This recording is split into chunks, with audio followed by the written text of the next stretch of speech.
Go ahead.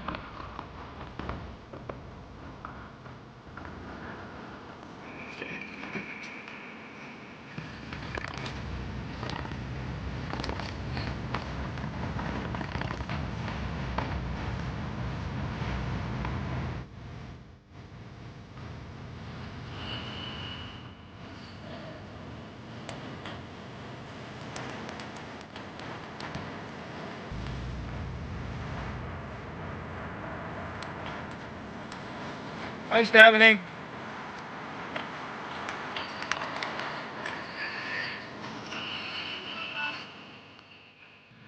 Hey, Mary.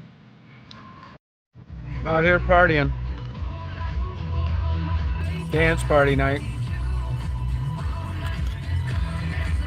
Hey, Joe, how you doing? Did you get a new hair color? Hey, salty girl, how you doing? Hi, Jody.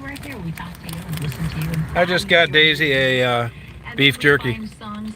Just went out and took some photos of the fair. We'll be back with more of those stories. Listen to Delilah, see if she can straighten my life out. You're listening to Cars 108. Hey, Crypta. As a parent, bedtime can be a battle when your child struggles to fall asleep. Fortunately, there's new Vicks Pure Z. You guys ever listen to that Delilah? I haven't listened to her in years. She's been married like 5 times. It's the last person I'm going to get advice from. Hey, Sandy. Right on, Raphael. Plus immunity gummies are drug-free, non-habit I sure will. And taste great. Join Macy's and Reading is Fundamental to provide books and reading resources. Well, I didn't take Daisy to the fair. I could have, but it was just... The humidity's still high. It's not bad now, but it's also 3 hours later.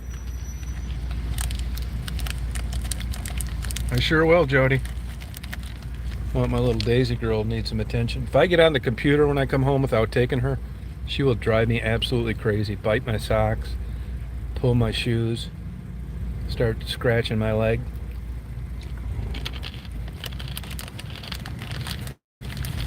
The fair was really busy. My neighbor told me it was slow. Not tonight it wasn't. Nice to see it really busy happening.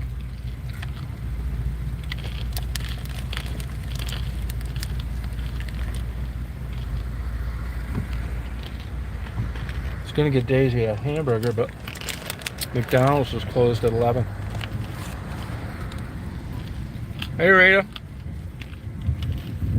This one did some photography. I love the food trucks, the rides. I took a bunch of pictures, so it's processing right now.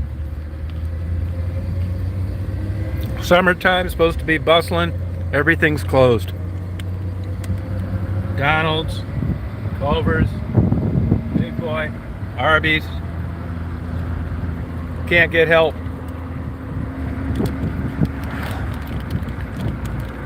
Yeah, I love taking photos, night photos.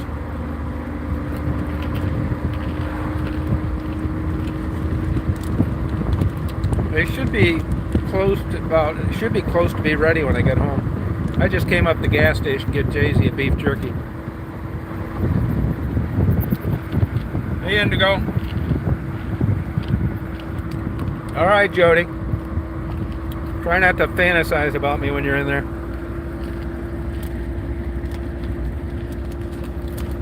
Yeah, people watching's great at the fair. One freak after another.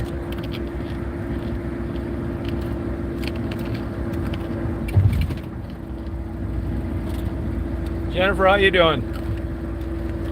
How's that jealous boyfriend?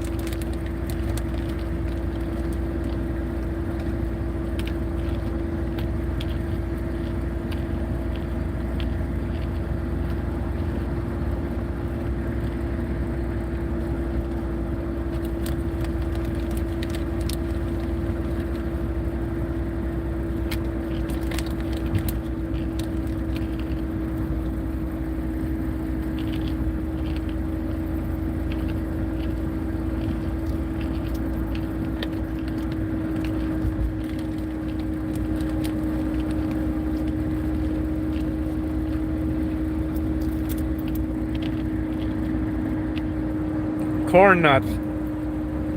I had an elephant ear and an order of fries at the fair. Now I'm eating corn nuts. Is it that loud? Yeah. Daisy's eating her beef jerky.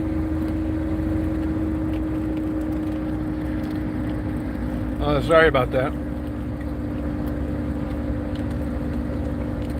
I thought I was at a family reunion in Kentucky. I apologize.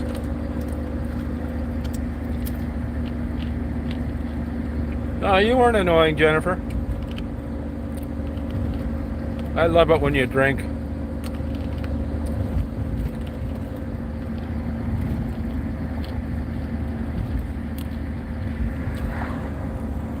Keep an eye on those Bloody Marys.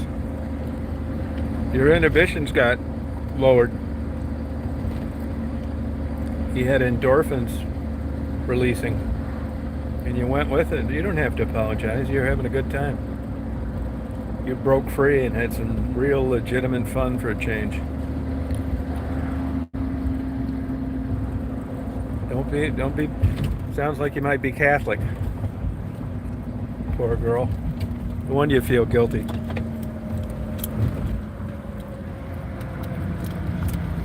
Oh, come on, Jennifer. Don't get that way. You're much more fun with Bloody Marys. Don't let your neighbors talk you out of it.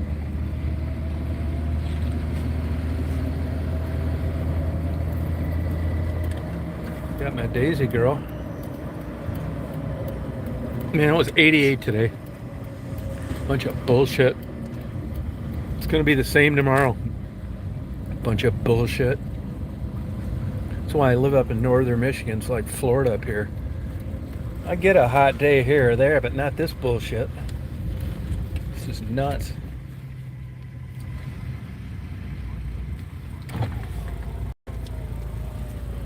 Even my neighbor hates it too.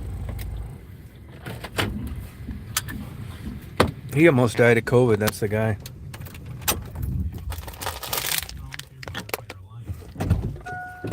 Come on, hon. I'll leave you in here. You won't like it.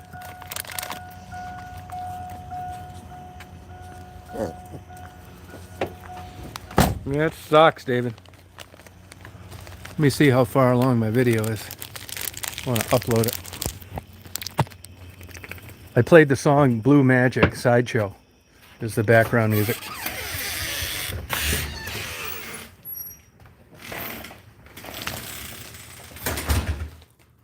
Stevie Nicks was a druggie. I never really cared for her that much. I think some of these people are lying about their drug use. Oh, it's halfway done. Daisy, you're going to sing the sideshow song to you, hon. You've got a lot to eat already, hon. You can't have another one. Because we're going to the veterinarian tomorrow. I don't want you to have a big poopy in your butt, hon. I'm going to drink one of these Coors Light. It's halfway done. Right there.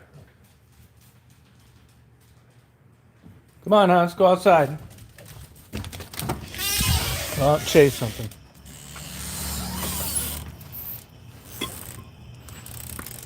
I was going to do a time lapse, but I didn't really see anything that great. Let me take this dance party off. I'm going to go to normal. Maybe pop. There we go. Stevie Nicks, yeah. I never thought she was that great. Hey, Kevin. I mean, I thought she was all right, but I never thought she was that cute.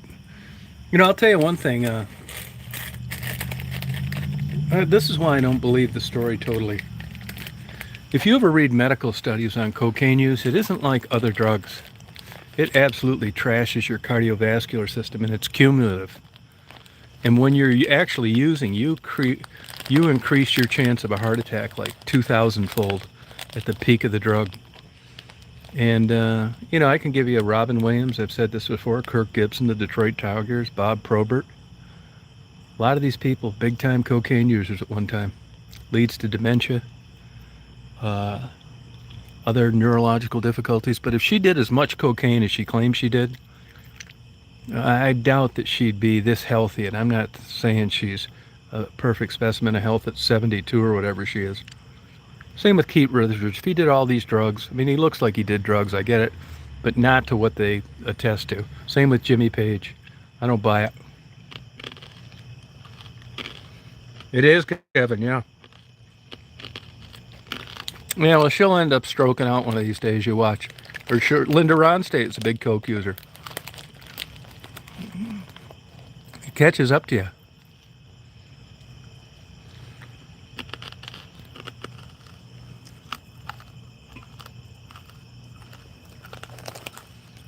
Yeah.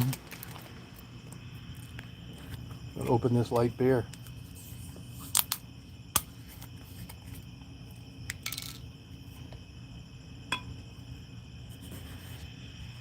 Daisy's out guarding the front yard. Good girl, hon. Guard the yard, honey. Yeah, you're right, Reed. That's true. You can't tell by looking at people. Remember when they had that commercial on TV? What the fuck is this thing doing? God damn it. Oh. Motherfucker. Lady, attractive older woman. She's walking out of a business meeting. You know, looks like an anchor on a national news channel or something. She falls over, and then they give her cholesterol number. She never struck me as particularly intelligent, Stevie Nicks. Sentry duty. Good girl, hon. Very good job. Excellent.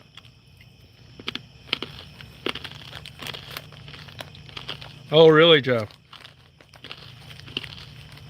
Well, wasn't Charles on the Love Boat? A big fake boob blonde?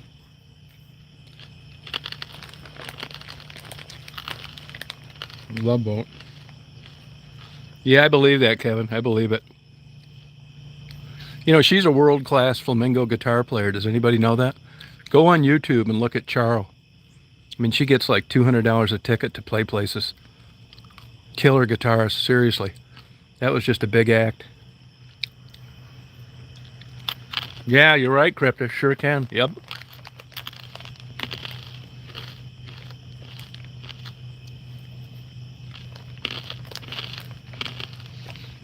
Roy Clark here died in the spring.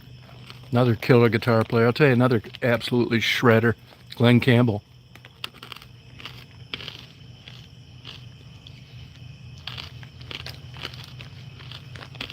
They asked ZZ Top and they got inducted into the Rock and Roll Hall of Fame. How'd it feel being the best guitar player in the world? He said, you need to ask Eric Clapton. Hey, Patricia.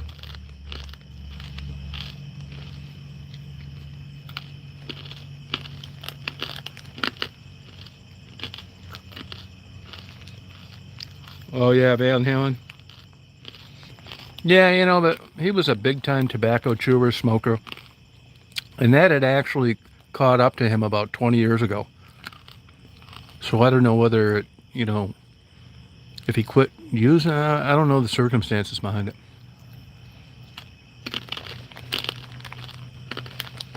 Yeah, Glenn Campbell, just a super guitar player. Sure seems like he ended up with a gold digger at the end, too. So did Casey Kasem.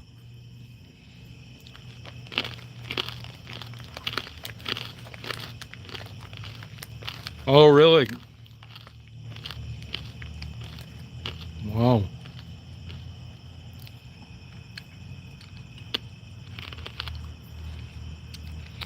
Pina Colada. Rupert Holmes. His real name's David Goldstein. Smart Jew. He's a playwright, too. I love that song, Him. Makes me remember one of the whores I used to date. Hey, Samka.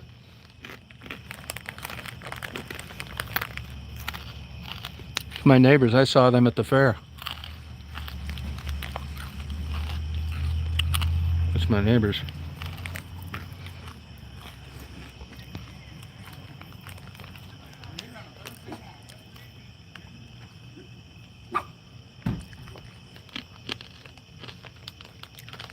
Hey, Stephanie.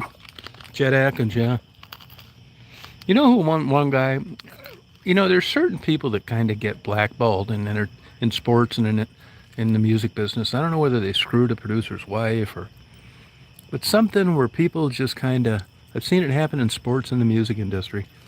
And one guy I think that happened to, and you can never get a straight answer. Although I can tell you this: 1975, I went to see Todd Rundgren at Pine Knob Music Theater, and he was all high on some shit, and he didn't play one famous song.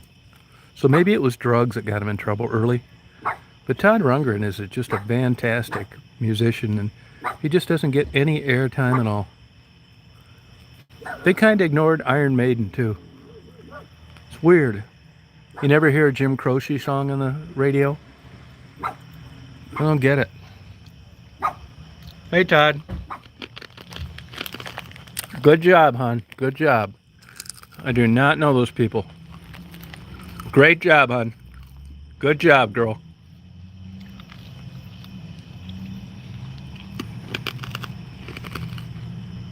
Boy, Phil Collins isn't looking too good. You want to see somebody who really looks like he's going to die any second, is Gordon Lightfoot. Oh, were they really reading? Well, there you go. Another cocaine addict. No kidding. You know, I was thinking today, and I want an honest opinion on this. You know, I never was a drug guy. I never tried marijuana. I don't think I'm better than anybody else. It just didn't interest me. Too busy watching porn. But anyway, sometimes I wonder if you had a killer life where it was just great sex for like from 20 to 40, jets, women, fame, good dinners, and you died. Is that any less? Is it better or worse than not doing any of that shit and just working in a Hallmark card store your whole life and living till 88 and blowing out all the candles without any help? I'm starting to doubt this comparison they make about these people that leave early, and sometimes I can't help but think that they're missing out on all the bad of life. Diapers, convalescent cares, assisted living. You know what I'm saying? I'm not all in like I used to be and just think, well, that's really true, you know? If you had 20 or 25 years of some of those lives and you could trade that in just being like 65, 70 to your damn fly down, is it really that different? I saw Metallica live in 99 Speedway in Joliet, Illinois. Yeah, Kevin, that's what I'm trying to figure out.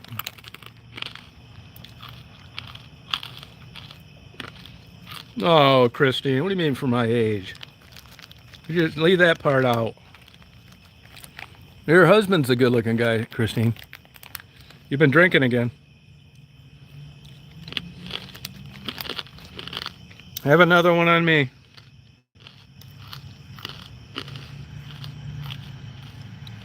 You're not understanding the question? Well, I'm saying if you had to pick, if you could be one day old and you understood the full force of both lives, you just had that knowledge ingrained in you, and you got to choose between being a rock star and 20 or 25 years with the best sex every night of your life, great food, sports cars, airplanes, homes all over, fame, dying at 45 because of drug use, or not doing any of that shit and working as a clerk in a Hallmark card center and blowing out 88 candles, making it seem like that was better than what that guy did, although in a shorter time period.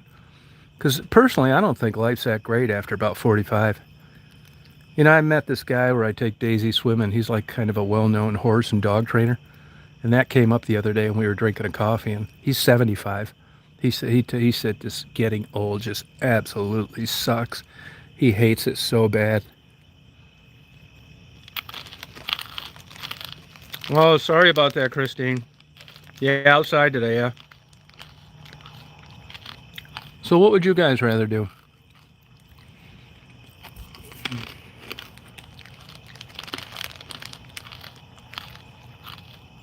Yeah, Kevin. I think I gotta believe with you. I think I gotta go with that. Oh, good, Jeff. You're right, Watson. It's true. Yeah, I gotta agree with the guy though. This guy owned like big horse barns and dressage training centers and all this shit. He had a good life, but he absolutely hates being older.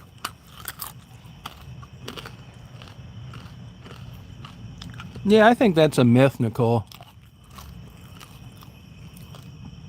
That's a myth, growing old gracefully. That's a bunch of bullshit.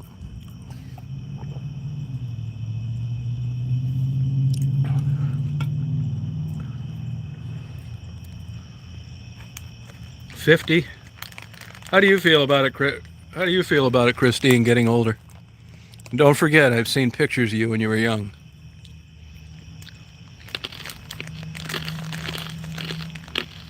You might be right about that, Todd. Yeah, that's an interesting perspective. You could be right. But you know what I mean, though? I mean, Todd, really. I'd like to give it a try. I mean, not the fame so much, but just like having it that made. Yeah, Nicole, I know the feeling. Todd, what's your plans getting older? You just going to roll with it and hope for the best?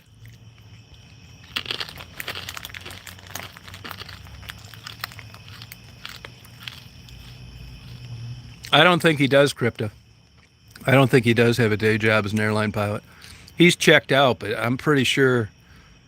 I bet you money when he's flying in those planes that he's not the captain. The other guy is in the right seat. Yeah, they leased that airplane. They flew around. I don't think he flies for an airlines. No, you better look it up. He flew their airplane around with another guy. And I know he's type rated, but that doesn't mean he's captain. Oh, okay, a charter service? Okay, well, that's not an airline pilot.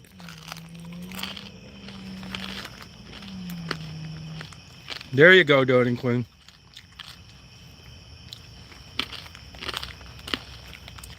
Yeah, that's one way of looking at it. See, this is why it's important to discuss these things. So maybe it's fair to say that it's not one size fits all.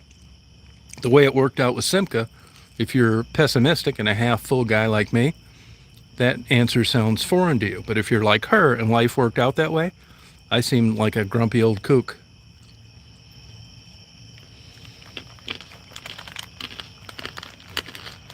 You're right, Stephanie. Yeah, you're right. Christine, do you wish you were pretty like when you were 20?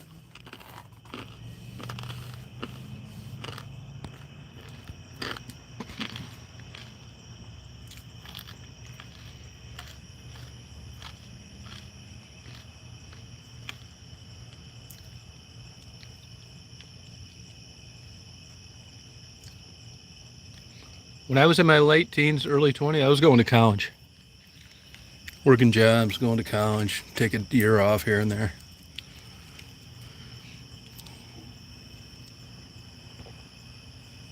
I had a good life before I went to college, man. I hitchhiked all over, rode freight trains all over. I had a great life in most aspects. Oh, 19? Oh my God. Yeah, man, I don't want to, don't ask me for any advice, please. You'd be playing Russian roulette within a half hour.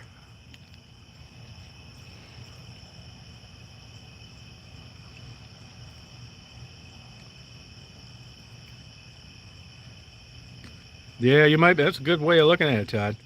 You've been reading these philosophy books. Hey, Mary. Yeah, corn nuts. Yep. Yeah. Yeah, I don't know why I've been eating so many of those lately. I went to the fair and took some photos of the food booths and the rides.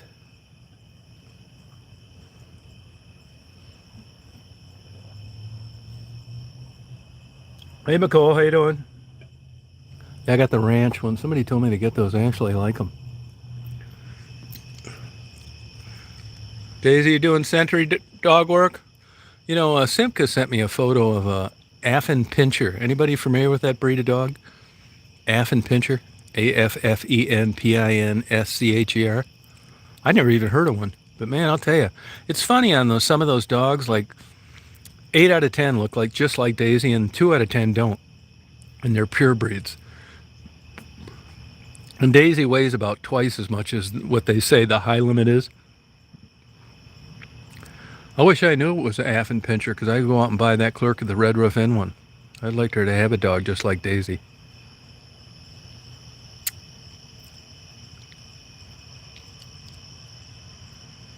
Oh, did you, Nicole? Congratulations to you. Good for you, Michelle. Oh, did you? Yeah. I didn't even, believe it or not, all these years coming up here, I didn't even know you could go onto that road like that. Because, you know, of course, when you're driving over it, you're not really thinking that there's enough room for anything underneath it, and I just never paddled that way. Yeah, it's really cool back there.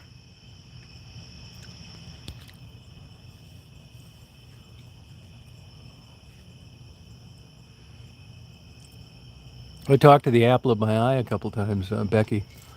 She really felt good about all the positive support she got on Bobble's chat. I would consider Becky a friend. I really would. Hey Angie, how you doing? Yeah. Hey, Mari, I think I'm. Have you been to? Have you done much of the pictured rocks? Oh, good. Oh, that's good. Good. Yeah, Becky's great. Good girl, hon. Good girl.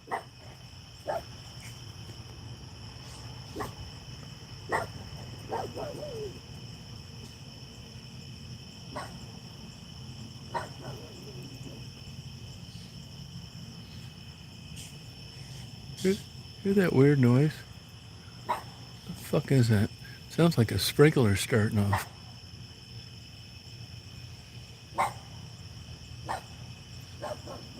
Yeah, the reason I ask is, you know, that area where you see the cool stuff is 50 miles long. And there's no way in hell I'm going to check it all out in the kayak. So I'm thinking about renting a pontoon boat. It's like $400 a day. But it's got a 65 horse. That way I could cover the whole thing in one day. If when I go up there, I'll let you know. You could bring your relatives or whatever because it holds 10 people.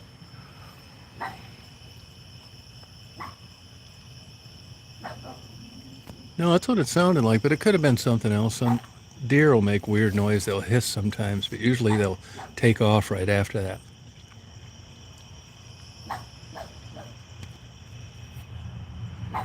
Yeah, but there's squirrels who should be in bed right now.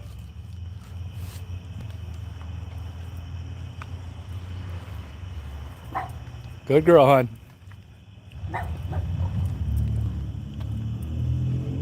Good girl, honey.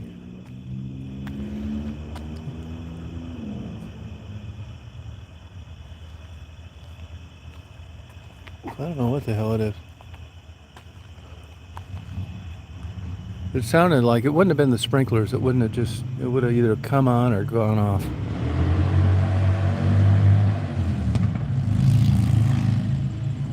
Yeah, that's because I'm outside and I don't have that big bush cutting off a lot of the light. The beautiful moon tonight.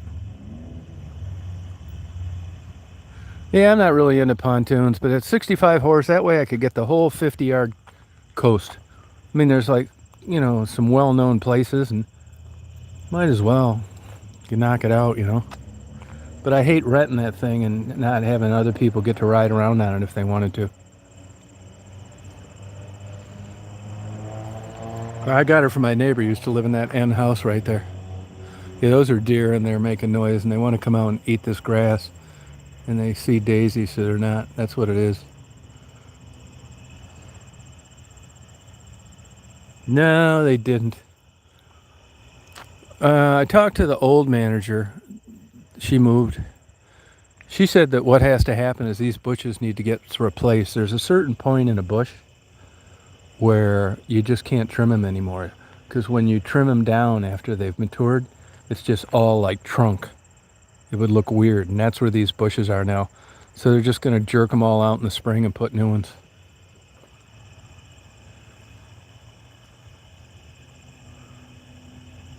Yeah.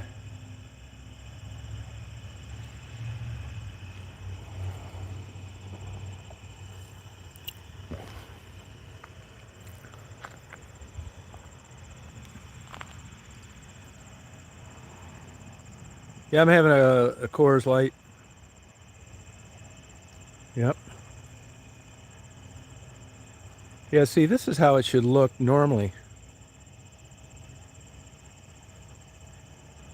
How old were you in that picture you showed me, Christine?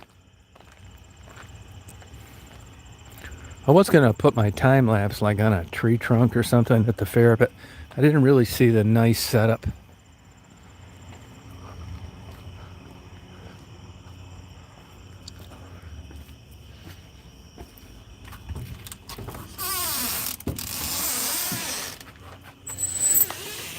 Oh, here it is. Right here. Want to hear it?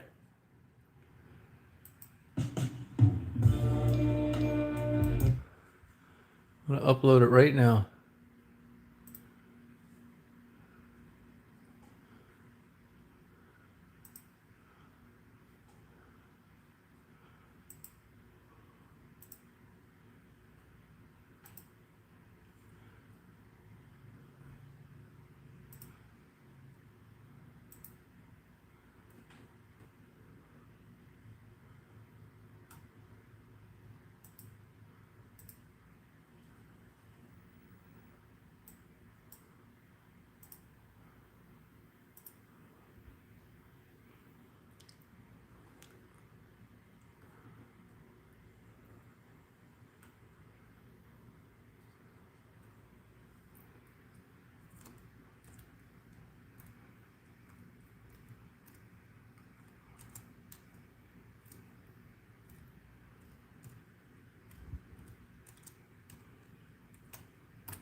Hurry, hurry, step right up. See the sun show in town for only 50 cents.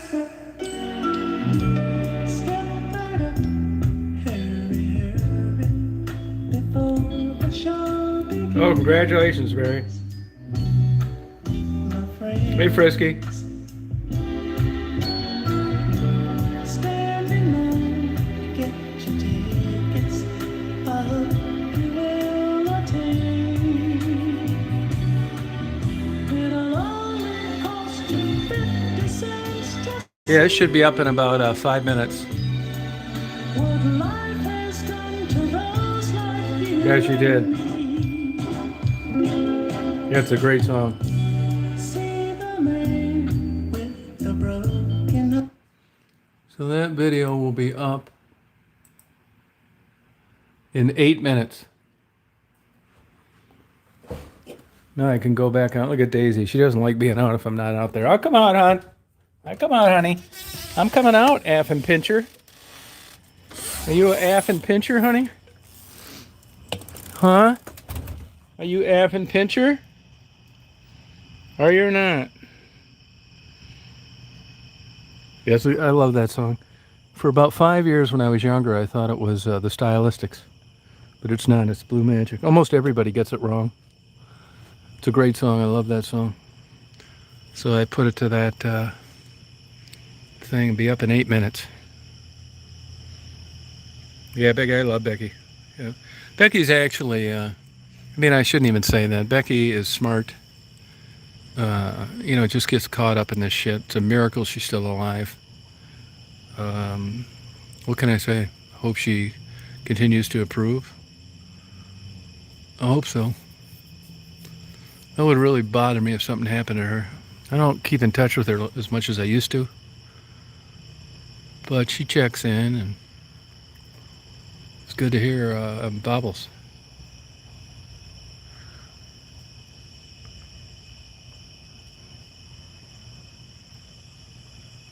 She's living with some guy, and I guess it's okay, She's not tricking anymore. That's an improvement, if you ask me. I'm telling you, Becky could write a damn book. I swear, I'm not kidding you. Navy SEAL Becky, that's no shit.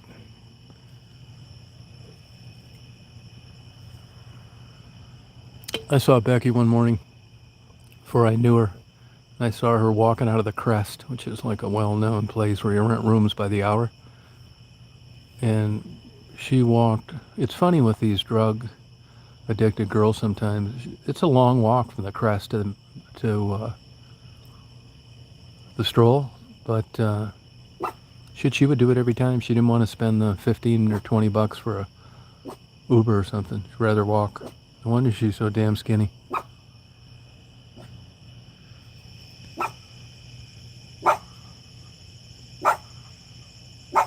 Yeah, I wouldn't say he is supporting her habit, but it's a move in the right direction. That's why I'm glad that I don't have Daisy. It's all right, hon.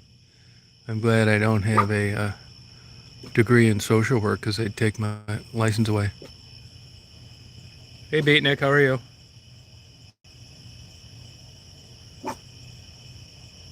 Yeah, I avoid Survivor Girl like the plague.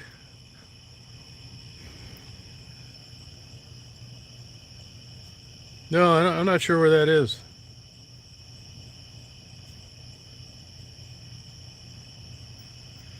Yeah, I'll tell you, man. You know, she's a trooper. I mean, the life she lived is crazy. Same with Tassie. Oh, good, Beatnik. I mean, both Becky and Tassie, the notion they're still alive, and as you know, plenty of them are not. As Tassie said on the Bobbles as well, it's she's even since I was doing that, you know.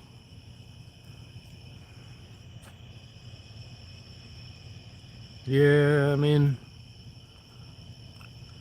you know, there's an element of luck to that. You know, it's a poorly lit area. Girls are high. You know, not much police presence. It's just a bad scene for crossing the street.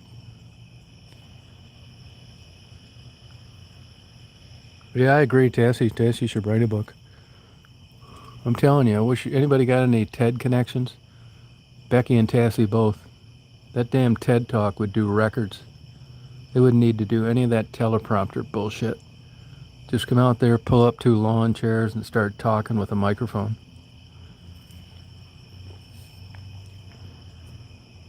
Hey, White Russia.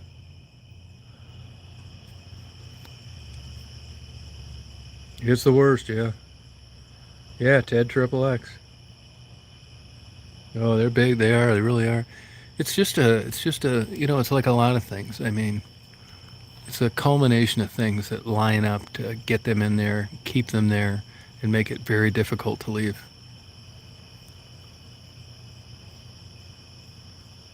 Yeah, Michigan Avenue is really terrible. Go look at the latest articles on crime in Detroit. It's terrible. Part of the reason it's terrible is because the crooks know that even when somebody calls the cops, there's a good chance they're not going to show up. Yeah, the victory, and that's true. Yeah, that's what they nailed those guys with. Uh, yeah, trafficking. But I'm telling you, that's like the RICO Act. It's a very broad spectrum of things they can charge people with. I mean, I guess there's human trafficking going out there, but I think it's kind of like a media thing. I think it's a bunch of bullshit in a lot of ways. There's been girls doing escort work since the beginning of time, and all of a sudden they, you know, villainize the back page guys because of a couple trafficking things where there were 3 trillion guys that got blowjobs that never had a problem that it's hard to bring up in a CNN broadcast. No, I go by Pontiac. I hate that place. I don't have it. I don't have it on my phone, Christine. Yeah, no, it's just you know what bullshit there is out there.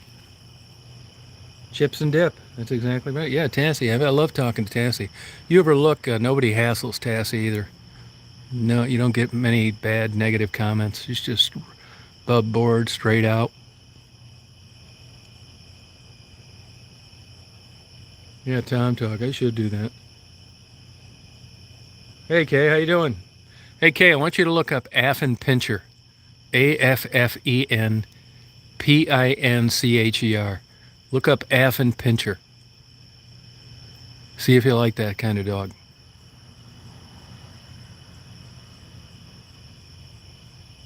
Yeah, I used to talk to her. Yep.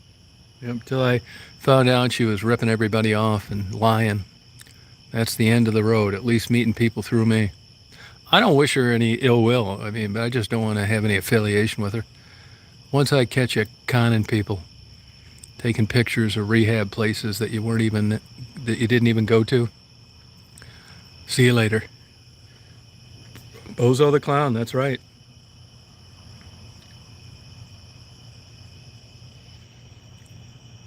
Yeah, J-Bo will probably come on, yeah. But even a lot of those other girls too. I mean, Sherry's doing well now. Completed rehabs in a 1-year program actually. I remember her. She, I don't know, she got 1.5 million views or something. She's doing really well. A religious-based program. She's going to be in it for a whole year. Kim is doing excellent. When I signed on here, I'll get to the bottom line on this. So,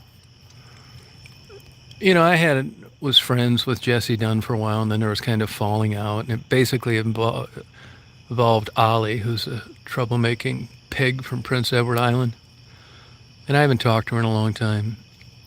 And you remember Jesse's interviews that I had anyway.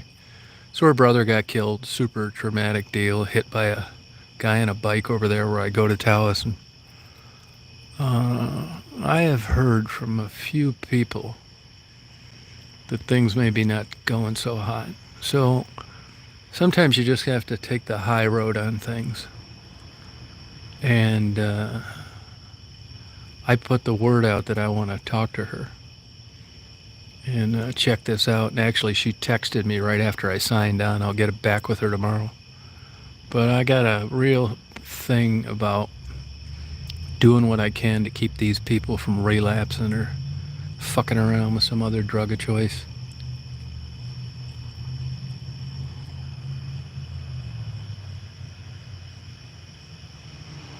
Yeah, well, I'll know tomorrow. It'll be too late to call back tonight.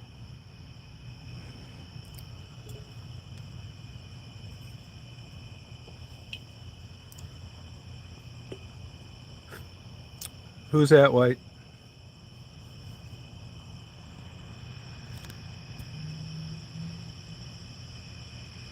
Yeah, he's a small-time crack dealer, but you can tell that he takes it. I think he's done some brain damage. I mean, he actually did me a favor by going on bobbles that night, and obviously this guy's not playing with a full deck. Whoop, there the lights went out. Like I say all along, he's a perfect example of why people don't want to live in Detroit. Now, he'd love to connect the dots because he's black. It's got nothing to do with it. This guy's a weirdo unrelated to his race, whether he was Chinese or Polish or anything else, just a dirtbag. Yeah. Good night, JP. Yeah, Becky's. I'm telling you, man. If you ever had an opportunity to go out to breakfast, or lunch like I have with Becky, I'm telling you, man, that hour and a half will go by like you just sat down. There's just something about getting someone in that position's unadulterated story since the last time you saw him while you're eating ham and eggs. It just blows my mind. Really, I would say it's like between a great breakfast with a normal person and hitting a scratch off at the same time. Just the stuff she says and the observations she makes and the idea that she's out there walking around as a single female making her living having sex with strangers. I mean, she's not now, but she was. I'm just like there all the time, like, a kid meeting Santa Claus. It's like, this is like just kind of releasing some kind of endorphins that I'm like thinking, wow, I cannot get this anywhere else. This is better than a good movie. This is super interesting. Yeah, I really liked Raven. Sure did. The only thing that keeps me from going crazy about Raven is I don't think she was ever going to get out of there one way or the other.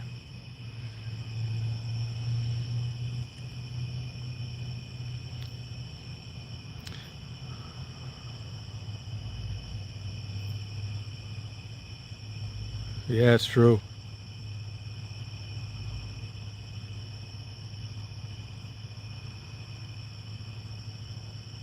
Oh, that's true, Jody. Yeah.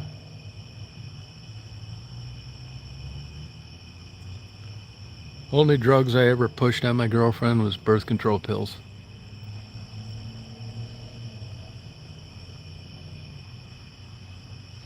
Yeah, Becky's a hustler. I mean, oh, thank you, Conan. She's kind of a hybrid between a prostitute and a geisha girl. I mean, you could, if you took her to the casino or something, you'd have a good time with her.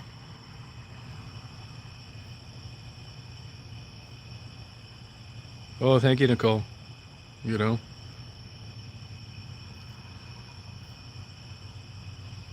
there's my girl guarding the van and the house at the same time.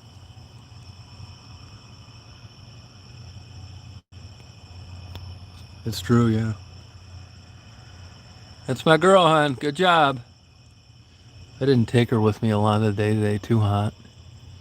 I mean, I did take her swimming twice, but it was just too hot.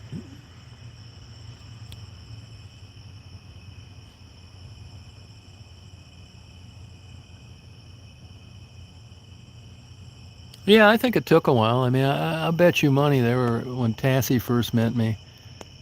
Even Becky. I told Becky the other night, you know, I mailed her some stuff. And I said, you remember when we first met? And I said, I told you this is going to work out. You just hang in there. Yeah, she sent me the sweetest, nicest long text in the world. And I think if they doubted it at the beginning, they don't doubt it now.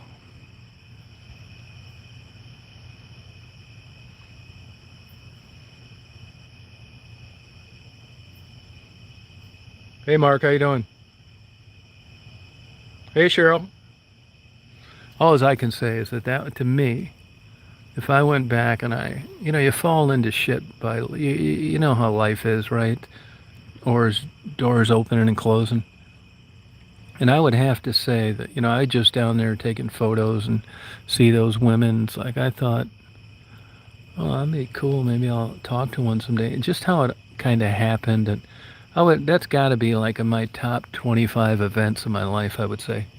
Just the way it started and the way it got going, and that all this times went by and some goods come out of it and some really tragic stuff too, but like still talking to Becky and Tassie and stuff, and thankfully Maddie's still alive. It's just been really interesting. Good night, Todd. I think it was either Penny or Wendy. I think it was Penny, Wendy. It could have been Angel, one of those three. I could go back. It's probably listed by the uploaded date.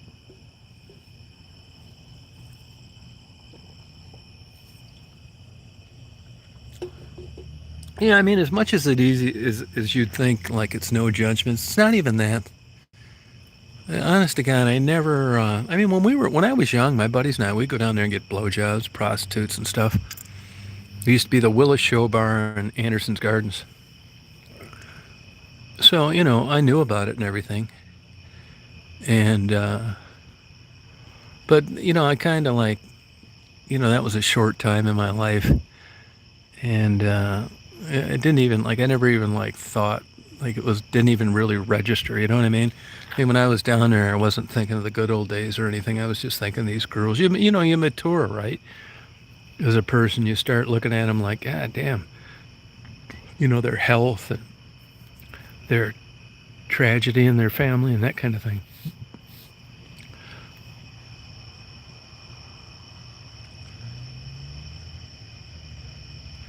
Yeah, I think, I never really looked at it like that, though. I mean, I was always very careful in anything that I did. that I didn't do anything just because it made me feel good. I was really genuinely interested in, hearing their story. I still am.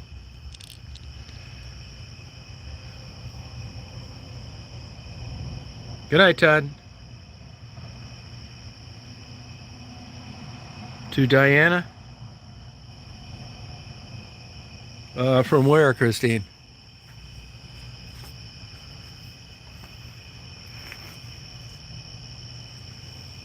And it's fun talking to him, it really is. Yeah, we never, but really, even when I was with him and stuff, and having lunch or dinner, or talking to him, interviewing him. I mean, when I first started, it was like right, getting right to that, and then later on, I wasn't like interested that much about that part. I was interested in the other part. Oh, these are the sprinklers coming on now. Sounds like.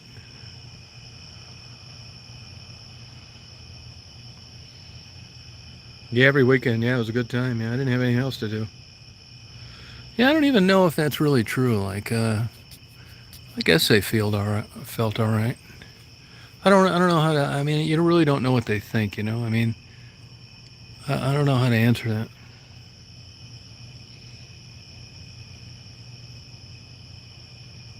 Yeah, I still got a bunch of stuff from a year ago. I am gonna do that again, but it's just been so damn hot down there.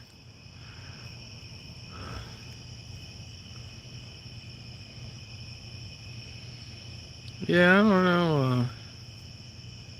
How about this? Does anybody have an opinion on there on why they would think that working girls get so much attention and the Native Americans out west that are homeless don't? Anybody take a stab at that? Oh, artistic? Oh, geez, you're kind. Yeah, she got killed. She got killed, Christine.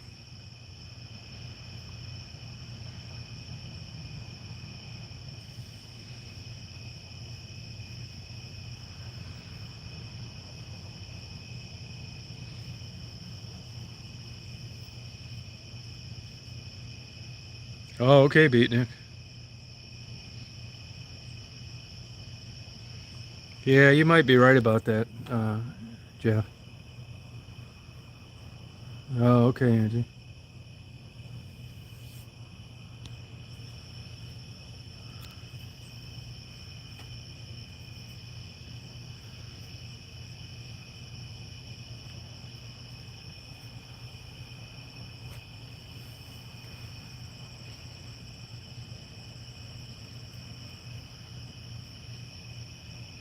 Oh, thank you, Mark. I don't know if I am. I ask things twice sometimes. I'll tell you the reason that I ask things twice sometimes. Well, sometimes probably because I'm old and forgetful, but other times is because I'm always kind of distracted. I usually have Daisy with me. I've got the van, the windows are down. There's people like walking around the van. I'm trying to do the interview, and I'm like, that's why.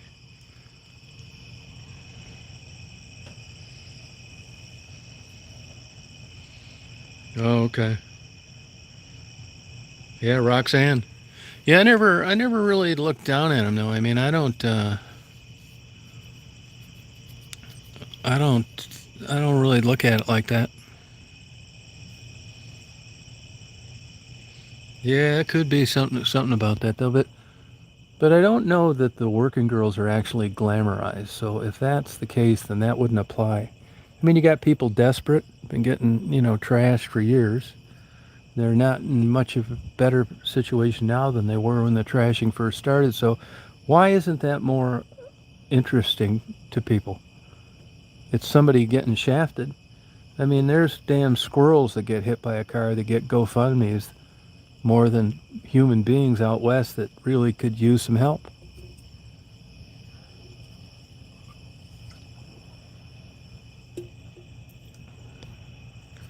It's just a mystery to me, man.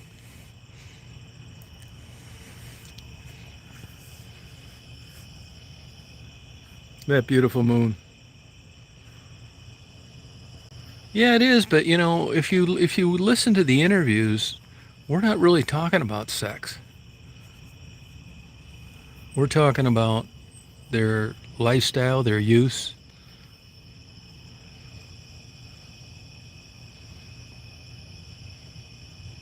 Oh, okay, Jody.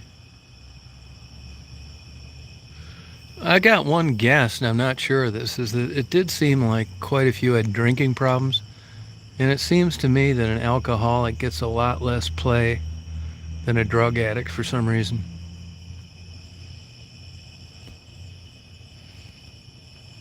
Yeah, that could be. Yeah, you might be right on that, Semka.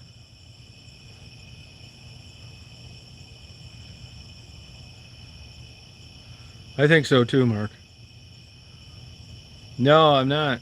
It's not on this phone.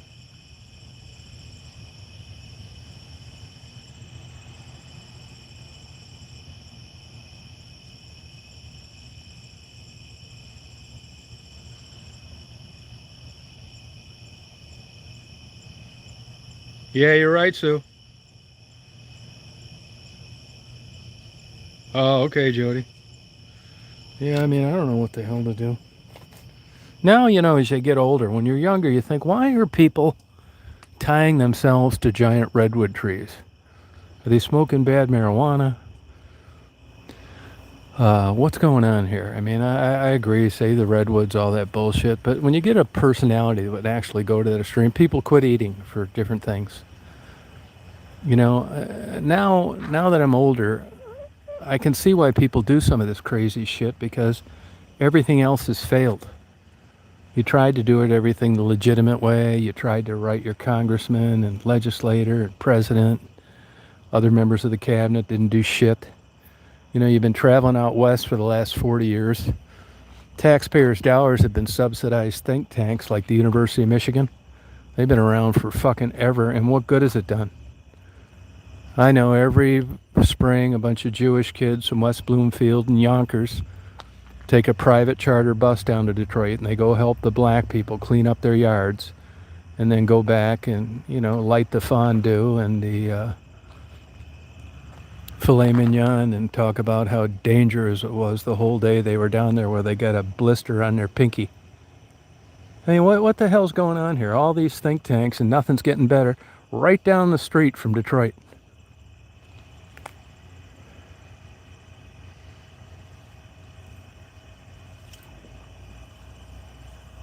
Yeah, how long ago was that, Mary? I did that. Do you remember how long ago that is?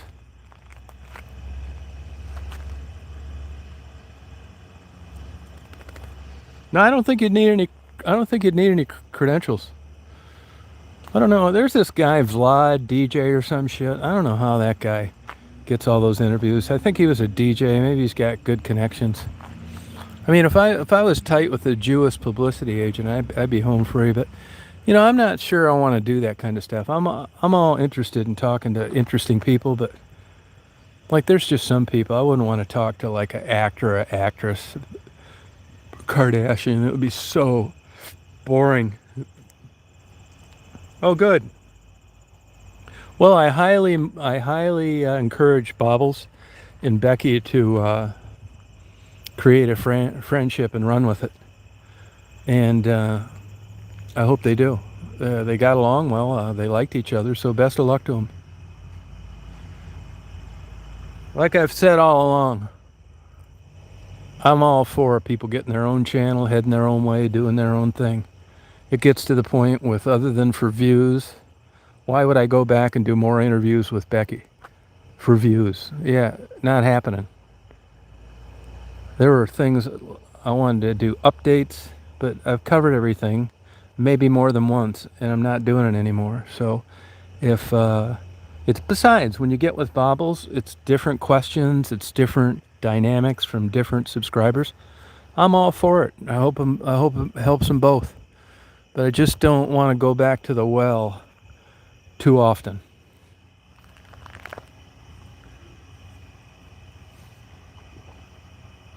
Yeah, I've been interviewed a couple times. Yeah, I let Gerald, who done let? I let that crazy Catherine interview me once.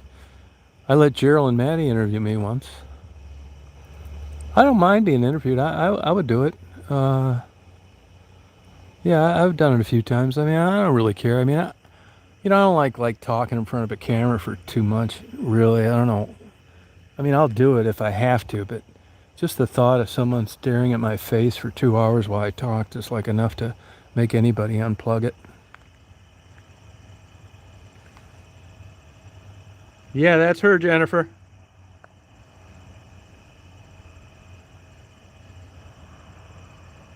Yeah, that's what I say. Yeah. Same with Tassie. I wish she'd get her own thing. I think I'm going to try and get Tassie into a t-shirt business. I know that sounds crazy, but when you're working a job like she does, like a slave, anything would be good supplemental income. I'm telling you, Tassie's got a following. So does Becky. These people can, if they're marketed properly. I suggested to Bobbles that Becky should go on there, and her role there, because she's still an active heroin addict, is to talk to people that are entering into this lifestyle and trying to convince them on why it's not a good idea, not to get in so deep.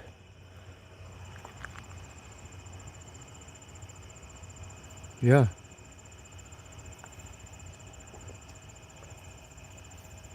Boy, it's a beautiful night out tonight.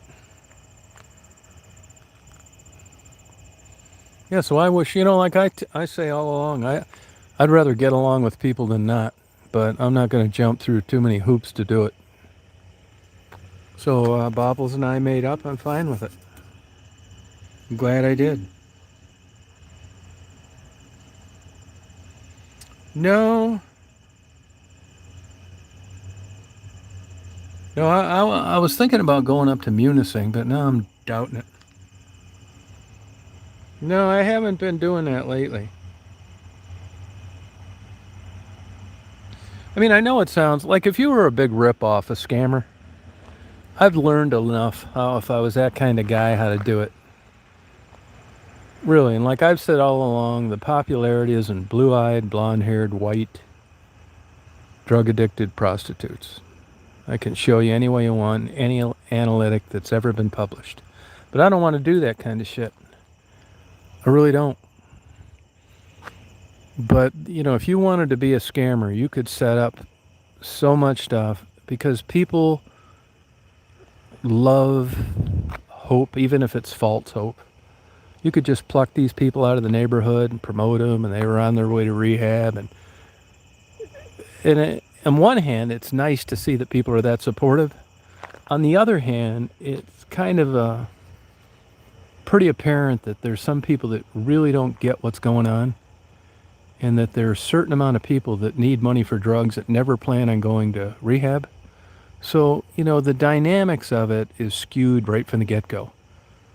If the easiest people you could scam would be caring, wealthy, lonely people. They will write checks till they have to order a new box of them. I mean, these people, it takes two, right? And that's one thing Jamie told me when I interviewed her, the second Jamie, who I don't talk to anymore at the Red Roof Inn. When a guy's at a topless bar, they're both getting something. Or neither one of them would be there. And that's no shit.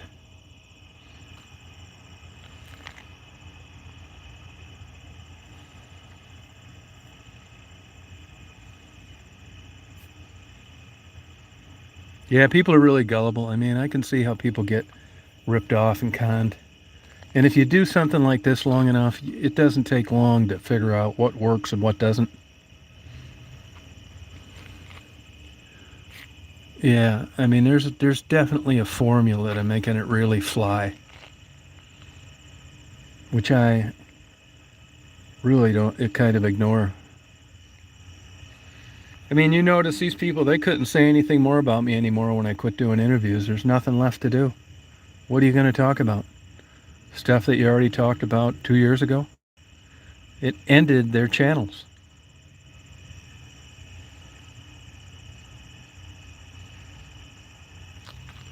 Where's my guard dog?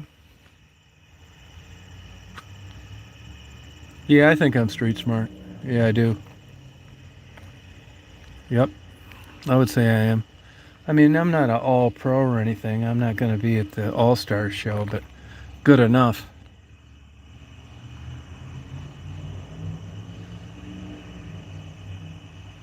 Yeah, I mean, I know the stuff that I've done for the last, God, I don't know, these kayak and all this stuff.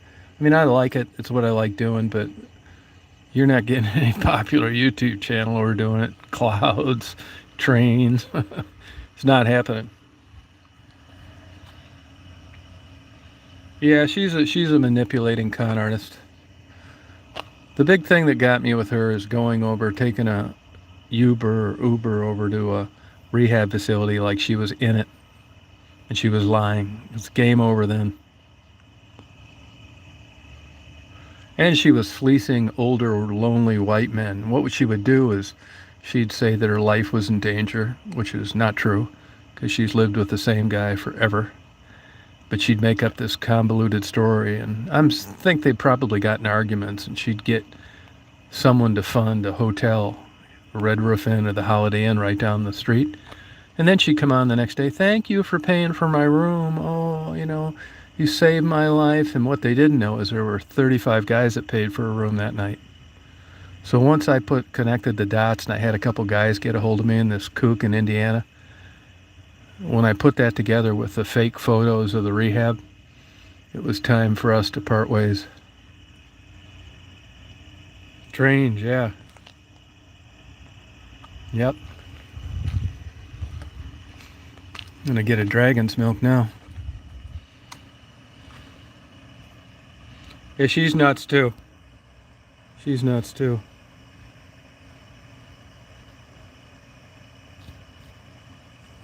Good night, Wolf. Yeah, they probably do them, I mean, I would do them again. It's just got slow down there. I mean, I got so much shit to hand out already, you wouldn't believe it. From a year ago. I spent 2 months. I still have it. And not just the stroll, everybody.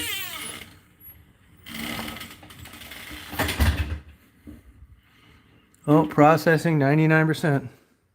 That video should be up. Yeah, it's up now. See if I got a better thumbnail. Yeah, I think that one's a better one.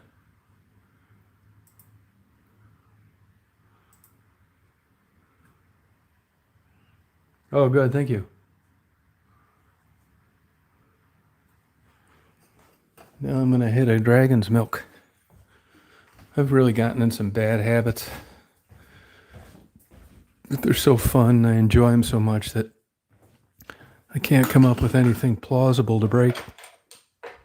This is my day. I don't do shit. I'm so far behind in everything. I start fooling around with my videos. Hang on, I gotta set this phone down for a second.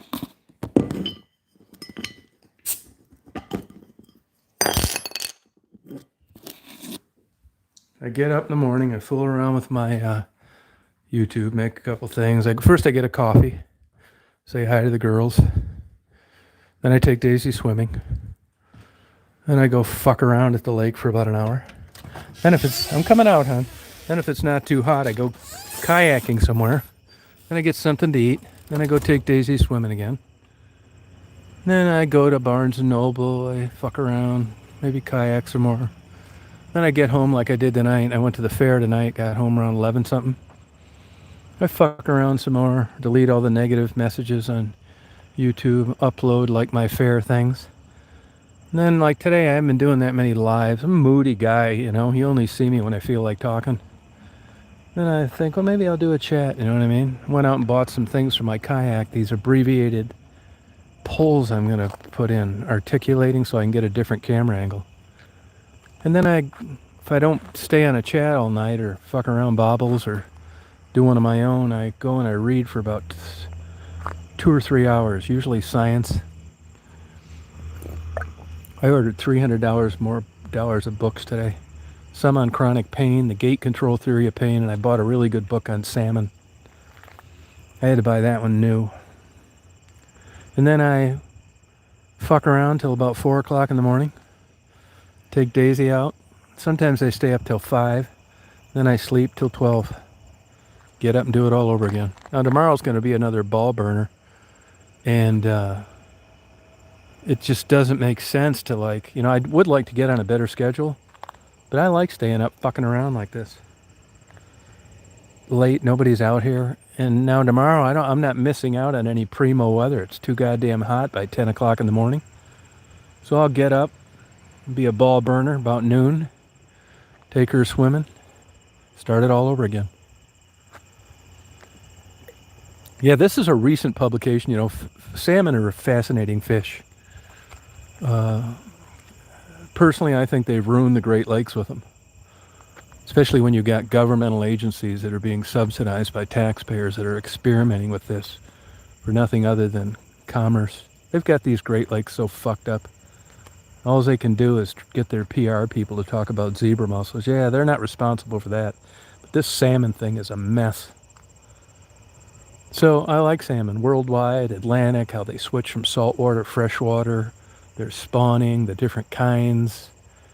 It's interesting to me. I paid $105 for a book on carp. I could only get it new. I couldn't find it used. I know that sounds crazy, but you know, if you lived in a place like I did growing up, carp are pretty interesting. I mean, you don't need to be the world's most popular fish for me to want to know all about it.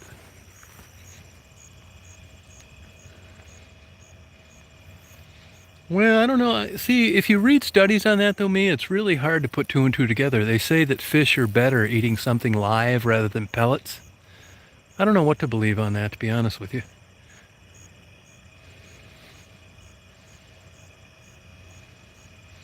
Yeah, I see someplace today, I saw it in some state, they just killed, like, 50 million pounds of Asian carp. You know, you can't get them to bite on a hook. You got to make them jump out of water and then net them.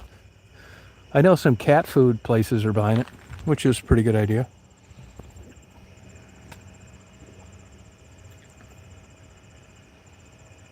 Huh. Yeah, the humidity is a killer.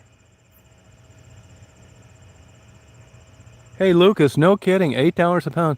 Now, are you aware where those lobsters come from? Because I know for quite a while people thought they were getting Maine lobsters, when in fact most of them are coming from Nova Scotia. Do you know?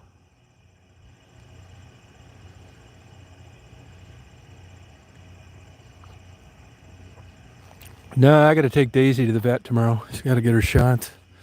Gonna have to. Daisy likes hanging out at night too. As long as I'm out here, she'll sit on the road and then go lay on the grass. You partying, hun, this nice cool weather? Dad bought you beef jerky, didn't he? That's my girl, honey. Hello, honey. Hi, honey. Good girl, honey. You're a good girl, honey. Oh, you like those? Yeah, I like them too, yeah. Good night, Conan. I don't record anything I don't find interesting. You know, I got some weird interest, I think. It's not popular, let's put it that way. My videos are no different now than they would when I first started out. Same exact stuff. You wouldn't believe all the hate emails I get about putting food videos, and they threaten to unsubscribe, and a lot of nasty comments. Yeah, I used to, for a while when they had the airline wars, I would fly to Faneuil Hall in Boston out of Detroit. It's like $39 round trip. Take a cab down to Faneuil Hall, eat about 3 or 4 lobster sandwiches over an 8-hour period, fly back to Detroit at night. Whole damn day cost me like $125 or something. So great.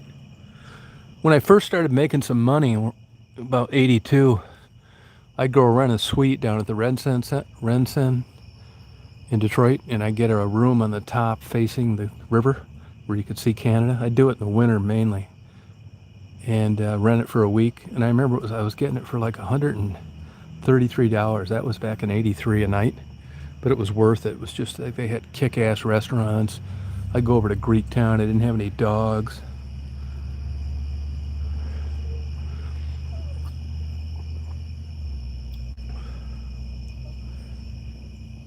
No, they are. They're crazy. Get a couple escorts. It's great. Yeah, Rachel Reed's a pain in the ass.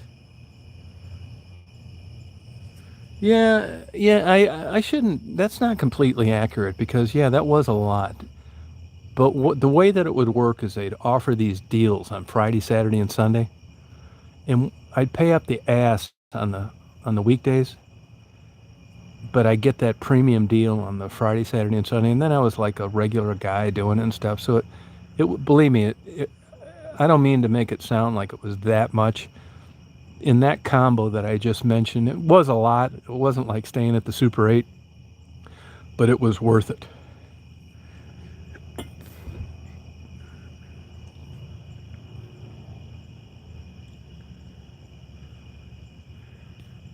Yeah, they're just, well, if you look at these people that with these hate channels, there's a disproportionate amount of them with special ed children. When you look at, 15 people on YouTube that you know of creating most of the trouble, and 11 of them have kids that ride the short school bus, that ought to be your first clue. Secondly, you can shut them up quickly by asking them, what have they ever been successful at? Nothing. So it's not difficult when you profile these people and tell the truth to figure out why they go out and cause trouble on YouTube, because they've got nothing else to do. Their whole life has been a failure. And the only thing that releases any endorphins and causes any happiness is for them to cause somebody doing better than they are grief.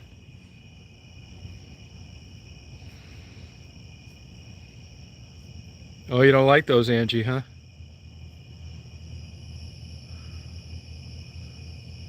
They're deleting their own stuff.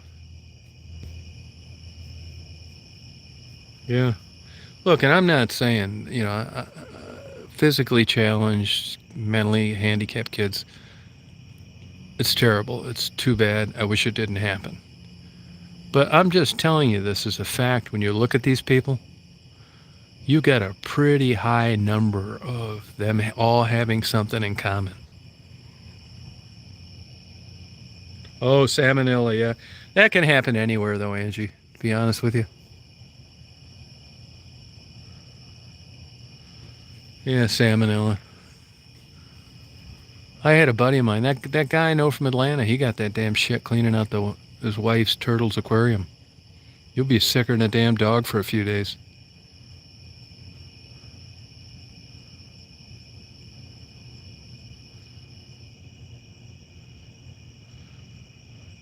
Well, Lucas, I think in this case, though, I mean, these kids are just, these kids are just a little off. They don't have the capability of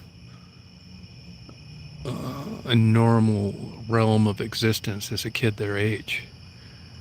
I mean, the system isn't picking on them. They can't cut it in a regular classroom. And all I'm saying is when you look at these people and you know who they are, and you look at the percentage of kids that are a little off, these people take first prize. It's not coincidental.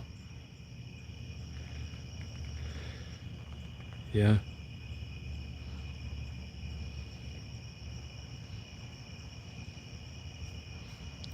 You can have a learning disorder because you have ADHD. You can still have a high IQ.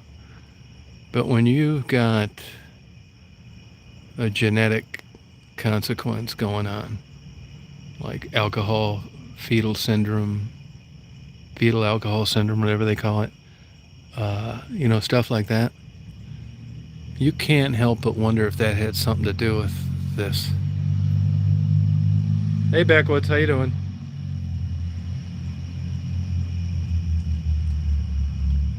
Oh, really, Tony? Well, you certainly caught up. Is this a drive-by shooting right here? That's another main difference between white and blacks. If I was black, I would have went in the house by now, because I was afraid I'd get taken out with the drive-by. But because I'm white and nobody had access to my refrigerator to poison my Kool-Aid, I'm not worried about it. It's a different way of killing people. Hope he doesn't run into my kayak. Maybe Nitty stole the new Jeep.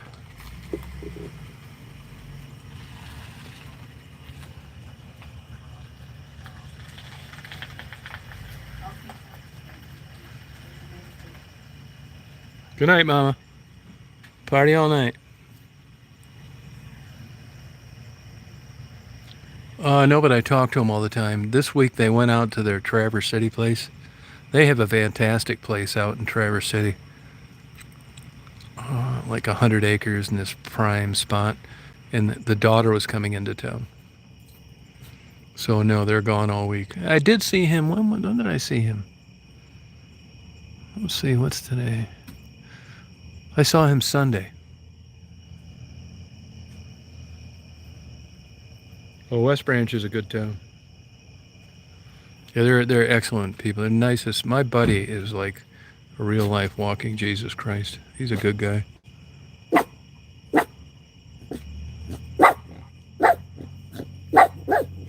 don't know who this could be, really. Daisy, it's all right. Come here, hon. Daisy, no, hon.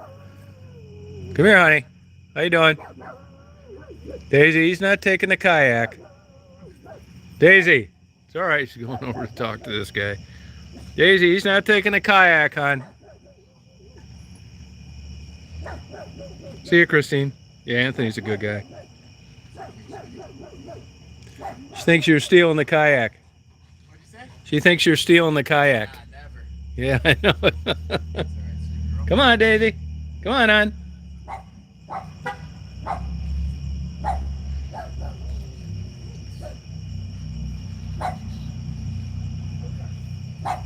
Good night, sir. You too, man. Take care.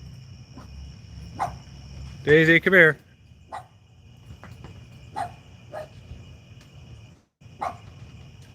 Oh, good for you, White Russia. Thank you, Jennifer. Don't start blaming it on Bloody Marys. I want you to get back into those. Maybe one or two less.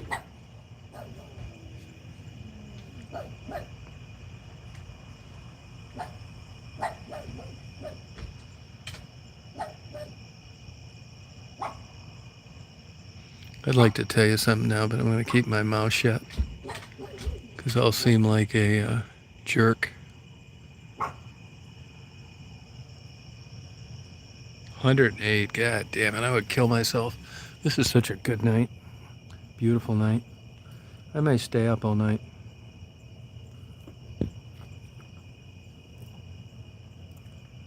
No, it's going to make me sound like a shallow douchebag, and I'm not. It's just the light bulb just came on. It's none of my business. No, you're great, Jennifer. No, I was telling you to just maybe cut back on the Bloody Marys, but please don't quit them totally. You're so much more fun when you had a couple pops in you. I think if you stay sober, you'll never ask me to come over again, which is disappointing.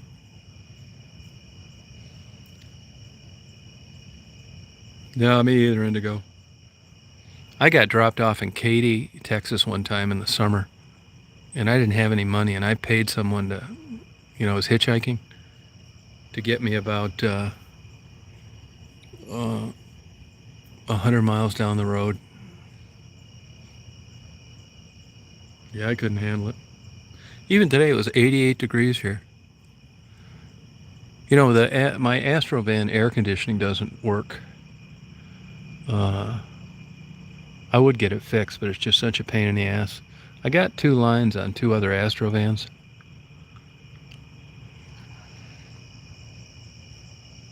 Oh, that's okay. Land it by. Not too many bug bites. Oh, White Russia, yeah, that can happen. Pugs are very susceptible to heat strokes. Yeah, kill them deader than a doornail. When I was living in Chicago, I told a couple people, it's not my business, but this is not a dog to be jogging with in the summer. I like it here. I think if I had to, if you told me I had to move tomorrow, I think I'd move to Lexington, Kentucky. I love Montana, but it's just too much out in the... I go crazy there. I mean, I love visiting it. I love Alaska, but I go crazy there. I think I'd move to Lexington, Kentucky.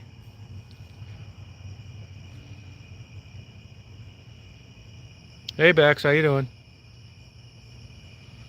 No, that's easy to. It's an easy dog to have a heat stroke. So are all those dogs: Affin Pinchers, Pugs, Shih Tzus.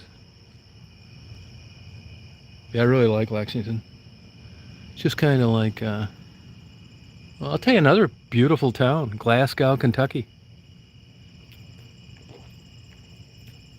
You go down to Kentucky in the springtime, and it is so absolutely gorgeous. Yeah, well, I mean, I would get it fixed. It's just you think you could just take it in and get it fixed. You can't. And I'm on the borderline of how much longer this is going to last. It's a combination of things, you know what I mean? I hate to say this, and please don't take it personally, but I purposely on Louisiana. I hate that state. It could be my own ignorance. I've had it happen before. I've been to New Orleans. I just don't care for that bead and that Cajun bullshit and that swampy water and high crime. I've just had, it seems like every turn around the bend, it's something bad and it's hot. And I drive around that state.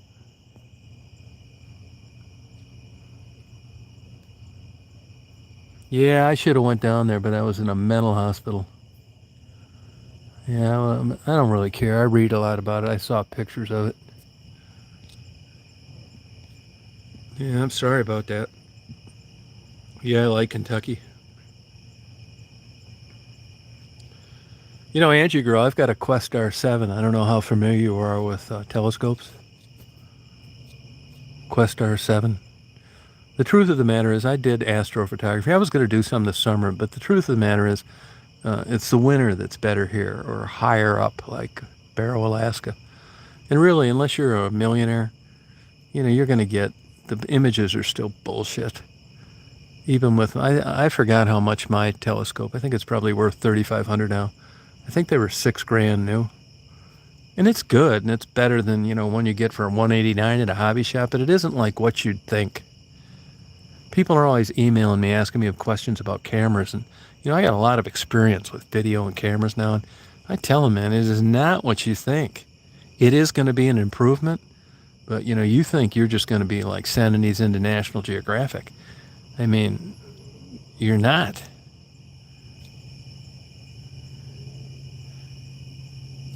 No, I didn't. Well, you mentioned if it's somebody that takes the time to go down to Kentucky, if you want a deal on a Questar 7, I'd give you a deal on it.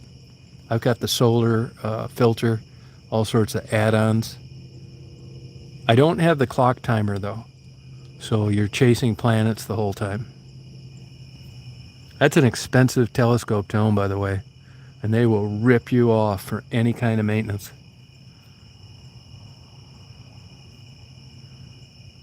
Oh, sorry about that, Angie. Yeah, you're kind of right about it. They just never really cared for that Cajun shit. It's just, but I've fucked up before. Believe me, until the last 5 years, if you'd have told me, Kentucky, I'd have said, no way. I don't want to go to Kentucky. I'm thinking of Jethro running around with the corn cob in his mouth, spitting tobacco and, hay stuck out his ass. And then I really got to check him out better. This is what I tell people. I've done this myself. All you know is what's presented to you, whether it's a book, a movie, something you learned in school, your own perusing of periodicals on an area. And, other than making it a part-time job, you're going to put together some things without, like, spending the rest of your life opening up your nook and cranny, and you're going to form an opinion. This is what I tell people now.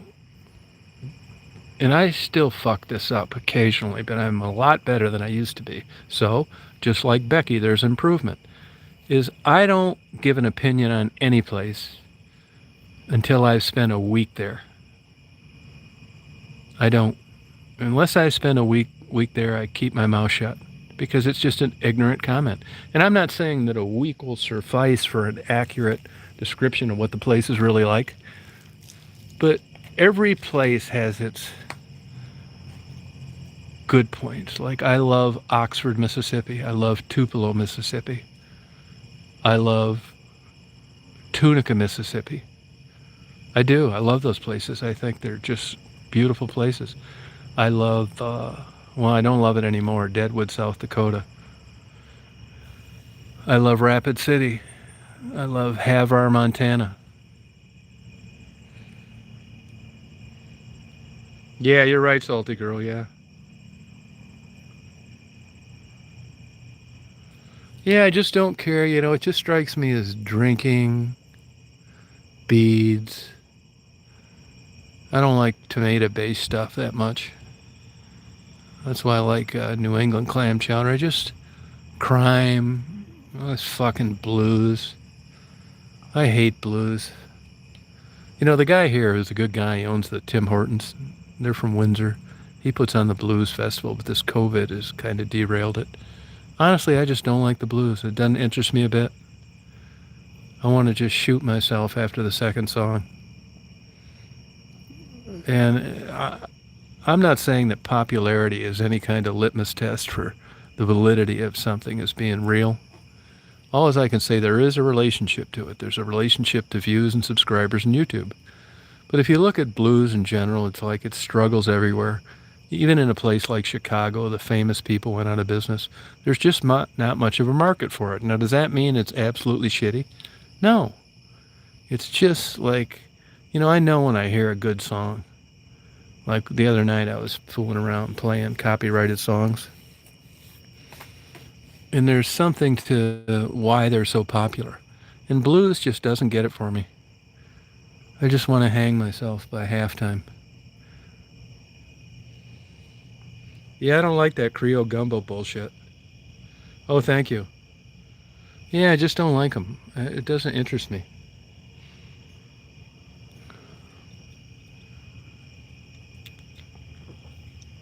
Yeah, I thought Janis Joplin, I bet she would have been there's an interesting interview with Janis Joplin and Dick Cavett, which is really good. She seemed like a really cool person. I didn't really care for her music that much, but she seemed like she'd be like so cool to hang around with.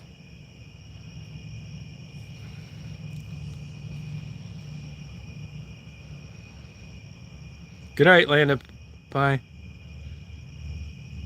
Land of Opie, sorry. Yeah, poetry is, man, I don't know too much about it. I have a lot of books. I like Sylvia Plath. She committed suicide. I would say I'm weak on poetry. This is how I know I'm weak. I'll read a passage, read it another time, read it a third time, and say to myself, what in the fuck are they talking about? I'm the same way with math. It seems like they kidnapped me and took me away for 15 years, then dropped me off into the middle of an advanced class. I just don't get that shit. Yeah, Mike Wallace, way better.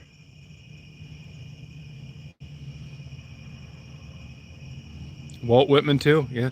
My dad was always talking, my dad wasn't a cultured guy at all, but he was always bringing up Walt Whitman.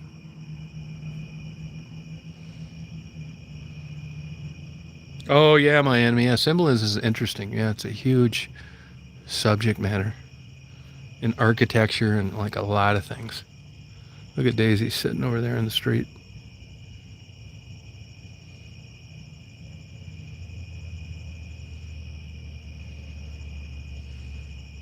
Yeah, the crawfish thing, I don't mind that much, but you know, you can dick around for an hour and a half and like eat a half ounce of meat, forget it.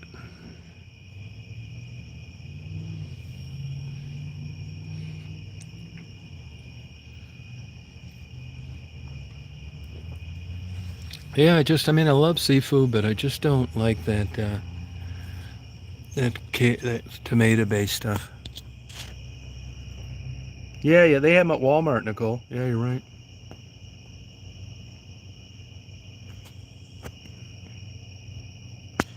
You know, I broke my ass getting back from Saginaw the other day to get a cheeseburger at Culver's. Those fuckers closed 6 minutes early. And I talked to them on the microphone. They said they pay attention to the clocks in the store that are run by the corporation. Yeah, every one of those goddamn people in there had a cell phone. They knew they were closing early. So I called them up, bitch their ass out the next day. I called the corporation. It's like, I'm not going there anymore. Closing early. I broke my ass to get back here. Anyway, the owner called me. I normally don't complain. She was so nice. You know, everybody wants to give you something free. Let me tell you, I don't accept anything free ever. Because when I give them that ass chewing, and I don't accept anything free, they got to think to themselves, man, I'm going to have to check into this. Really nice lady. Her name's Kathy something. She lives from Mount Pleasant.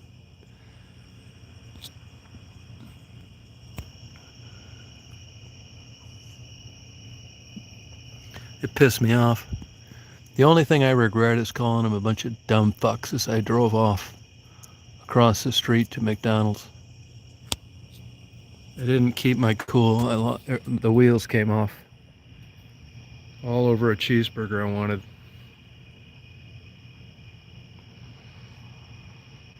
Yeah. Yeah, I love corn on the cob. You know, I get negative emails about my corn on the cob. This is what I've learned. This is what I want to tell you about the corn on the cob. Now you can think it's bullshit, but this is why this happens this way. First of all, there's a difference. If I'm just going to eat regular corn on the cob, I'll just boil it. Okay?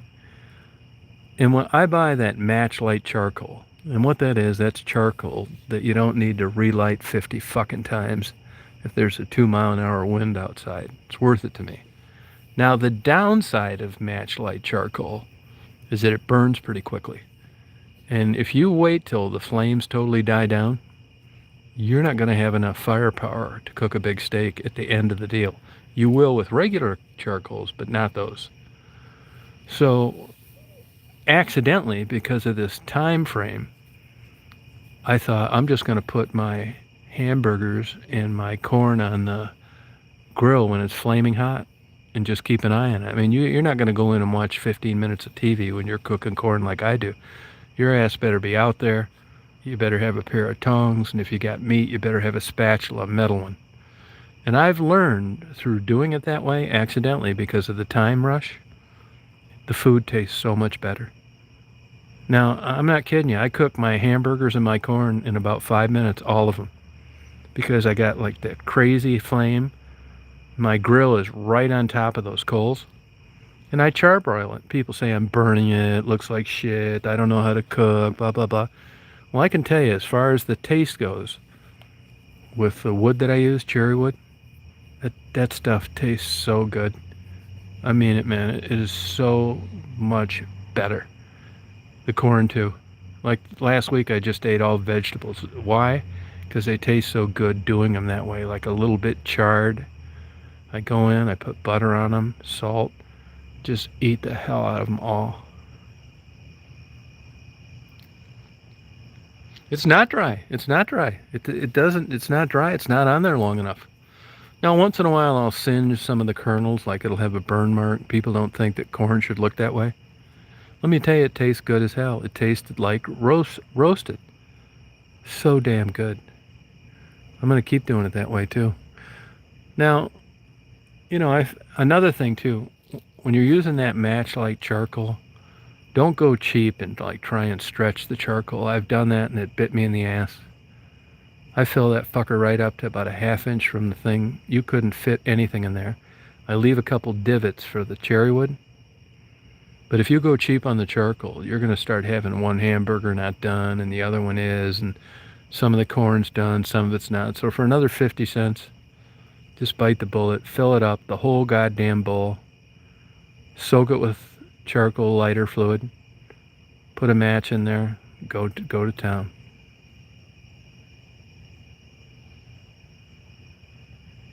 That's right, Cheryl. Now, what I would not recommend doing that way is chicken. By the time raw chicken is cooked, either the outside is too charred and the inside is still raw. It's just a bad deal. Really, the way to do chicken is to boil it, and then you're just charring it for the taste, but you're not depending on it for any extra cooking. But when it comes to meat and vegetables, do that flame broiled thing, but you gotta be on it. Checkers sucks. Yeah, boil it or smoke it. Yeah, you will unless you're super lucky, chicken tastes like shit on the way that I do it. It would be burned on the outside and raw on the inside. Fish, you can do it too, because fish cooks quick. And I like meat and lamb, but not chicken.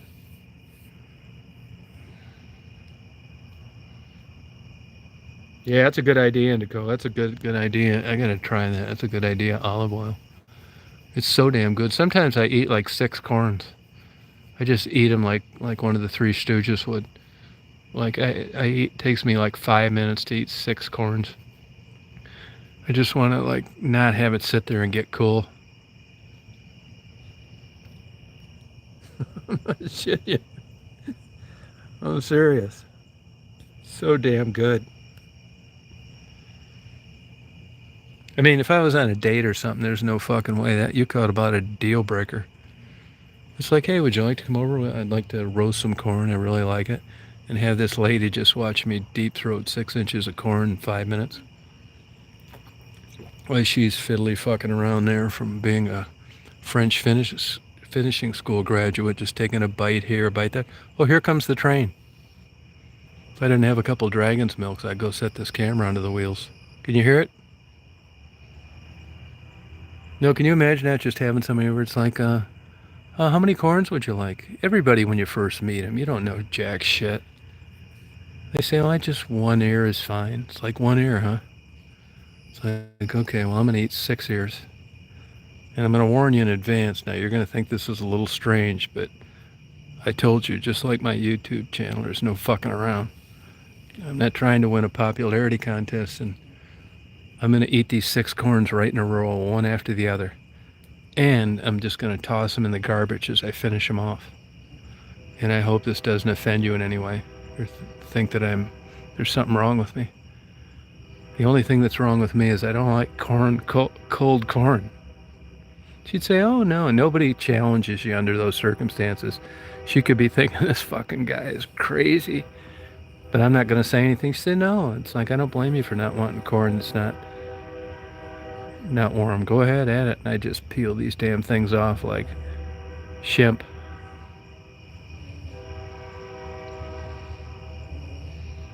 No, I didn't have one match. You know, to be honest with you, I kind of was half-ass.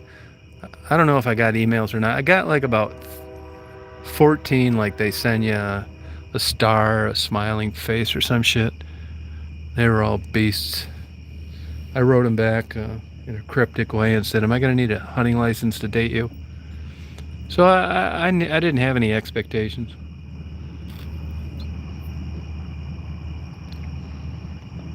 Jennifer, you are not annoying. Get that Bloody Mary mix out. Yeah, it was so great. Nah, I wasn't really that serious about it, but I got a couple social things I have to go to this fall. And, you know, you look like a fucking pedophile of the year if you don't bring a girl with you. I know that sounds crazy. I'm running out of excuses.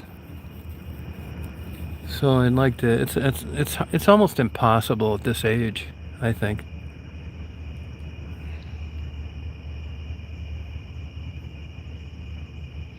Hey, don't like that. You may know this. Any of the rail fans out there, I guess this makes sense, but I never knew this. If you look at that one train video I got the other day, a girl mentioned that you could see the wheels glowing. And I looked at it, and it does look like the wheels are glowing. Is this something that just happens with metal wheels on a metal rail the whole way down? Does anybody know of this? But it sure looked like those wheels were hot. Oh, Daisy is spoiled for sure. She's right there. Oh, broccoli, thank you. Need all the help I can get. I'll probably never date again. Once in a while, I just like have a mental flashback to where I think this is a possibility, and I've got these ideas in my mind, like I'm going to meet someone that like is well-read and that likes swingers clubs, that puts up with my porn addiction, that just drops off random 4-packs of Dragon's Milk with a smiley face. And then when I look at these photos, not that I'm any great prize myself, And I think to myself, this is what it's come to, huh?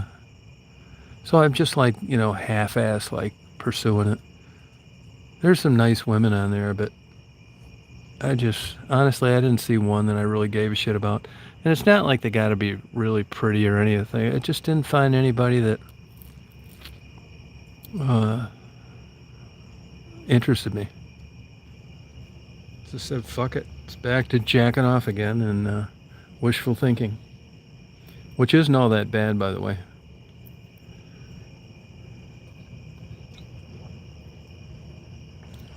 Yeah.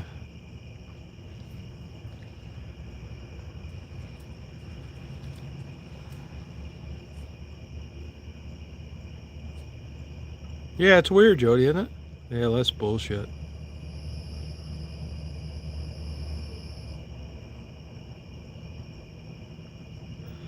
I'm not even 100% sure that that's what it is, but it looks like glowing wheels. What the hell else could it be? Petticoat Junction. No, I wasn't really that serious about it.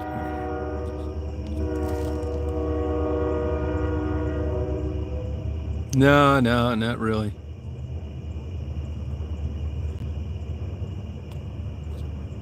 Yeah, it's true.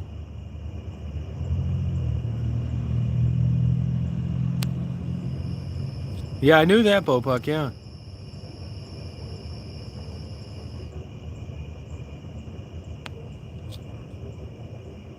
Love the sounds of a train. Isn't that weird why you would like the sounds of it?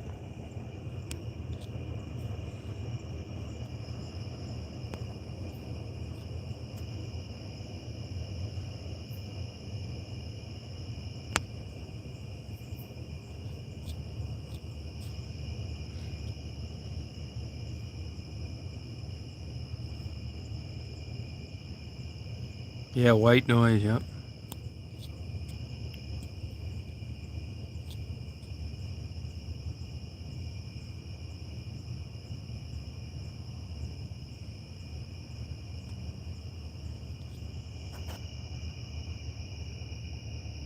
Yeah, Google that, will you? Let me know what you find out.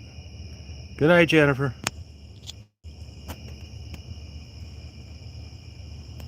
This is a lot better sitting outside like this. And anybody watch the fair photos? Anybody look at any of them?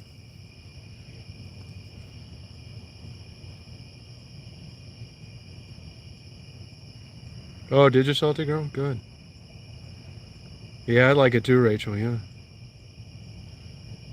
I think it makes me, I don't know, I think I have this, it creates a thought like just going through the night and going through places, sleeping. It's just like a cool feeling.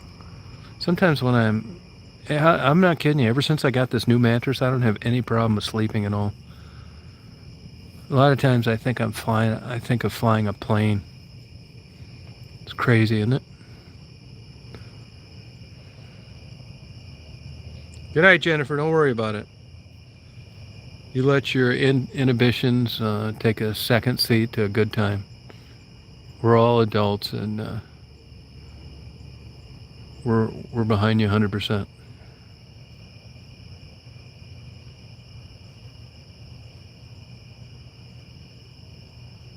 I love that. No, I'm telling you, my sleep has gotten so much better. I'm not kidding you. Excellent. And when I wake up, I can fall right back asleep. It was my goddamn mattress. Oh, big help, big time. I'm telling you, a mattress is so much better. I'm not kidding you. It really made that much of a difference. There's my little girl right next to me. Hi, honey. Sitting right next to Dad. He's such a good dog. Oh, you sitting right next to Dad on a summer night, hon. Thank you, honey. Good girl, hon. Good girl, honey. Sitting with Dad. Yeah, well, that's what they are glowing then. Actually, it's a place, it's called Saginaw Sanitary Mattress. I know that sounds like a Kotex manufacturer, but it's not. I uploaded a video on it about a month ago. I was all set to drop $2 grand on a mattress. I thought I had a bad mattress, but It's an expensive mattress, like 1,800, but it was pillow top. $568. Sleep like a baby.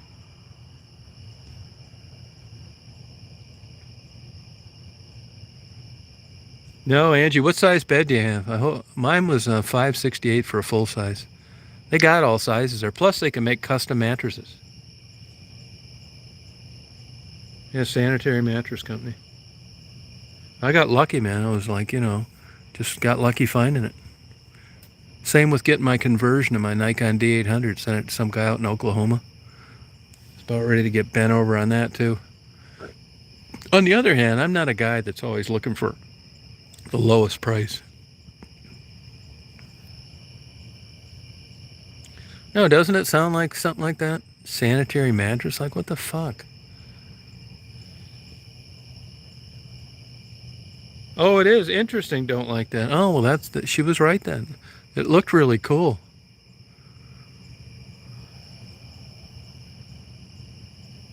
Huh. Yeah, look it up, Angie. You could go get one there. You can always rent a U-Haul truck if you. But here's the thing. The guy talked me into coming down there and laying on him. It matters. I'm glad that I did. I didn't feel like it. I wanted to just order one, and I'm glad I didn't because I think I would have went a little softer. And I'm glad that I didn't.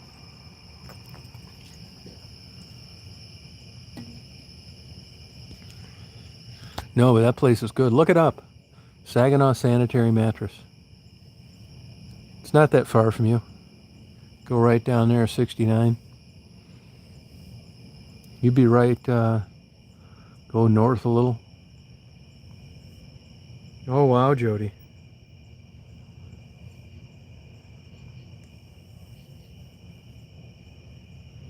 Yeah, that'd be cool. Saginaw Sanitary Mattress. I just love nights like this. Let me tell you, I was like so tired for so long. I couldn't stay up late. I was just tired all the time. Hear the train in the distance? And now here I am just staying up late. But I don't care what time I get up tomorrow. I don't care what time I get up any day. But especially tomorrow, it's going to be another 88 degrees days. Got my little Daisy with me. Oh, thank you, honey, for sitting by Dad.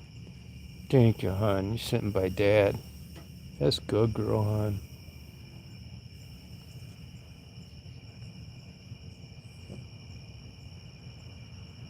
Yeah, you could use it, Angie. If anybody that has a full size, like I have a full size bed, and the reason for that is I have antique beds. I may end up changing that, but for now I have antique beds, so full size is what I need. I'm telling you, you get fucked when you get up past full size queen and king. They fuck you on everything. Those damn pillowcase, all that stuff's not worth the extra. Mattress cover, all that stuff. It's not.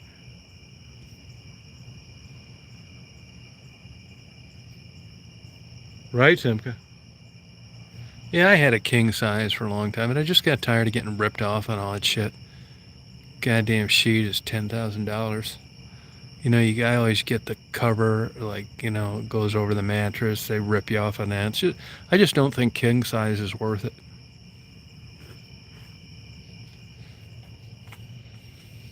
But anybody that needs like if you have full size, I could deliver one. It fits in the back of the van, actually. It'd give me an excuse to go to a new destination. Yeah, too big, yep. But you don't know that until you get one. You know what I mean? I think, wow, king size bed, you just go home and, you could and then you get one. And it's like, well, I'm kind of in the same spot anyway,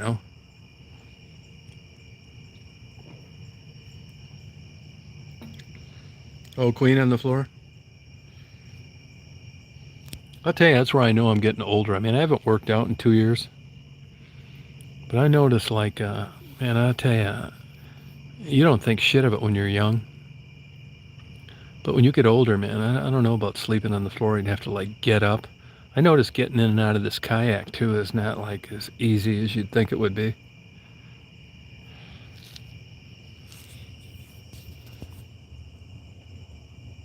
Yeah, right, don't like that, yep. Yeah.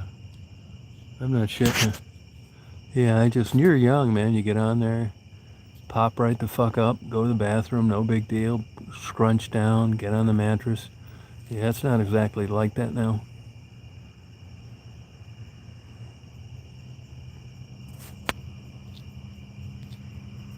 Yeah, roll up, but you still got to do a goddamn push up. No, I believe it don't like that. Yeah, the hard way. I believe it.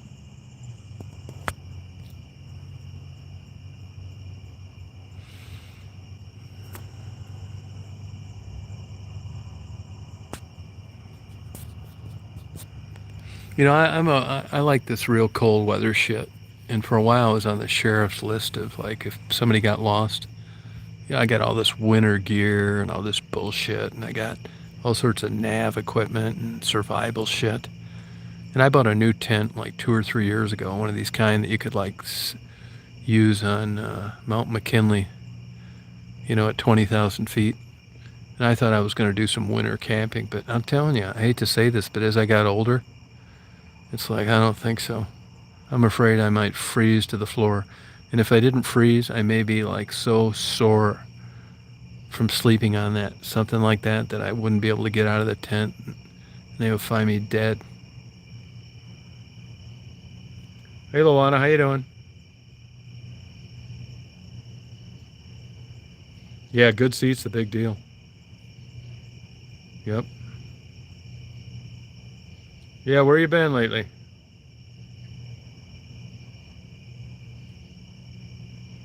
No, the shacks are ice fishing. It's great. That's actually pretty warm. They have heaters, and it blocks the wind. It'd be pretty cool, but it's too boring to me. The big thing you want to do if you go fishing like that is your boots. There's a difference between a real warm boot. You know, you're not moving, so it's easy to get cold quicker, and your feet are still on that ice. You can't get an all-round boot. You got to get boots that apply the situation, just like I did with kayaks.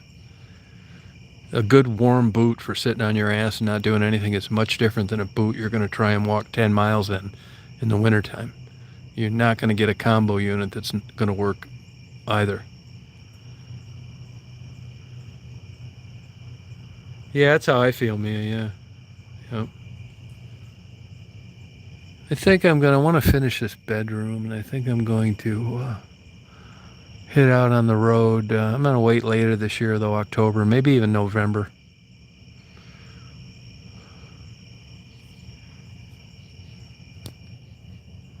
Oh, Luana, thank you. Yeah, I haven't talked to Manny in, geez, probably a couple months. I keep an eye on him, though. Yeah, I don't really like fishing that much.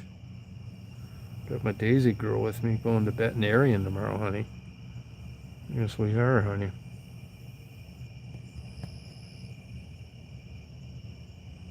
Oh, are you, Luana? Do you upload videos yourself? Oh, that's cool, Jody. Yeah, it's neat. I worked at a rehab thing where I fed owls. You wouldn't believe how big their mouth opens up. They eat their prey whole, most of them.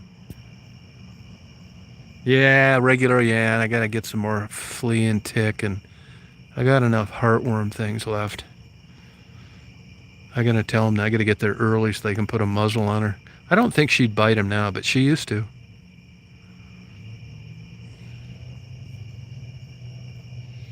It's iffy. I can't really say. There was a time where she'd bite everybody. Yeah, and then it was muzzled. Then they wanted me to give her drugs. Like, I'm not giving this dog drugs over this fucking bullshit. You know, you guys are professional vets, man. Put a muzzle on her. What the hell you think she's going to do with a muzzle on? No, I'm not giving her a tranquilizer over this stupid shit. Put some goddamn welding gloves on and shut up. Well, let me tell you, when Daisy was a young dog, she would bite like a motherfucker. The lady that owned her before me, she smacked her one time. She bit her twice. She'd have bit her a third time if I hadn't run distraction. I had a girl over here one time that was a clerk at the grocery store just visiting, and she stepped on Daisy's tail and she bit her in the calf. Then I had a lady from the Humane Society try and pet her one time. She pulled her hand out of the way in time. She snapped at a couple other people. She doesn't seem to like adult men. And I didn't realize this until I went to Hilton Head back in the spring. But if I leave, she starts freaking out. Then she starts getting shitty with the people that she was friendly to before I left. Then they let her in the van, and then she wouldn't let him in the van again to get her out. So because of that, I don't want to leave her alone. I mean, like today, I don't mind going away for an hour or two because she's at the house she's lived in a long time. But leaving her in strange places, just not doing it. Oh yeah, she can be meaner than hell. And she's really cool with other dogs, but if they get aggressive, you wouldn't believe it.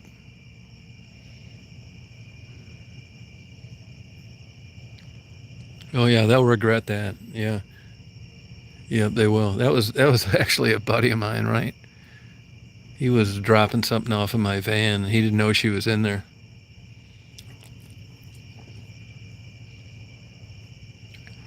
She was about 6 months when the neighbor got her, and then she had her for a year. But I'll tell you what happened on that. Went up and got her in a blizzard in Gaylord. Brought her back. And this older lady living at the end unit. Well, I knew it was a young dog, and I thought, man, this is not cool. This dog, not getting any exercise. So I would give the dog. I would give Daisy baths, and I would take her to the park, and I'd take her to the airport, and I did a lot of shit with her because I knew it was a young dog that wasn't going to get any exercise with this older woman. So I knew her pretty well. Once in a while, she would get out, and she'd come over and scratch on my door. So she had her for about a year, and had to go to an assisted living care facility. She said, "Do you want Daisy?" It's like, I really like Daisy, but no, I don't. I didn't really want a dog. And then I got thinking about it. It's like, God damn, this dog. Daisy was at a pound, given to a family, taken back to the pound, given to another family, and they said she was jealous when they had another baby, which is probably true. And then my neighbor got her. And the more I thought of it, she was such a cool dog. I thought, fuck it, man. I'll just take it. So I took her. I'm glad I did. It's been the best dog I've ever had.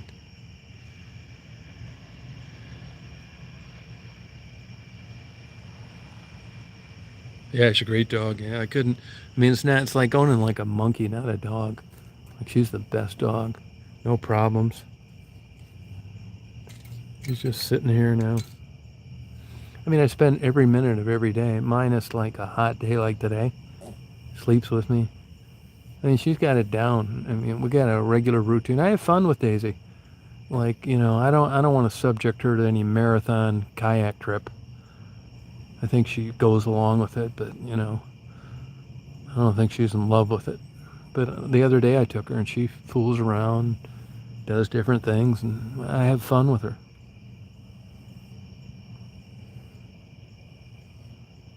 There have been a couple times where, Daisy, where I was messing around, and I think she'd have bit me.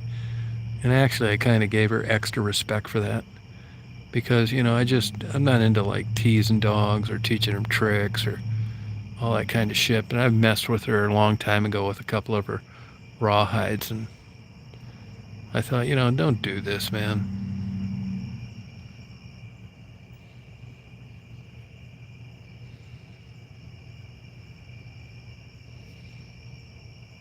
Yeah, she had fun at the islands. Yeah, runs around. She does her own thing, and she's just been like a trouble-free dog. Yeah, I mean, she looks like a little foo-foo dog, but she really, likes swimming around and chasing things. And like Mary says, she's down for anything. Yeah, I know, she would. She would. If you kept pushing her. I mean, I'm not sure what kind of dog she is, but I've read like the profiles of dogs that I think she could be. And they'll only put up with so much bullshit.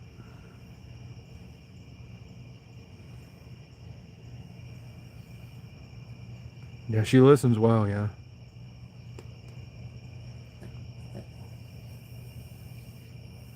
Yeah, she's a real muscular dog in the chest, and even as a young puppy had that real thick torso. I mean, like, in a small head.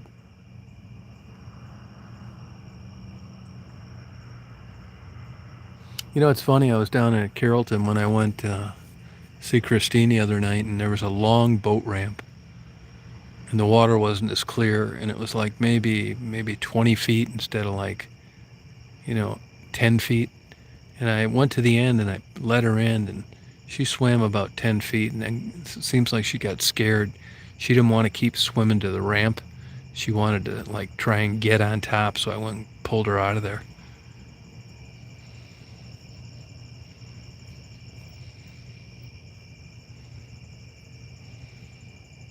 Yeah, she's a great dog, man. I mean, I got so lucky. And she would be about 8 now, so I mean, there's a chance Daisy could outlive me. You know, I can only say about Marguerite that I would know if something negative happened. That area is being, basically was all condemned, and the panhandling is down to nothing because they're building that new Gordie Howe International Bridge. So I don't know. I mean, there's no place to eat. You really can't panhandle. I don't really know.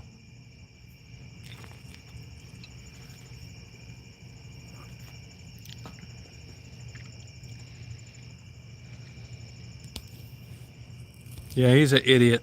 Yeah, I know him. Yeah. Unfortunately, I have.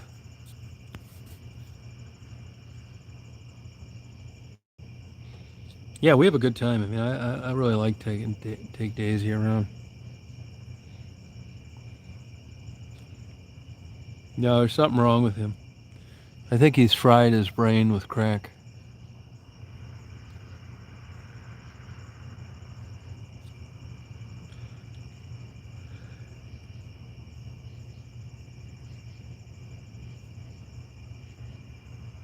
Yeah, there's something wrong with him.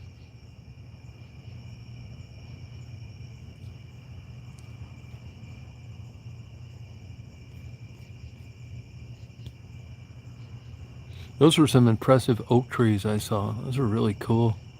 It's really interesting to me that they've thrived there. Makes me think there was a lot more land there at one time than there is now.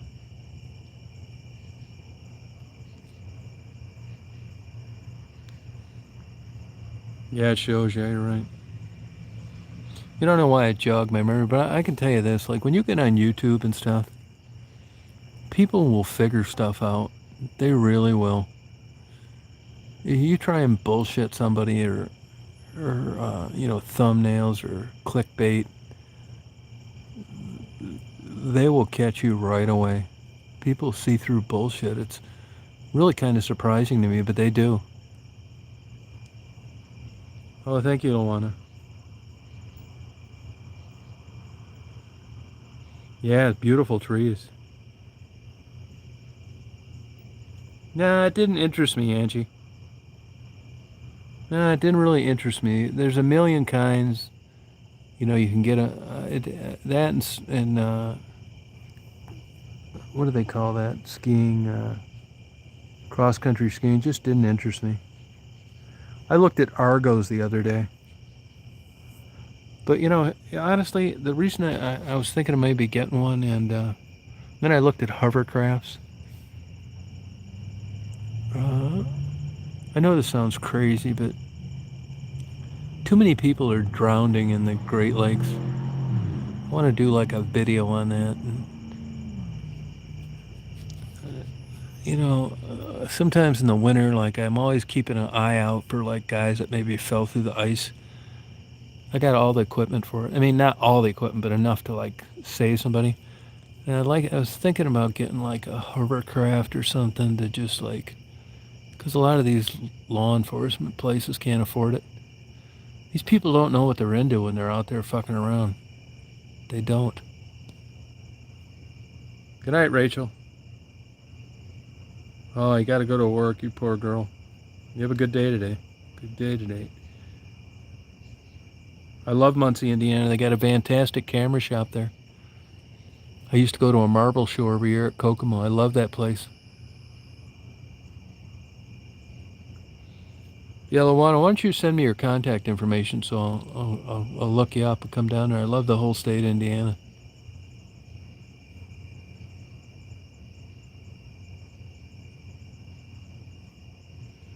Yeah, I like going to new places. I mean, I think what I may do, like in June. Here's the thing. Here's my problem. I like winter. I really do. For some reason, I like going to resort towns when nobody's there. Why? I don't know. And but on the other hand, I like to travel sometimes when the weather's bad because it's limited access. And I want to get out to Las Vegas and I want to get to California. I like to do some interviews.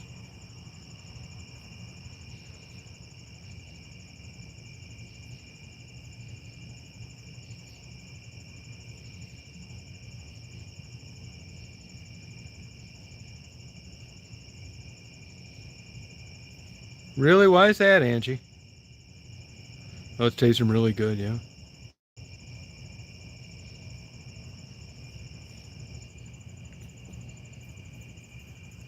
Tastes good. Makes me lose my inhibitions.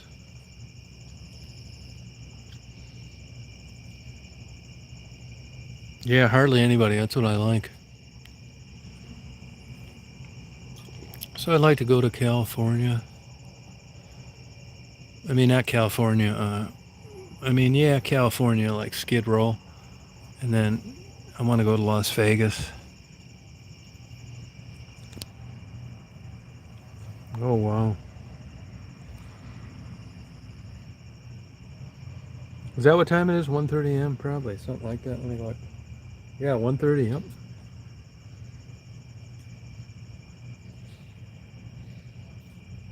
No, I've been kind of in this schedule for quite a while. I stay up till 4:30. No, that's what I like about it. I love nights like this. I've been like this since a kid. I got this new mattress. I'm back into it again. I thought it was just getting old. It was lights out. I'm back to staying up all night again.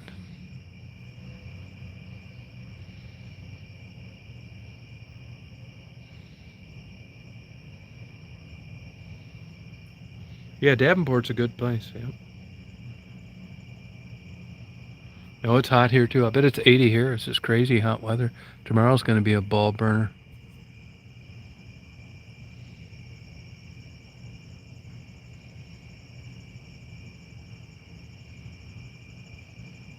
Really, Angie?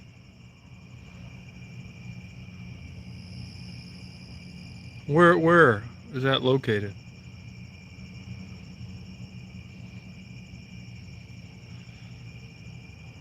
Yeah, ball burner. Yeah.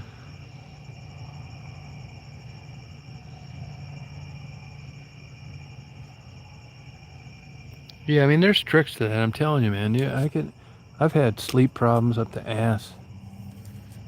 Problems can be a lot of reasons. You got to identify it. Hormones, sleep apnea, depression, too much caffeine, shitty mattress.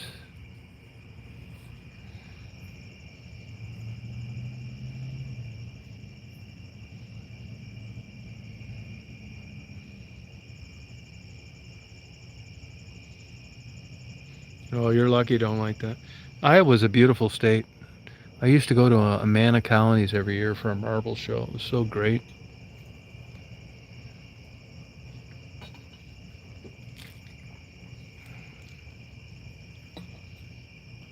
Yeah, I know what you mean. You can't have it both ways, Alana.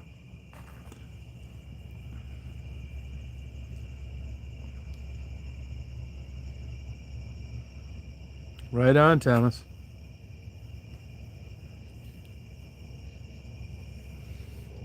Simka, is this a done deal on moving? And if it is, when will you be there?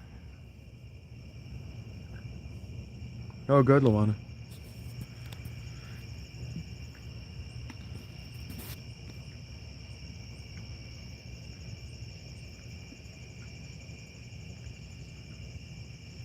It's the greatest vehicle ever made.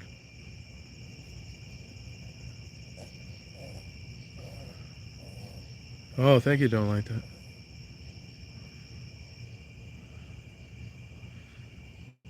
Oh yeah, I like that. Yeah, I like taking photos.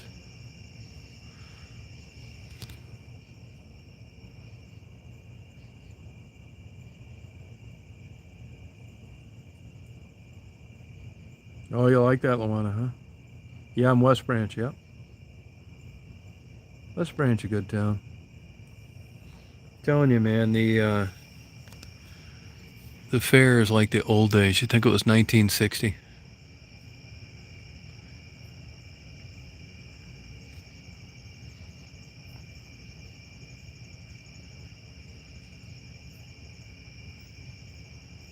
Oh, cool, Simka. How's the dog doing?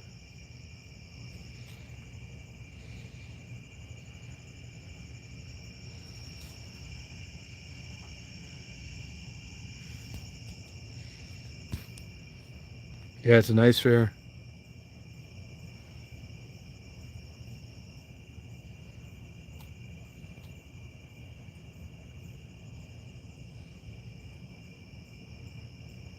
Oh, that's okay. Well, that's your choice.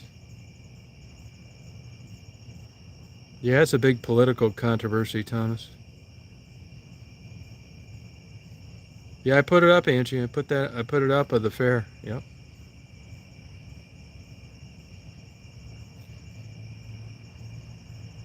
So, Simka, you haven't sold your house yet and you haven't bought a new one? Is that it?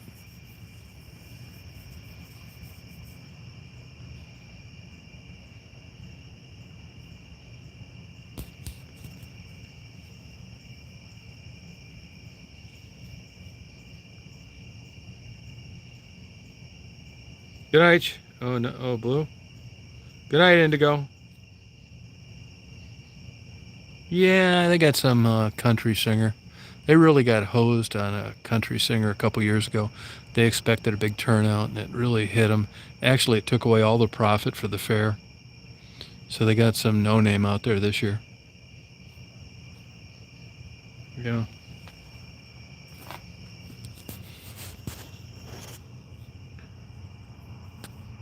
Oh, sorry about that, Simka. Now, would you reconsider because of those floods, or do you just think it was a fluke?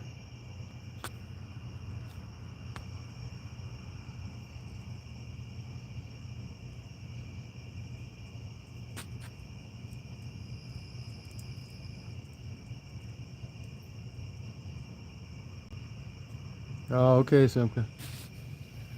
What you doing, hon? What you doing, honey?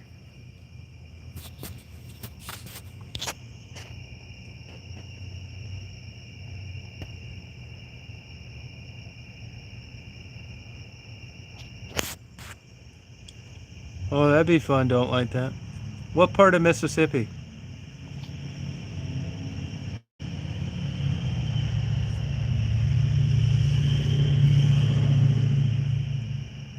Oh, wow.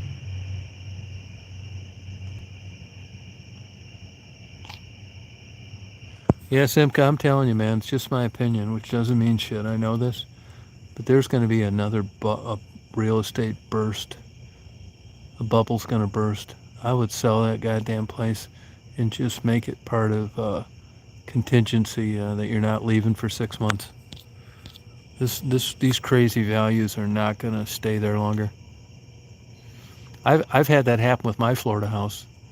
I've went for not being able to give it away for 800 grand, and to turning down offers for $5.2 million within a 23-year period. So, I mean, it's cyclical, right? If you're 20 years old, who gives a fuck? You can weather the storm. But if you're 65 and you're wanting to get the hell out of Dodge, I'd lock that goddamn thing up ASAP. Right now, it's not going to get any better than it is now. Just make it contingent on 6 months. Then you'll have the cash. You can rent a home if you need to for a year while you find your dream place. But I would get out of there ASAP.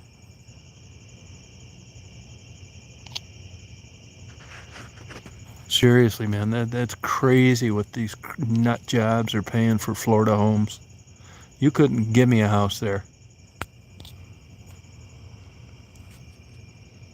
Hey, hon, you feeling good? Good girl, honey. You know, that's another nice thing about Daisy. She just does her own thing. Been this way as a puppy.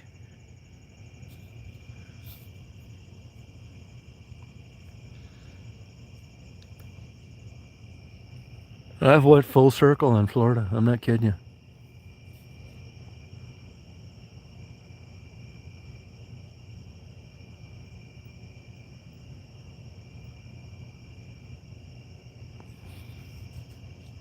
No, don't buy now, right? I would sell that place and go rent a place. But I would sell that ASAP. This is not going to keep going. I just told you my example in Florida. I could not give it away. There was even a time where I couldn't give it away for what I had into it, which was 600 grand.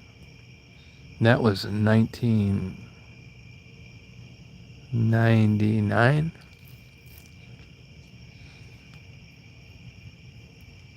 Seriously, it's not going to keep up. My place isn't even for sale down there. I mean, you know the deal. My wife lives there with her boyfriend.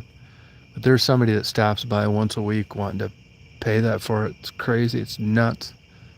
You have to be out of your goddamn mind.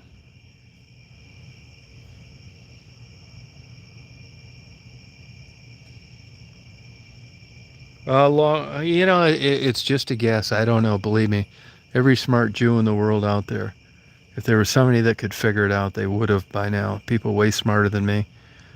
All I can tell you is that there's a timeline for everything. And I've watched, I'm 65 now, so I could never figure out why my dad was so cheap and why he never spent anything. Well, I get it now. You know why? Because he suffered through the Depression. And if you're just a person of a baby boomer, like this bullshit we're going through now, you just never know, man. There's nobody out there really knows. All of a sudden, somebody hits the panic button and it ripples through the economy and the dollar isn't worth a shit. And, but this real estate stuff is total bullshit. People paying $20,000 and $30,000 more than a home was listed for when there are no jobs out there. And I'm telling you, man, I'm not a conspiracy theorist, but this COVID bullshit getting plugged into this thing too makes me suspicious. They're busting everybody down to having no money again with a high growth real estate market. It doesn't make any sense. I hate to tell you that, man, but I've had it both ways. I mean, when I left Chicago, I sold my condo for what I paid for it, but I had to give away a $30,000 parking space. And I don't really have too much of a problem with that because I lived there 12 years and it would have cost way more than $30,000 to park. So I could live with it. But now that same place is like up a lot and it's bullshit because downtown Chicago is dying. She likes living there with her boyfriend. Yeah, I don't know why, man. I mean, I'm sure I got a sneaking suspicion I'll probably never see a penny from that place, which I'm fine with. She likes running the goddamn thing. If I had to guess, and I could be totally wrong on this, but I think it's an ego thing. She owns this big, great, fantastic property, and it makes her feel good and the people she interacts with, and she doesn't want to leave it. She's building a $550,000 custom barn that you can stay in and have your wedding in the morning in some like chapel in it, and your goddamn horses can sleep there too. It's crazy. I don't give a fuck. I mean, we've managed to weather the storm for let me think about this now. 42 years and we're still married, despite me fucking around and her living with another guy. It just goes on. I can't explain it. I'm not capable of it. So I don't care. When I had some problems there about 4 years ago, I was cash poor and we kind of both lived. I was too goddamn depressed to even take the time to sell what I had.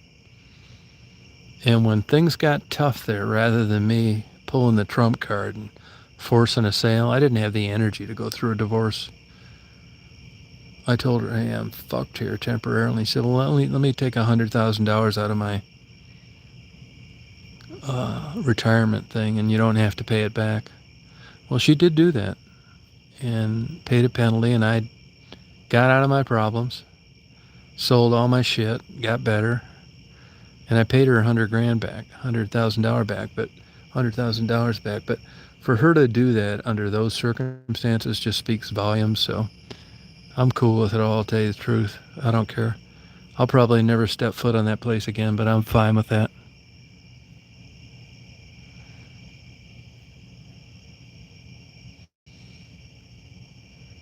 Yeah, it's a weird way. I mean, I don't really get it.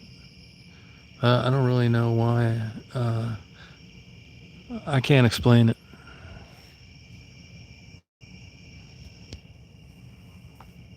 There's my girl out there guarding the house again. Good girl, hon. Yeah, it is what it is.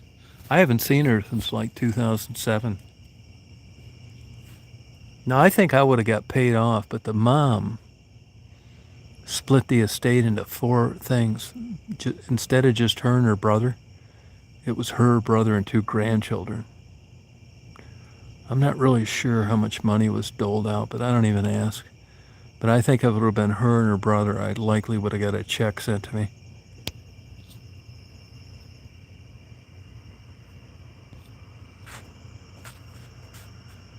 I don't give a fuck. I was going to test the waters because I have to sign a waiver. Florida Power and Light is burying all the goddamn electric lines underground. And I'm on the deed there. And it requires my signature. And they didn't even show up the one time. They hired some company to come up here and they never showed up and they pissed me off. So I've been not exactly compliant. And she called me yesterday and said, hey, I need this thing for them to do this. And, I said, they can't do fucking shit without it. I've just been lazy about it, right? Anyway, I thought about hitting her up for a couple blowjobs. And then I thought, nah, I don't even want to joke about that anymore. So I didn't. It said that I'd send the paperwork down the next few days, but it would have been worth it for me for the shock value. I'm sure she'd have said no, but I would have liked to have heard the explanation behind it. Buck, honestly, I haven't really followed that border thing. As I said in some other chats, I know a guy here that is from Texas, and he contacts, he talks to people daily down there, and it's just back to the old days, just walking over there, hundreds of them. So, I'm not up to speed on that.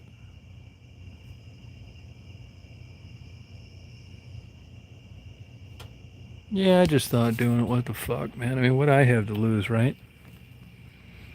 I didn't give a shit. That's why I say, I argue all the time that the whole thing is based on hormones. We've gotten arguments before. This has been a long time ago now, quite a while ago. I tell her that I own half that property. And I'm going to come down there. You're going to welcome me with open arms because I'm on the fucking deed. And I want to rent the nicest room, and I'm going to get 2 escorts. We're going to have a 2-day orgy. And I don't want any interference from the people living next to me.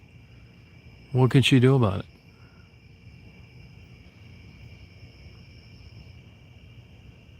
Isn't that crazy, Buck? No, it is. You would really... Anybody that would meet my wife would love her. I guarantee you would. They would think that I was absolutely crazy, which I am able to document now for leaving, but just wasn't for me.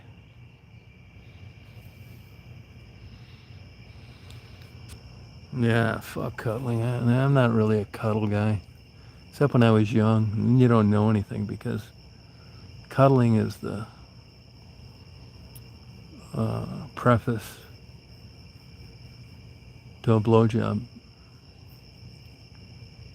But now that I'm old, no way. I don't want to do any cuddling.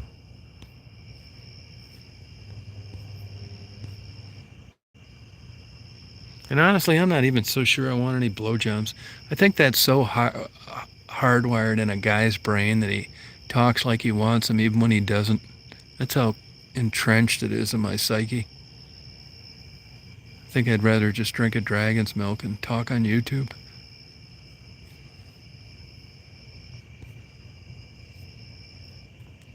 Hey, hon, you guarding the house? Good girl, hon. Oh, I know Tijuana's bad news. Hey, Dan, how you doing? I know that, yeah, you couldn't pay me to go to Tijuana.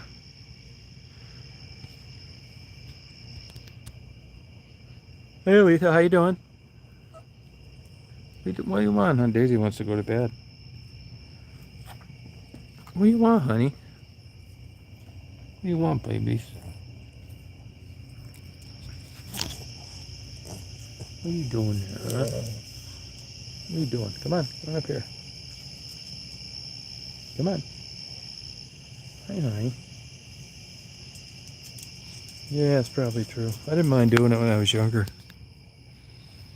And I may do it now with enough alcohol.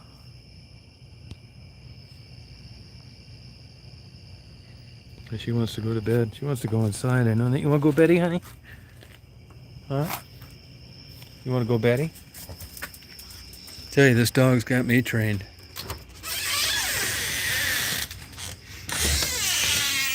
What do you want, a treat? You want a treat? You want a treat? Huh? They had a big pack of her treats yesterday, so I bought them. You want a treat, honey? All right, you're going to get it. You better appreciate this.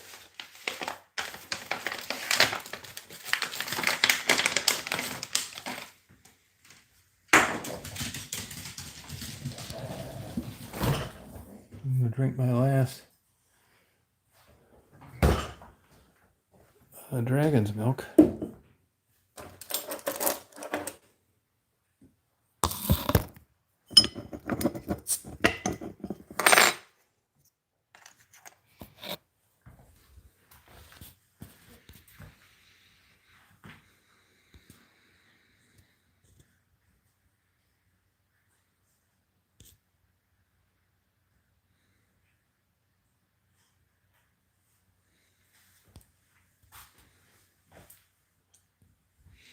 You know you're drinking too much when you open a beer and you can't find it. Good girl, honey. You want to come out with Dad? Want to come out? Come out? All right.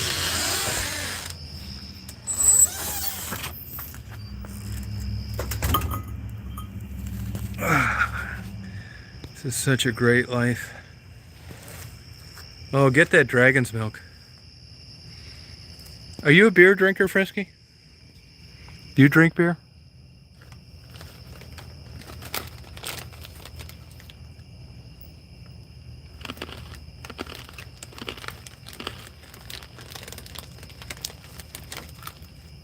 Oh, beautiful night. Yeah. Yeah, I've done that, random.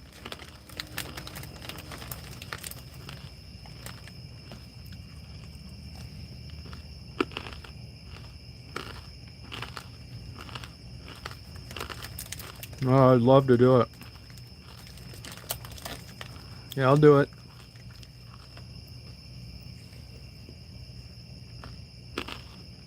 Oh, okay. Oh, yeah, that's right. I forgot about that.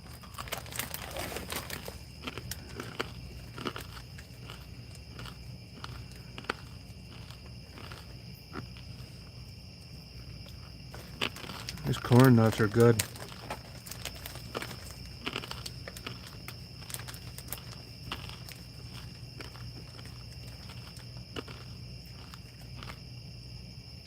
Oh, you too, Jody, huh? Yeah, it is.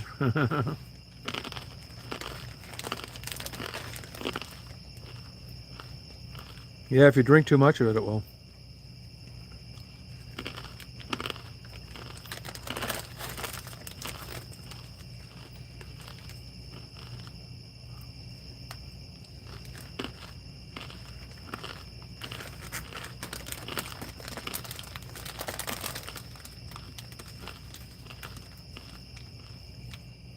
Good for you, Frisky.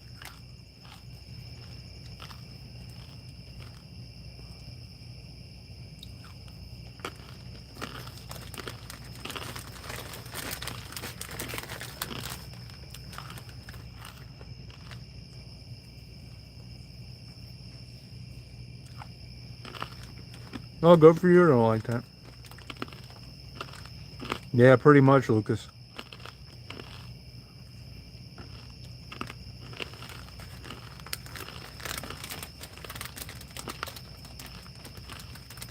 Oh, did you?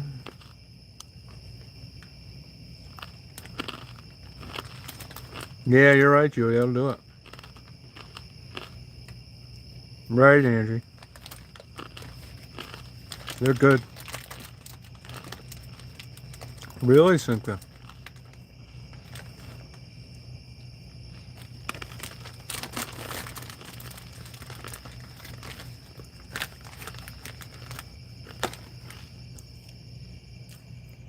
Good for you.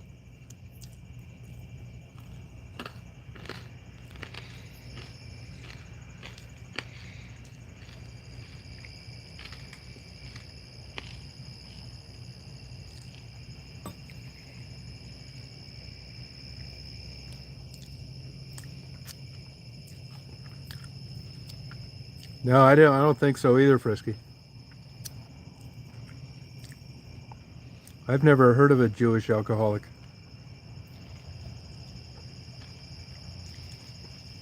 Well, you should try them, Random. That way you can make an informed decision on whether or not to recommend them to somebody.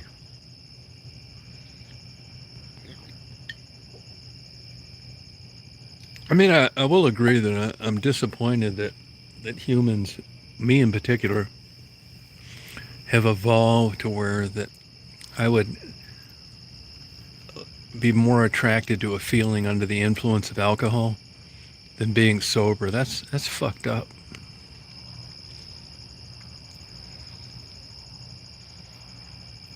And for God's sakes, just think how many of us wouldn't be here without alcohol, me included.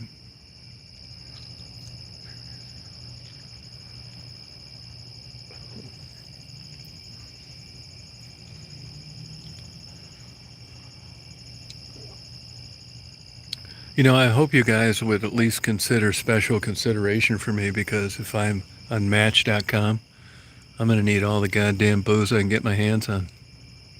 Have you seen these women my age?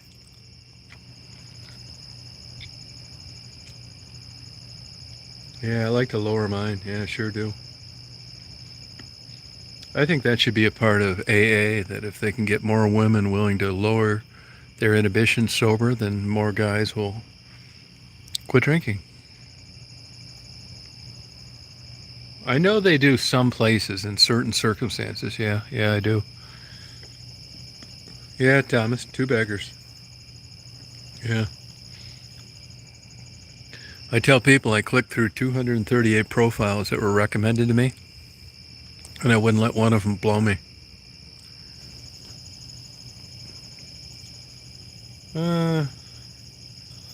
Yeah, see, that's hard to, like, categorize where that would fit in. Low self-esteem.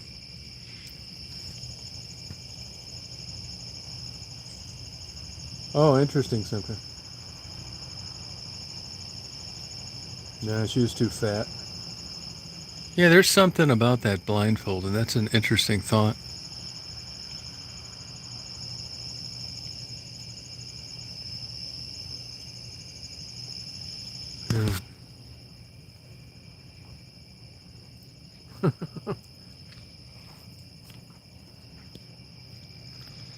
Yeah, like I said, I think a lot of things is just burnt into my brain, and I don't even mean it.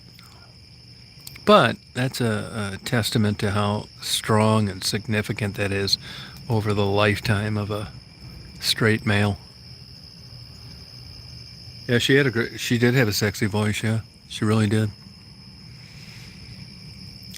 I've really upped the ante on my boldness with regard, though, to telling it like it is. Yeah, I'm telling you, man, it's not that somebody has to be a beauty queen, but if there isn't some kind of sexual attraction, you can forget it. I don't care if they have $100 million in the bank and 22 PhDs and play 19 instruments and fill in at a symphony. It's just, if you're not attractive to them, you can forget it. I hate to. I'm going to take the shallow hit on this one wholeheartedly with a goddamn giant grin on my face. You can just criticize me till the day you die. I'm gonna take it. I wish it wasn't this way. I really do, but it is.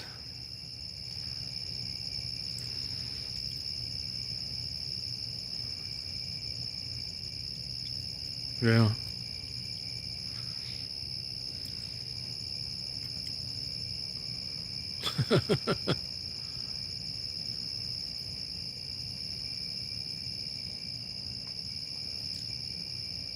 Oh dear, Lucas.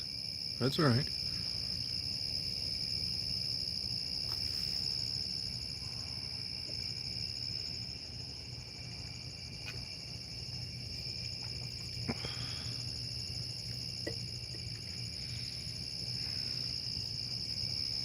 One out of 20.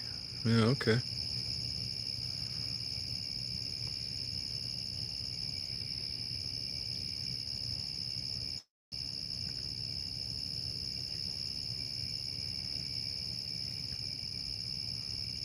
Yeah, it's true, Nicole. Yeah. Yeah.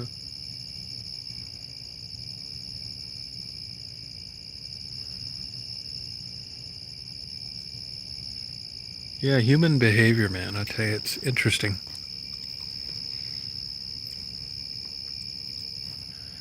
Well, I would agree that I painted myself into a corner for sure. Yeah, preference, yeah. I really have. I want cultured and uh,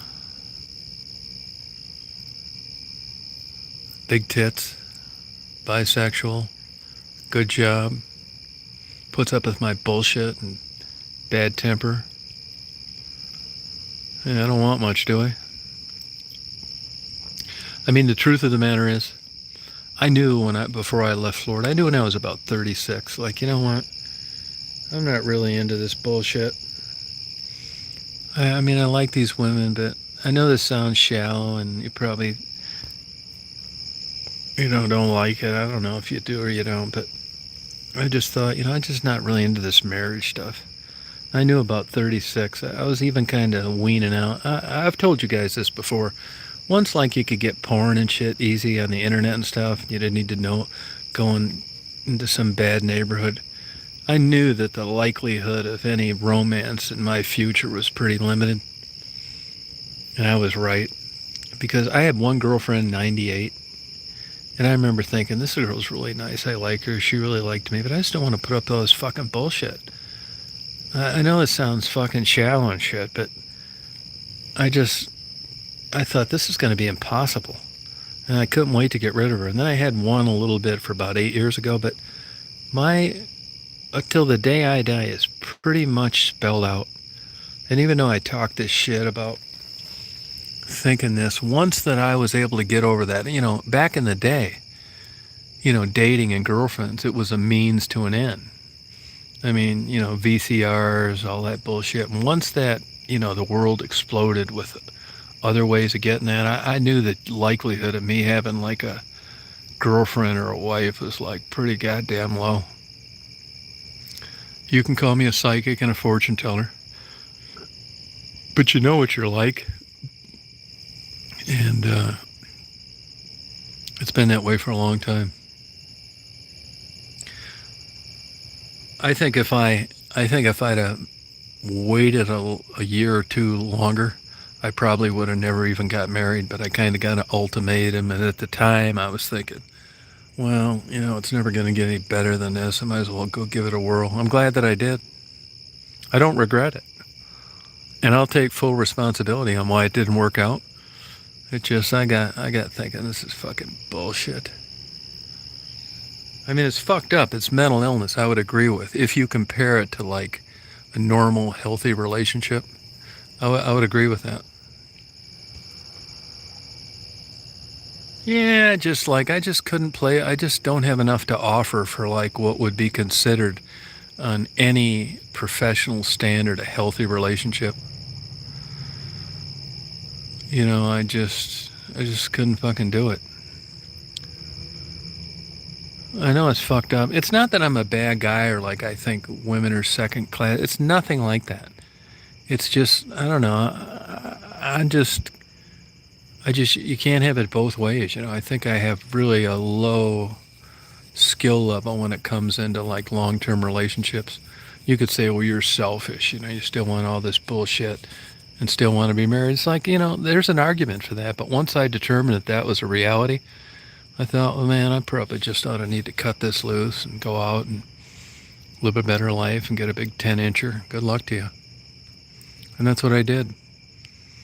So, I mean, I was kind of that way in my mid-30s. And then once I decided to leave my wife, I don't want to say it got worse, but it got more crystal clear that what I'm like and the likelihood of that. I mean, there's a big world out there outside happy relationships with the opposite sex. But I think if I honestly had my druthers, I would just rather have like a woman that was kind of subservient. Not in a, she's not going to get 10 beatings when she burns my grilled cheese, but just someone that like just went along with everything I did. And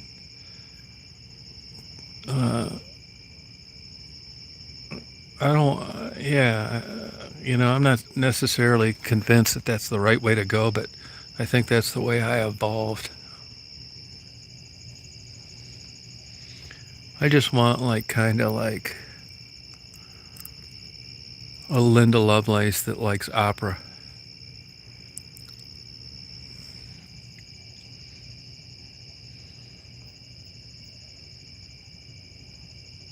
No, they didn't. But I've spent a lot of time reading about this and thinking about it, and I just don't think it's fair to blame my parents. I do think I probably could have had a better genetic pool. But honestly, like I've said all along, I think that I should get A+ for as good as I turned out, considering the circumstances. I mean, it's arguably still way better than I deserved, considering these kooks that brought me into this world. So even though I'm not going to be on, Ozzie and Harriet 2022, it worked out pretty goddamn good considering everything.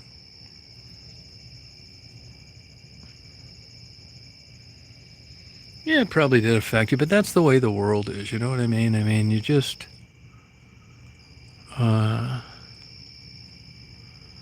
don't know, like I said, I'm grateful that I made it this good, this long. So, I mean, to expect a cherry on the top. I mean, on one hand, like I joke about mail order brides. I think that's like deep down in your psyche as a human being and differentiating between good and bad. I mean, don't think that I don't like the idea of having some big, giant-titted, firm-breasted Asian girl kissing my ass 7 days a week, but I joke about it. But the reality of it is it's not a good way to treat a person. It's not normal. They should live a life of happiness with a guy their age. So, I mean, but I kind of like that, like, maybe it's just insecurities. I like that, like, being like the boss, I guess. And not, having a damn argument every night about our gay quadruplets that want to open a double dildo factory instead of the son that I dreamed of throwing a Super Bowl touchdown in the last 3 seconds. This kind of shit. It's on your mind. You know what I mean? And I don't have a problem with gay things. I mean, I do make jokes sometimes. I know I shouldn't.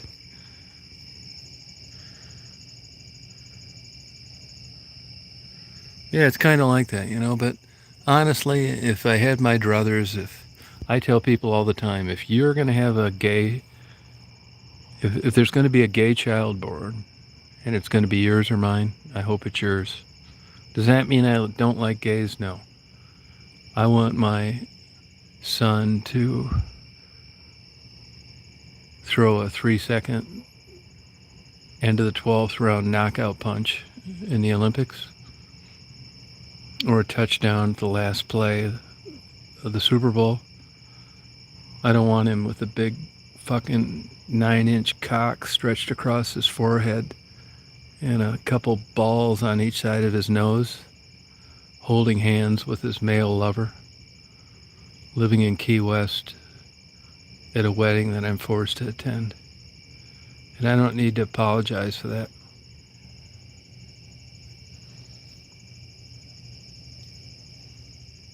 Yeah, it's true, Simka. It's true.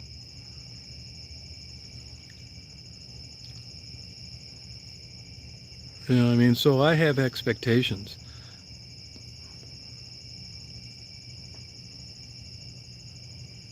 No, I didn't watch that.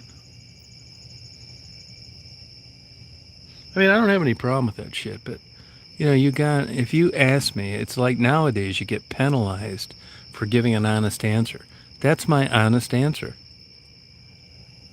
Instead I'm supposed to show up at the White House with a big grin on my face that my goddamn son just got his dick chopped off and he's a fucking transsexual and that he's happy.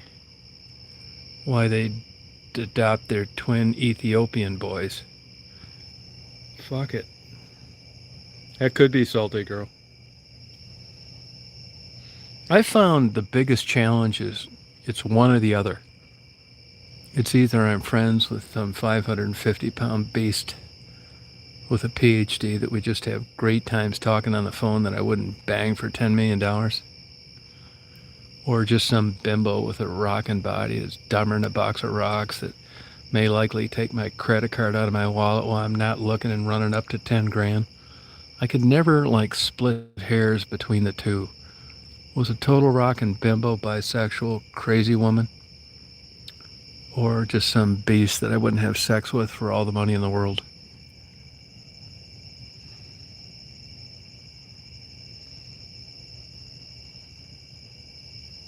But the good news is, I mean, this sounds fucked up. I know, Simka, you criticize me when I make comments like this, but it's about over for me, which I'm not all that upset about. When you look at the time that, I put behind me, and a reasonable time ahead of me, I'm not going to be around that much longer. And in a way, I'm happy about that. No, Lucas, no, nope. Yeah, but it's almost over. Yeah, I'm going to be eating fucking Viagra by jelly beans. It is about over, but nobody wants to admit that, including me.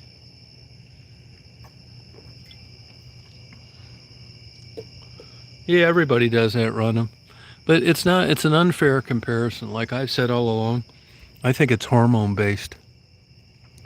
When I was young, I was the most jealous son of a bitch that ever lived. I went driving through blizzards to see him. It was great. And then you get older, and I really think it's hormone based. I really do.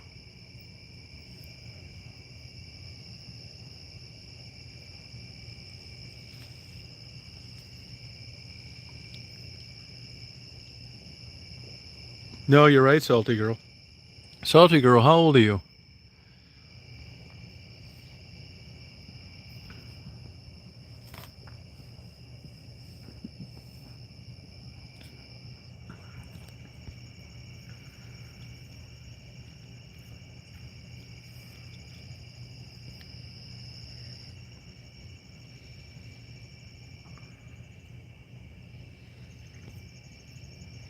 Amish style. No shit, Salty Girl. Wow. Oh, you're lucky. Don't like that. Yeah. I mean, I don't know how it's possible, like for to like be from this country and like think a guy like me is okay. That is if you're a woman. This is such a great night out here tonight. I bet my neighbor's getting his ass stretched right now. God bless him.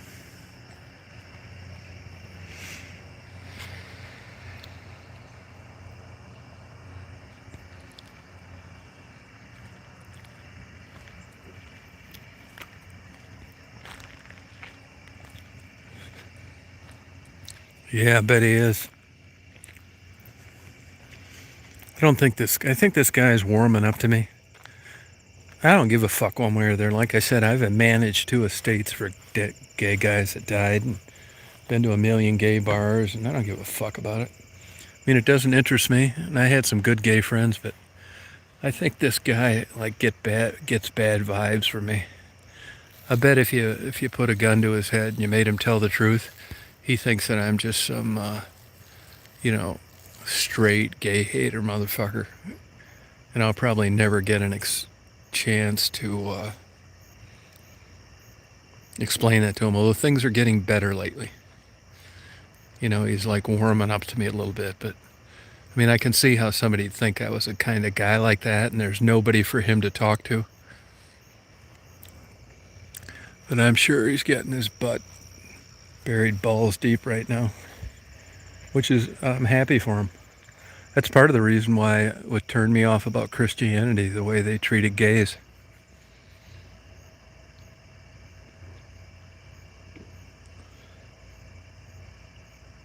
Oh, did you see that, Angie? Did you notice that?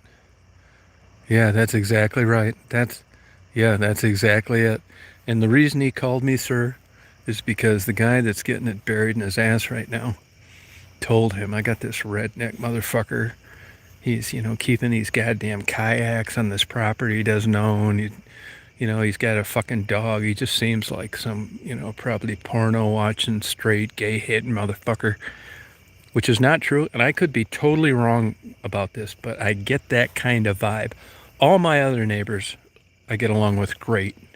They think I'm a good guy. I mean, whether they do or whether they don't, not a big deal. But like I say, I'd rather get along people than not. But I knew this guy was gay, which I don't give a fuck. And tonight put the cherry on the top. Yeah, I did get it about 6 weeks ago. Yeah, not much talk to him, but I can tell when I talk to him, he's like kind of nervous. I think, I'm not into like condo boards and shit. I go in there just like I do on my YouTube channel. It's like, what the fuck are you guys doing, man? The fucking place is looking like goddamn Harlem, man. What are we paying for? Everybody just kind of like sits there quiet and they don't like challenge me. I don't go to any meetings. I just give a fucking, what do they call that? Where you sign the thing for somebody else to do? Proxy. So I think it's kind of passed down that, I'm a fucking nut. But that was from the old people, even though they liked me. And this guy, I think he's assuming something that isn't true. But yeah, like the guy that came tonight, that put the cherry on the top to me. I don't care one way or the other, but definitely bingo. Yep, which I don't give a fuck.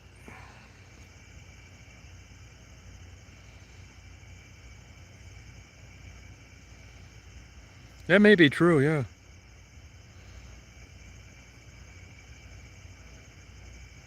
Yeah, no, you can't, man. Either my neighbors are lying to me, or the guy that built these condos needs some kind of a builder's award, because I have freaked the fuck out a few times. Not lately, but I have in the past. And I've asked my neighbors, do you hear anything? They say, no, I didn't hear anything. It's got super good insulation between the walls. I'll give you, I know this sounds terrible, but like this guy, I told this neighbor, I tell all my neighbors, you want to use my kayaks, go ahead. I don't give a fuck. Just either if you don't have a trailer hitch, I'll tow it over there and you can go fuck around.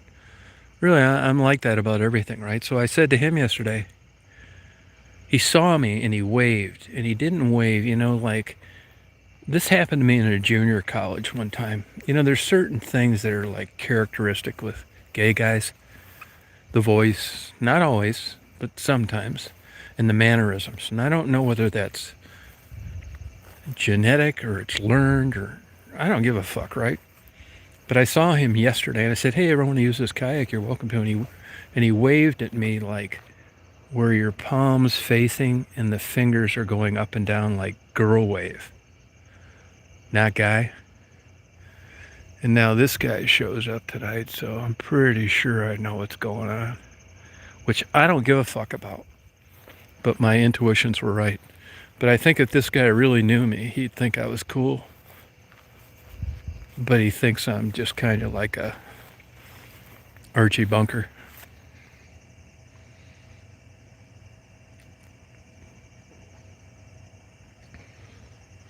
I don't think my neighbors know my YouTube.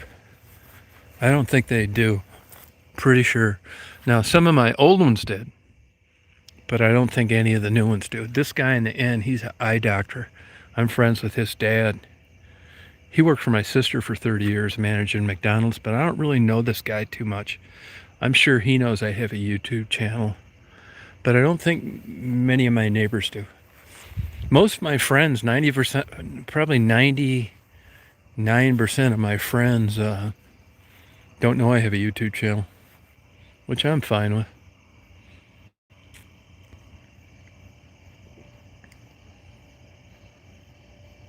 Okay, Thomas. Have a good night.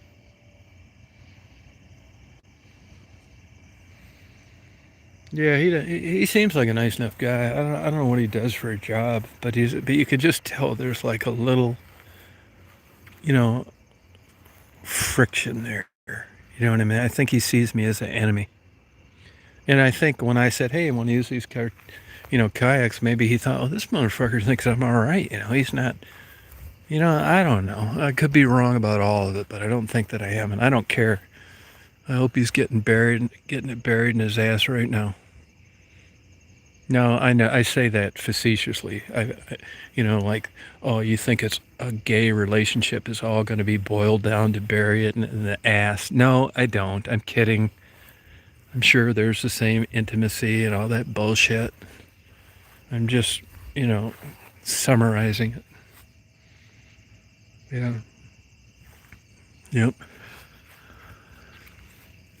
Good for him, man. Yeah, this is a really good night tonight.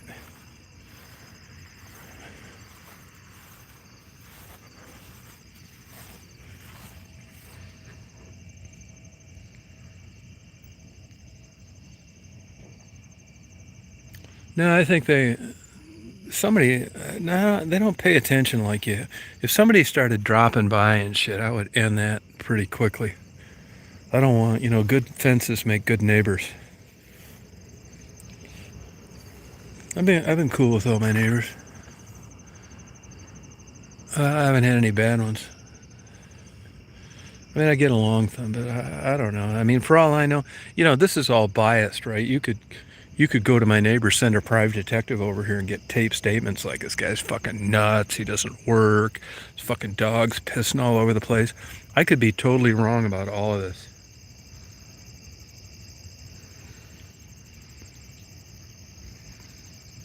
No, this property right here, there's no cops out here at night. See, that's our Walgreens, Rite Aid. I'm pretty cool with the cops now. I told you I had a couple. Like I said, I didn't have any problems with cops about 5 years ago. 6.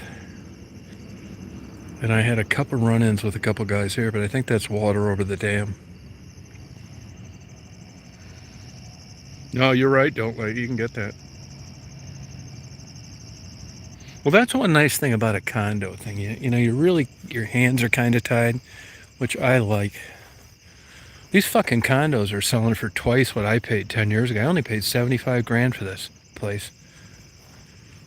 Now they're selling for like 150, which is still cheap. Our taxes, I just paid my taxes, $1,600. It's nothing. I just talked to a guy today when I was letting Daisy swim. You know, one of these pickups, you need a fucking ladder to get in the goddamn thing. Nice, all this bullshit. 19 different lights on the turn signal. I said, would you mind if I asked you what you paid for that? $71,000. You'd have to be out of your fucking mind. Yeah, it's really quiet. $71,000 for a pickup? Are you shitting me?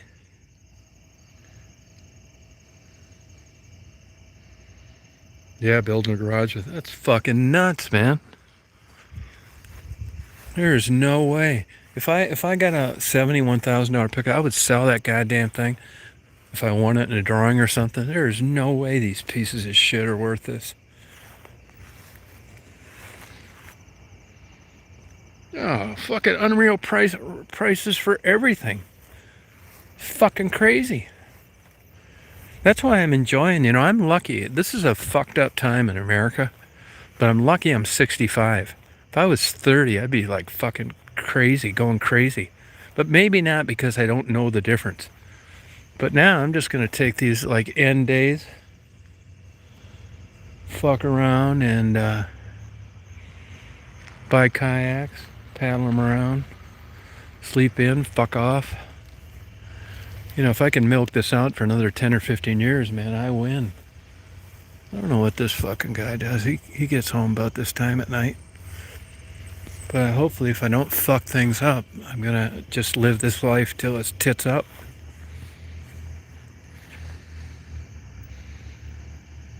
Yeah, $10 blowjobs on the straw. It's true. If you're gay, too, you can get blowjobs a lot cheaper. If I ever, formed a rebuttal, an argument for being gay, there's one right there, $10 blowjobs. Fuck. That's a deal. They're probably 20 now.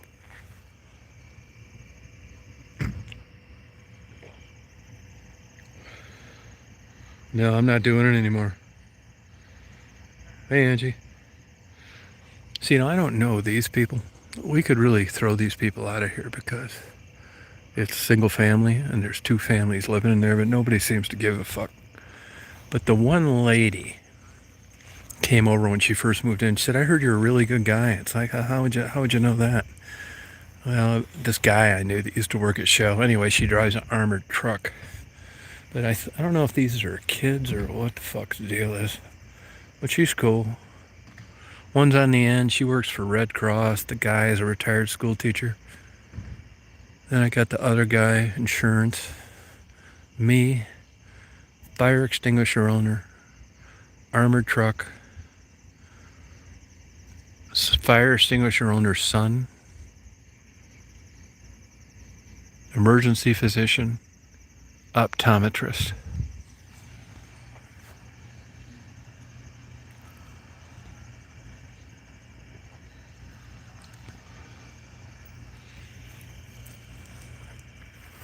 Yeah, pretty cool. And the other neighbors, the other ones were cool too. Like, they had me they had to let him use my washer and dryer when the lady got divorced. She remarried her husband. Happy for her. I go put turkeys in the oven, shit like that. The other lady, I'd take her to doctor's appointments. But it's not like that anymore. It's a younger group or they have spouses.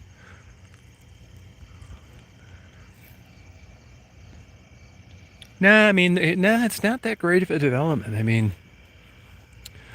These things sold for $100,000 new 20 years ago. Then, that shit went south. It's only 8 units. You know where we got lucky? We had this crazy ice storm come through like 5 years ago. We needed a new roof, which was like $100,000. And that ice storm messed it up. We got a whole new roof free. This used to be places where doctors lived that just needed a place to live, and then they'd go home to their real home on the weekends. And then it kind of morphed into other things, but shit, these things are cheap, man. But this property I'm standing on now was supposed to be 8 more condos, and it never materialized. I think the economy went south, and blah, blah, blah. I had the city contact me and ask me if I'd be interested in buying these and developing them. It's like, fuck no, I wouldn't. I know better. Plus, building's so expensive now. You couldn't build it. I don't know. It's probably cost you 200 grand to build each unit now. So to me, this is a gem. I mean, I think I got a deal. I love all my neighbors. I got full access to the golf course summer and winter. Actually, I got permission to throw anybody off there I want anytime I want, which I haven't had to do. Basically, it means if I see somebody fucking around back there, I can tell them to get the hell out of there, and it sticks. I got that whole place. I'm right behind 2 drugstores. This is a good quality of life. So, there's somebody walking over there. Oh yeah, they're pissing that dog. His name's Loki. She's not very friendly to me either. It's like one of these women living in that place. I don't give a fuck. Yeah, well, here's what happened. All this property went up for foreclosure. When I bought this place for 75 grand 10 years ago, it had been on the market 4 years. And I first went in there and I thought, who in the fuck would want to live behind a Walgreens in a goddamn back of a golf course? But I was in kind of a jam. I was a big paper photography collector and I needed a place to store my shit. So I looked around, nothing compared to these space-wise, so I just went ahead and bought it. I offered him 75 cash and he took it. It's the best purchase I've ever made in my life. I mean, there'll be more money maybe someday in Florida, but man, I don't do fucking shit, man. I don't have bills. I've been able to then I'm just fucking around. I haven't applied for Social Security so I can get the max when I'm 67. So I'll get Social Security. If I really needed money, I could tell my wife, say, look, you better cough up a fucking $1,000,000 at least. You're still getting a deal. So I'm in pretty good shape, unless I do something fucking stupid. And then I get this YouTube money, so I'm able to help these girls out and buy shit, and people that can't afford rent and get a haircut, nails done, whatever. So I'm in a good spot right now. The only thing I have to worry about is not fucking up, which I probably won't. I got a pretty good track record. Hopefully I won't go fucking crazy again. But that's always a possibility. Which I've explained before. My craziness wasn't like what you think. That's why I'm going to go to bat. They say people commit suicide and everybody thinks, well, they were lonely or fucking, not in my case. My case was done everything, had a good time, had cash flow problems, didn't want to work at Walmart's. And I said, fuck it. That's what it was. Wasn't like what a lot of people do. There's A to Z on why people end their lives. It's not all loneliness. Oh, I got lucky. I do think though, if you said to me, I do think there's a chance of probably, if I ever got like a terminal disease or something, man, I'm fucked. I mean, I really would be fucking hosed. I'm not going into an assisted living service. I say that now, but let me tell you, when you're looking the Grim Reaper for real, right down that goddamn barrel, like me, I talk a lot of shit about I'm not Christian, right? I'm not. But I got an idea if I get faced with a diagnosis that things aren't looking too good, I'll be praying like a motherfucker. I mean, why not, right? Death is scary. You don't know what it is. So, I'm in a good place now, but like my buddy the doctor says, you do not age gracefully. Your health goes south in chunks. And this is what he means by that. You get on a ladder, even though he told your dumbass not to do it past the age of 50, and you step through between the steps and you fall and you fuck your goddamn leg up and you don't work and you can't get around for 6 months, your muscles atrophy, your blood pressure goes up, now you got a blood pressure problem. It's one big chunk after another. And when you line a chunk or two up, that's what takes you to the Grim Reaper. It's not subtle at all. Yeah, you're right, Angie. Oh, thank you, salty girl. I'll tell you though, Florida, man, that was just 5 really bad years for me. I was just a young, dumb motherfucker that got lucky. Of all things, a private detective agency. Isn't that fucking nuts? I haven't been the lucky in it. I mean, I just started out fucking doing PI work, kind of like my YouTube channel. Then I started getting a lot of clients, busy as fuck, got bored with it, just like I did marriage. Had 2 guys, one pitched for the Tigers, Greg Everson. 2 guys working for me, and I said, hey, why don't you guys buy me out? It's like, yeah, one had interviewed with Saturn, didn't get the job. So they had everything going for them but careers. It's like, oh, okay, yeah. What do you want for it? It's like, well, I'll tell you what, I'll sell it to you for $850,000 and I'll finance it, which turned out to be $1.3 million. Now, this was in 1998. No, 1992. Fuck, man. I went from like fucking broke to that in 10 years. So they bought me out. So I was getting like 10 grand a year for like fucking almost 10 years. Plus I got 175,000 down. So I went down, bought that Florida property, which I got lucky on. It's not like that anymore. This fucking world is fucked up, man. If I was like 40 now, there's a good chance I could be working 2 bullshit jobs. The PI market, for what I did, has really shrunk too. That piece of the pie is so small. It's nothing like it used to be.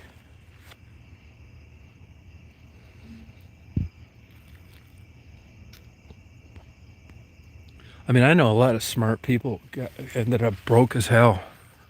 Had airplanes, helicopters, homes in Naples, Florida, living in a fucking single wide now that they're on their verge of getting evicted. Life's like that, man. When you take a whole life over like 60 or 70 years, a lot of shit can happen.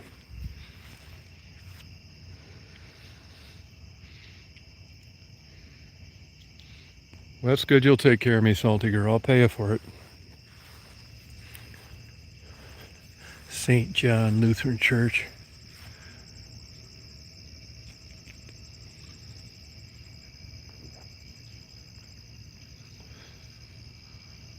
Oh, what happened to Angie?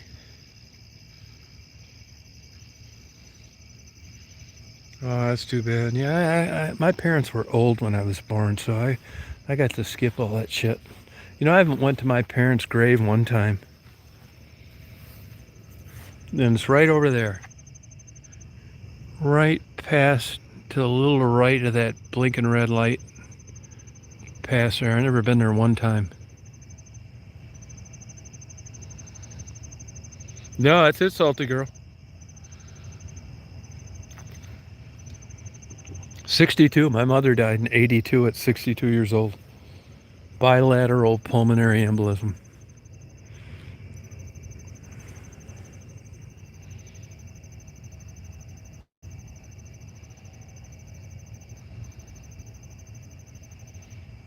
Well, I didn't give a fuck. I knew at a very young age, like maybe like 6th grade, that my parents were the fuck.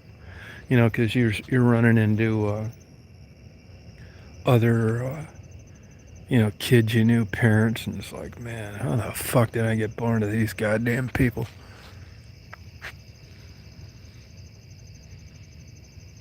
Oh, when she had me, she was, I was born in 1956, and she died at 62 and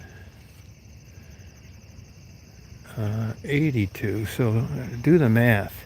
My dad was old, though. I think he was almost 50 when I was born.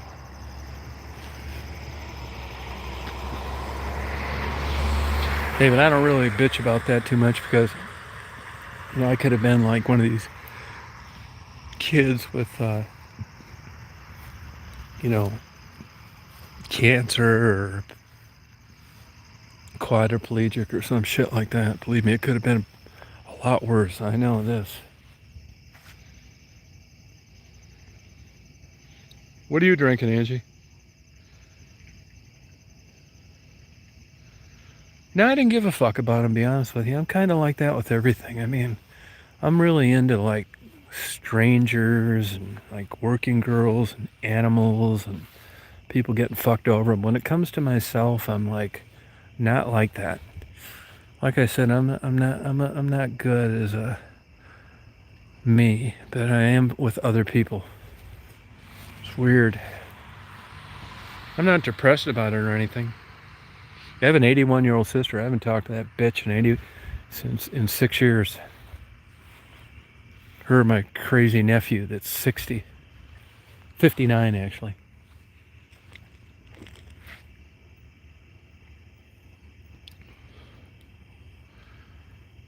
And I had two stillborn. I had a sister and a brother that were stillborn, probably from drinking.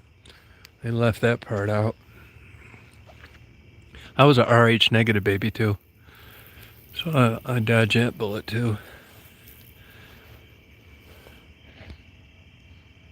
I'm 65. Yeah, I'm fucking on the home stretch. You know, I'm gonna redo my other bedrooms. I thought I should let some people live here, like that need a place to live, because I'm not, doing my own thing. Because there's a lot of people just out there that are fucked.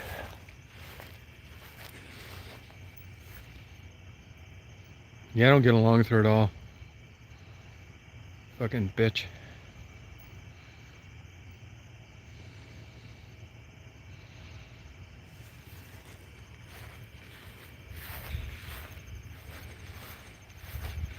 Can't believe this phone has lasted this long. I'll tell you, you guys probably know this already, and I notice it in people. The heat will do more damage to a battery than anything. I notice it with my GoPro. I know it already with vehicles. You'll notice it in the winter because it gets cold, but the majority of the damage was done. Yeah, these are deer making that noise. The daisy, they make a hissing noise. They want to come out here and eat this grass, and I'm getting in the way of that.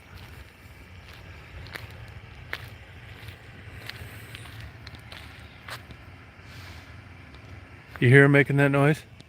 It's a hissing noise. Yeah, they're pissed off. They want to come out here. Hear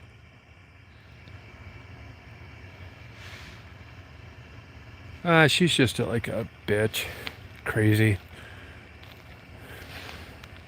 Hear them back here? Can you guys hear that noise? That or it's Bigfoot getting ready to take me out. Those are deer making noise. They want to come out here and eat for sure. Yeah, that's what it is. Yep. Deer.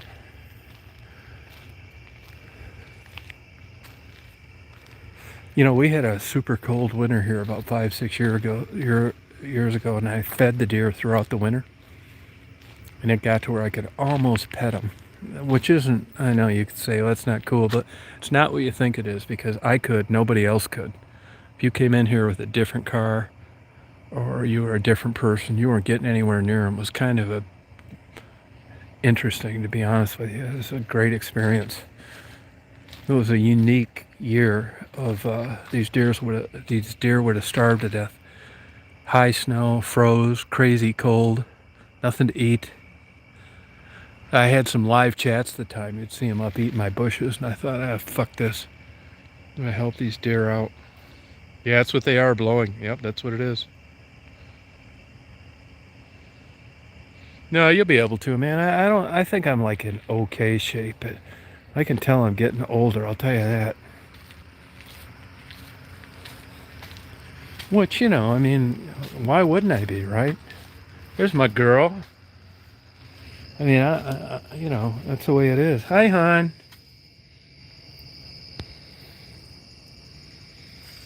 Yeah, I know. It'd have to be certain circumstances. Come on, hon.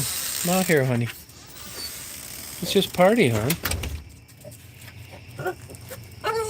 She wants to go to bed. What do you want, hon? What?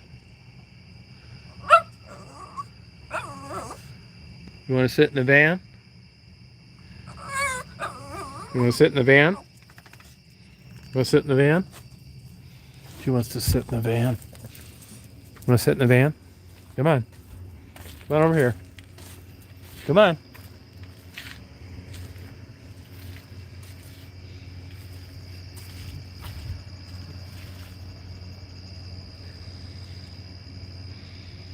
Yeah, no, she got better tonight. You want to sit in the van? She wants to sit in the van. You want to get in the van?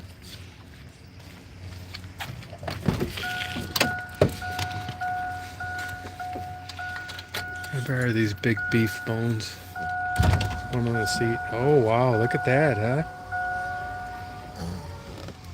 You know, when I put the kayak in here, it goes right between these two seats, and she banged her head on it once. It's so damn funny to see. She's not going to bang her head on it again. Man, you couldn't fit a piece of paper between her skull and the bottom of that kayak. But she knows how high to jump. Hi. Wow, all that, huh? All that? Wow, huh? Wow, all that? Wow, no kidding. Wow, all that, huh?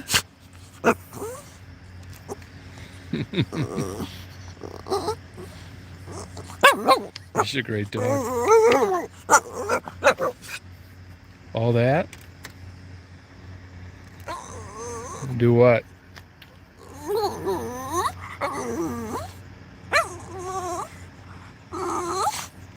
You want to go Betty or bye-bye?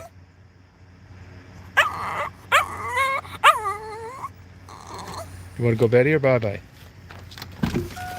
You want to go Betty or bye-bye? Wants to go Betty.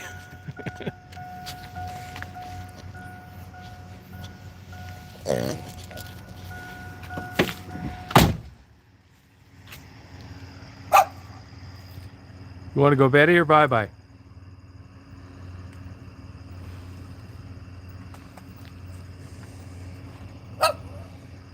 You want to go Betty or bye-bye?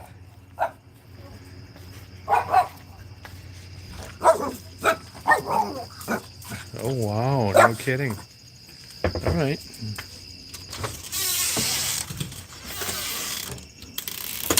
It's the greatest dog ever.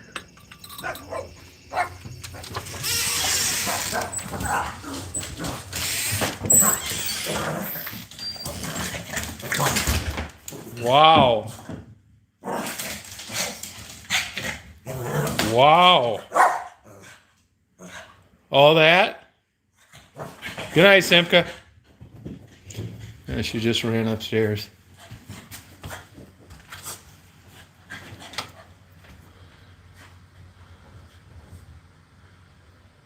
She's in a good mood.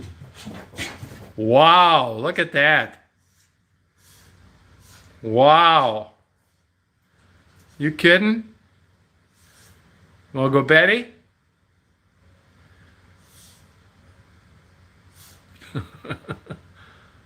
Wow, hon. You wanna go Betty?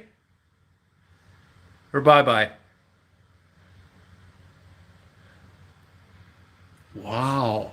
She's got her chewy toy. Wow, huh? Wow. Wow, you got two chewy toys. Wow, hon. She gets excited like this.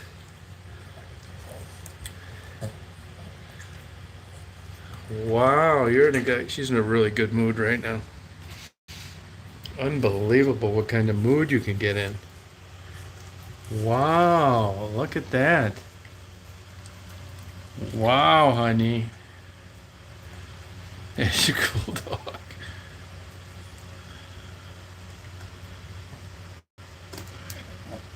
And she's feeling really good. Yeah, I mean, I cater to this dog big time, willingly.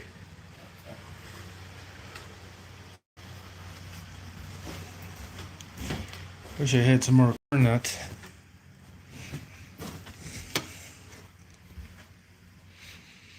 Yeah, I'm glad my video got loaded. Yeah, she's really happy now. Good mood. Daisy sleeps like a... I mean, I know it sounds nuts, but I could... Hey, anybody live in Michigan? I got a bunch of China they want to get rid of. Good girl. You want a treat, hon? You want a treat?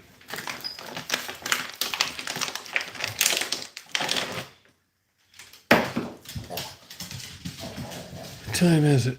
3 o'clock. Oh, that's great. This is so great. Appreciate you guys staying up late and talking like this, man. This is really fun, man. I'd be talking to myself. It's so great. They can say what they want about technology and YouTube, man. I'm open arms for it. This has been so great. It's being able to get on here with people of similar mindset. Want to come out here, hon? Daisy, you want to come out here and pee-pees?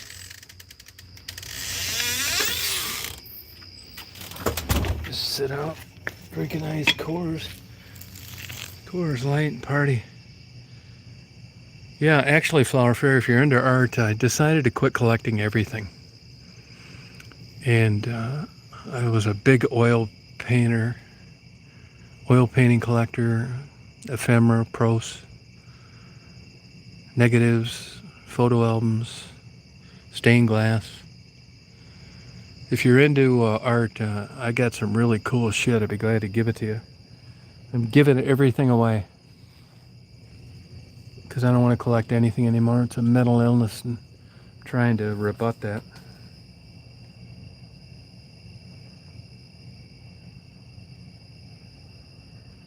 Yeah, I've got some really good oil paintings, watercolors, and 17th century pencil art, graphite.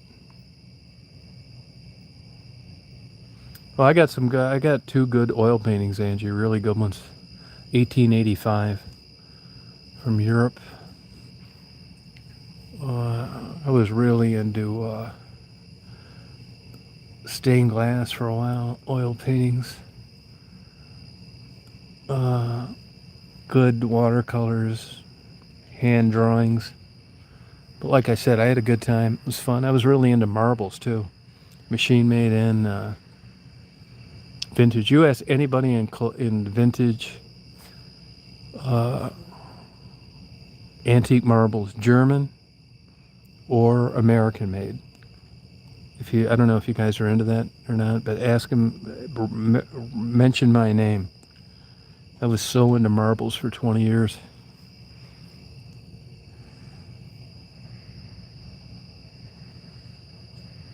Yeah, do that, Angie, huh? Yeah, that ballerina art is actually junk. I'd be glad to send it to you, but it was done by a college kid at the University of Michigan. You know, I don't really use the litmus test of it has to be valuable. I bought that at the Treasure Mart in Ann Arbor, but I'd be glad to mail it to you.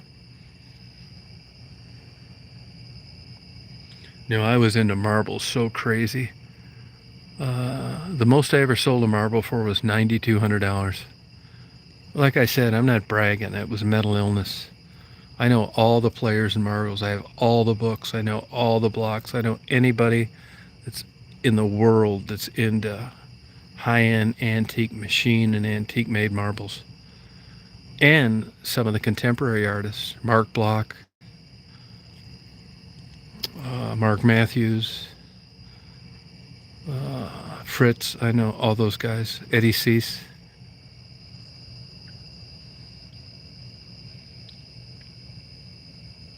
I can tell you anything you want to know about marbles.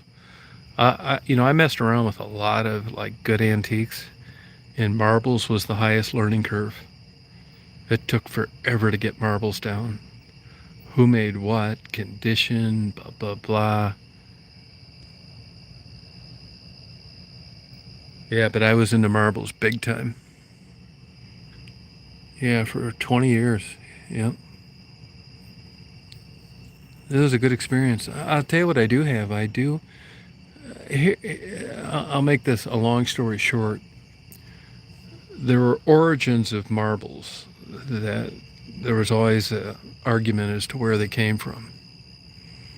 In Lauscha, Germany, Lausha, was pretty much responsible for export only marbles. There were transitional marbles that were made in the United States called latents. And the whole idea for years was that all transitionals were made here. Well, there was a ship that sunk in the Atlantic Ocean on its way from Europe in Massachusetts, and they recovered all the marbles. And guess what was in there?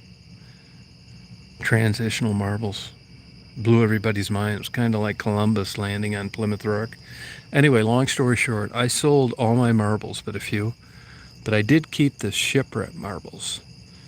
I'm sure you can find some information about those on Google. And what it proved is that people didn't know what they were talking about. There were some excellent transitionals that came from Europe to the United States, export only. And I have some interesting marbles that were from Germany that were on their way to America. And I still have all those, and anybody that want one, I'd be glad to give you one. They're phenomenal. They're chafed by the salt water, but this is the real deal. If you Google shipwreck marbles, I'm sure you'll find plenty of information about them. Yeah, I'll give you one of them. Yeah, definitely. It's kind of corny, but they tried to market them as. Once I found out about them, I bought like a shit ton of them, and they really never garnered the money that they should have, considering the historical value. But they're really cool. Yeah, I was so into marbles, it was like nuts. I had about 85 solitaire boards, good ones, with all handmade, matching, same cane marbles. I sold all those. I mean, that's how I got by for like 10 years of mental illness and unable to work. And then it got to where I was so goddamn depressed that I couldn't even list shit that I owned to come up with money. I dodged a bullet on that one. I still have all the books. I know all the contemporary guys. Eddie Cease, I've stayed at his house before. I'm not bragging, I'm just got fucking lucky. He told me I could stay there, but I couldn't drink beer. No alcohol. I know he's done big sets for Woody Allen's and some other famous people. Look it up on YouTube or eBay. Eddie Cease, S-E-E-S-E. I know him and his wife, Bobby. Super conservative, nice. They live in Virginia. He's a super gifted artist. He worked for, what was that famous glass company in Ohio? For a long, Fenton Glass. He was a glass blower for them for years. But I'm telling you, when you get to that level of talent, he told me it was 4 years before he felt comfortable asking for any money for anything that he did, despite his long tenure at Fenton.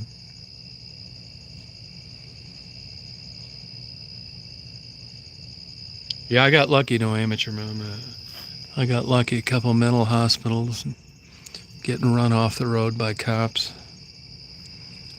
Yeah, I dodged a bullet on that one. I mean, it's the same, I say I dodged a bullet, but it's the same equation with the working girls. I mean, you're out there sucking dicks at $10 a pop. You're on heroin. You got a lot of PTSD. You give up.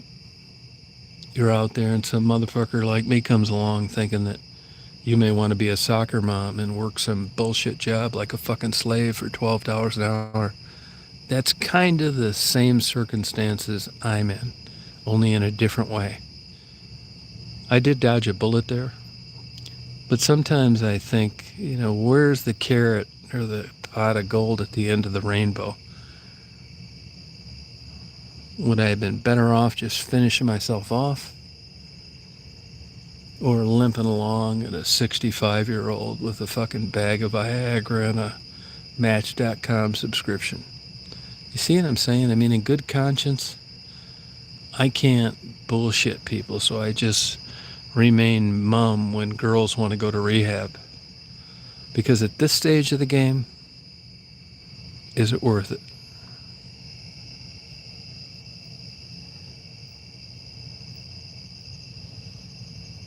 Yeah, Eddie and Bobby Steve, they're first-class people. First-class people. Eddie and Bobby Steve are first-class people. Ask him if he knows, if you ever, email him. Ask him, do you know Tom Reed? Yeah, they're super good people, man. Really great, expert people. He's a gifted glass artist. And I knew that fucker when he was just coming up. And man, I thought, man, this guy is a class act. No fucking around. He's kind of like I am, with only stricter, like no booze and that kind of bullshit. Super great guy. They're top-notch people, both of them. Oh, thank you, Faye. Yeah, he's a good guy. I mean, I'm telling you, when you get into marble making like that, you know, like I mean, if I could have been an artist, I would have. I don't have the talent. You learn in life like what you're good at, what you're not, and that's one guy that's like got this extra like talent. You know, he was giving me marbles when he was first started out. You got to get lucky.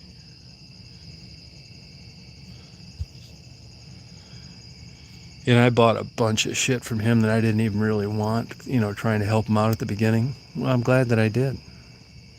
But he's getting good money for his marbles now. But honestly, I haven't talked to him in probably 10 years. I don't know what he's up to. I mean, I wouldn't say we were friends, but we were good acquaintances. But there's a straight up honest guy. Yeah, everybody says that, don't like. Oh yeah, these guys. I mean, you look at Mark Matthews, Eddie Cease, Roe Purser, Hot House Marbles. Yeah, I mean, these guys. This is a talent, man. It's hard to do. You know, that glass is, you know, when you can manipulate it that way, it doesn't last long. You got like a one-shot deal. It's a true art. Yeah, it's a good question, Lucas. But it was a good experience. Me and some friends of mine rented Jabo's manufacturing facility and made our own marbles. We would lease the place for like 15 grand for a day. A bunch of us go in, make marbles. If you look, Brian Estep, Esteep, probably the premier guru, great guy, known him for a long time, was involved in some of those contract runs. It sounds crazy, but like, you know, marbles is addicting. I know it's fucking nuts, but it's beautiful. It's a Americana for Christensen agate, as an example, in Peltier in Illinois. And the German handbags from Lauscher, Germany, were just like, wow. There was a time when if you'd have called me from Los Angeles and said, hey, I just inherited a marble collection from my grandmother, she was German, I'd get on a plane the next day, bite the bullet, I didn't give a fuck what it cost, and I'd be out there looking at your collection. But luckily, you know, for lack of a better term, when I was rock bottom, I thought, you know, I gotta like really change up here. I gotta get over this obsessive, compulsive fucking insanity of collecting shit. And I did. I just decided not to do it anymore. Fucking nuts. Corning glass, yeah. It's interesting, yep.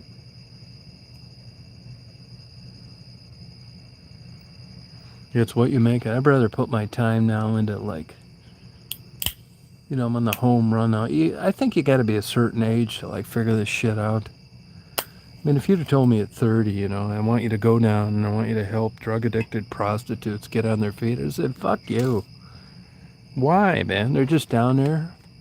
Fucking stupid broads out there fucking sucking cock for $10 and on heroin. That's not my fucking fault. And then you realize what life is like and how unequitable and unfair it is. And you get to know these people and you think, you know, this is fucking bullshit. I am one stupid motherfucker.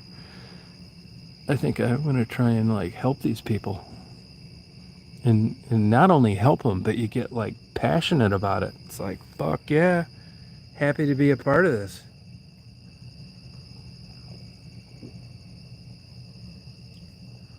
Oh, fruit salad, good for you, Random Perkins.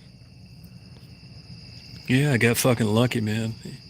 People laugh, but I'm telling you, meeting Becky and people like Tassie enhanced my life It gave me one more cog in the wheel of understanding bullshit and realizing what can happen to people. My dumb ass, for most of my adult life, thought that it was all pulling yourself up by the bootstraps, being a responsible person, saying no to drugs. That's how fucking stupid naive I was. I swear to God, man, these people have helped me. They really have. And the beauty of it is people like you guys that are on YouTube. When I first went down there and I was doing those interviews, Marguerite and people like that were getting shot with pellet guns, hit with rocks, called whores. And now they've actually gained the respect that they deserve. So you can say what you want about YouTube, but they've connected a lot of dots.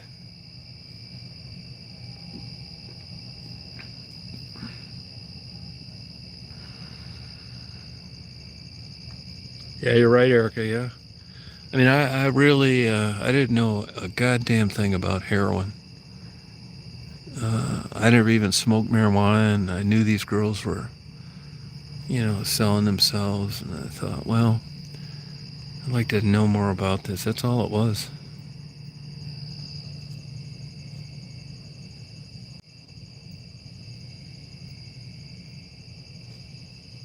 Oh, Ipswich. Isn't it? Where is that? Connecticut?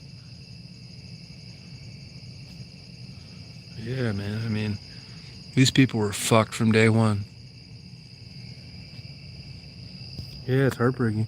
Not only heartbreaking, but they're cool people. Really, you couldn't meet two better people than Becky and Tassie.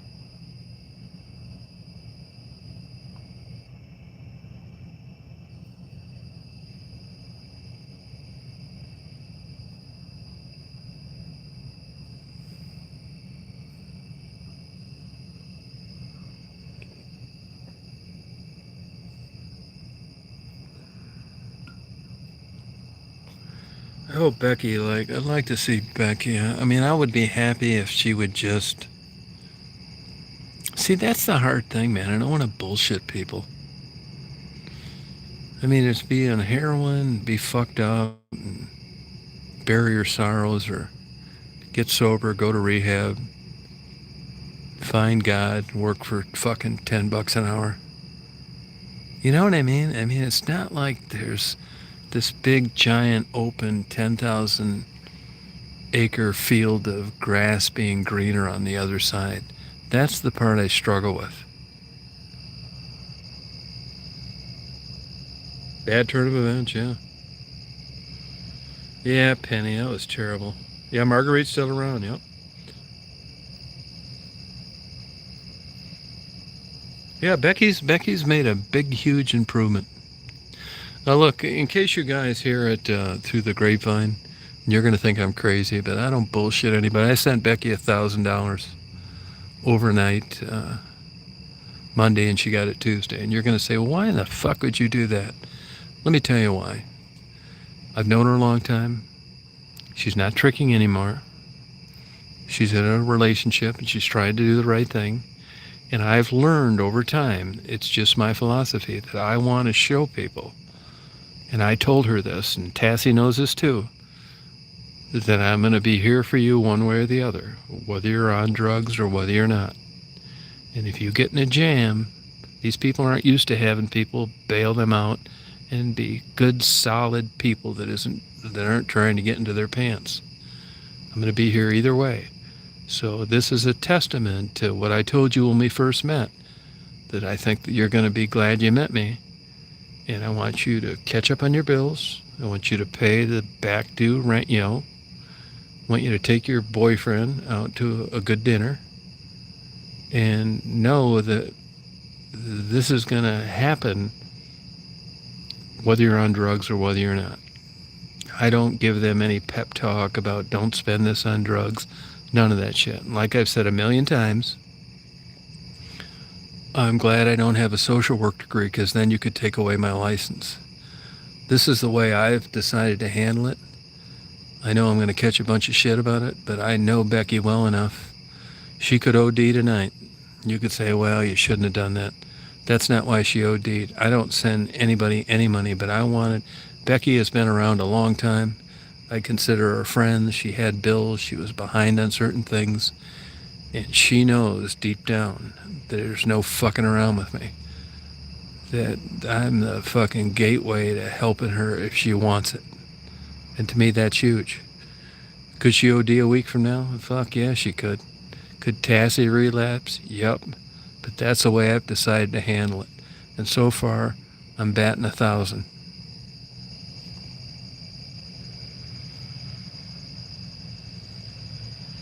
Yeah, John, I don't know. I mean, I'll never be able to, like, believe me, I wasn't ever out there trying to, like, do good. It was just like, swear to God, man, it was like puppy love innocence. It was like, I don't think I'm any better or worse than they are. I've had my own mental health issues. And honestly, I think that that's what gets you there to begin with. I mean, it certainly isn't a sound mind and a positive self-esteem that makes you out there, being beholden to heroin and sleeping with 10 or 15 different strangers a day. But honestly, it wasn't something that I was conscious about. I mean, I never thought this way when I was down there. I just went down there. It's like, hey, man, I get it. Maybe not in the same level as you, but in the same fucked up way. I think I identified with them. That could be wrong too. I don't know. All as I know that I had good intentions down there, and nobody will ever find a smoking gun. No way. There's no bullshit ever. You talk to any of those girls, there's nothing shaky, lying, bullshit, hitting them up for sex, dirty talk, nothing. Yeah, I kind of think that sometimes too. I mean, I'm not a religious guy. Yeah, I think Lucas, but I think it took a long time for that to happen because, I mean, I know Tassie. Raven was the same way. And I know Becky feels that way. If you ever got them alone, it's like, hey, what do you think of Tom Reed? It's like, I know what they think of me and I've earned it. Because I did what I said I was going to do. I mean, I am a fucking kook in a lot of ways, I will agree with. But like I said, you're not going to find any bullshit in my story. No way. Not accidentally. And they're not going to tell you anything. I don't know why I'm like this, to be honest with you. Because, most people would attribute it to, like, Christianity or... It's not. It's none of that. It's, I don't know. I think I just got, like, this gift that I think the way I do. I don't know why. Yeah, I'd never do some shit like that. Yeah, I have good intentions, man. You're not going to find one hiccup there. No way. Not at all. Impossible. Never. No way. And I'm lucky that I think this way. I don't know why. I don't know what to attribute it to.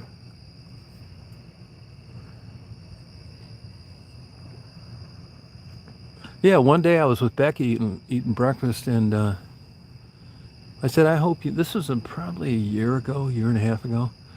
I said, I hope you don't think that she said, fucking please. You don't think I haven't figured that out about the first minute.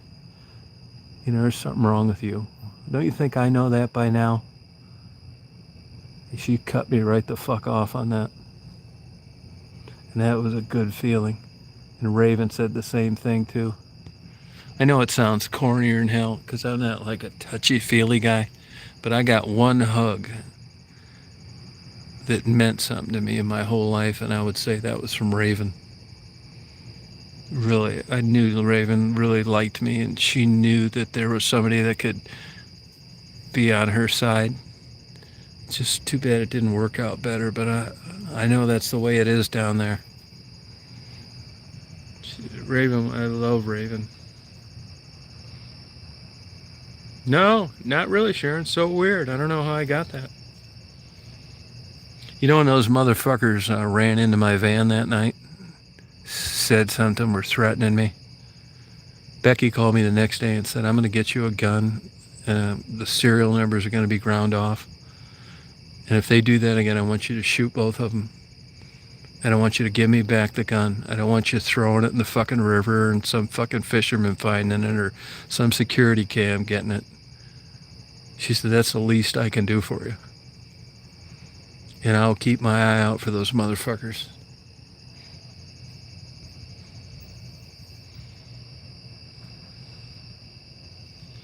Yeah, I mean, I do think I got, like, I do think I don't know what it is that, like, drives me. I'm the same way about my videos and shit. I mean, I am one lazy son of a bitch until it comes when I like, you know?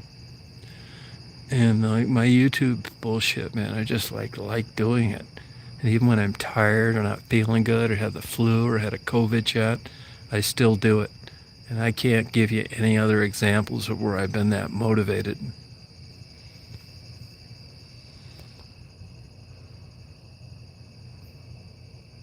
Yeah, Becky, I've picked her up before, taken her out to Ann Arbor and shit. You know, it's like, Becky's got this, almost young girl quality.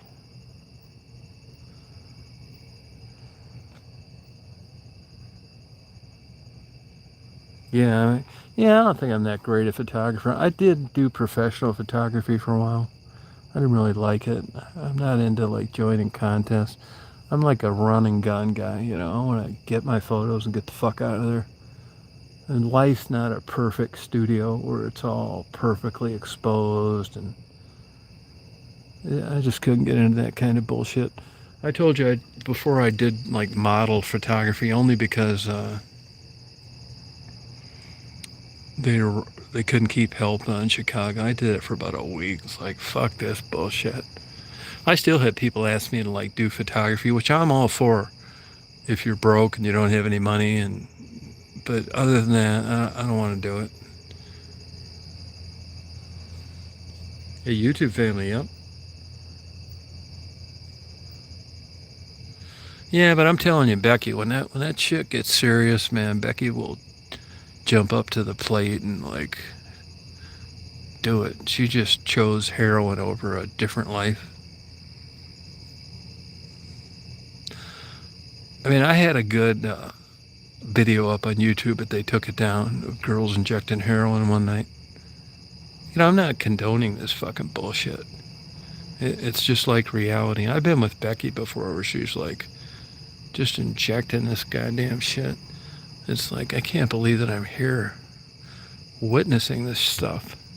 I mean, I'm not even into this shit.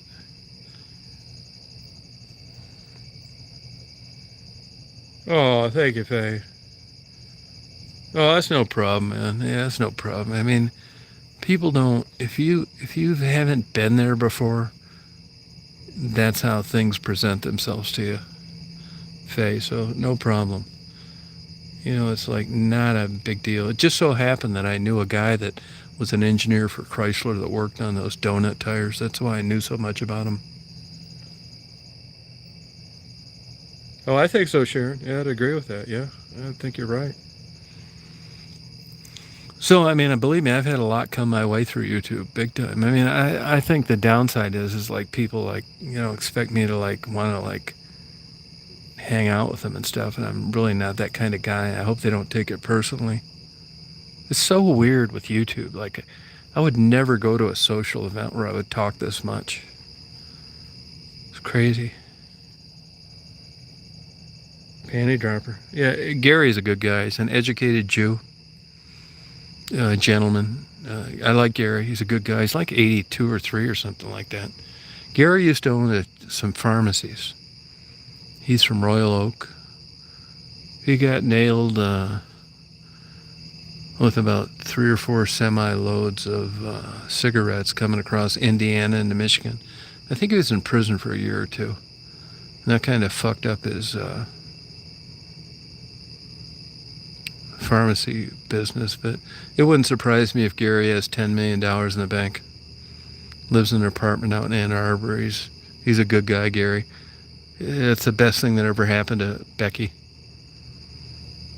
I love talking to Gary. He's like I said, a gentleman. He's no fucking around. I think it's interesting how an educated Jew would bond and form a good relationship with a heroin addicted prostitute, but I get it now that I know Becky.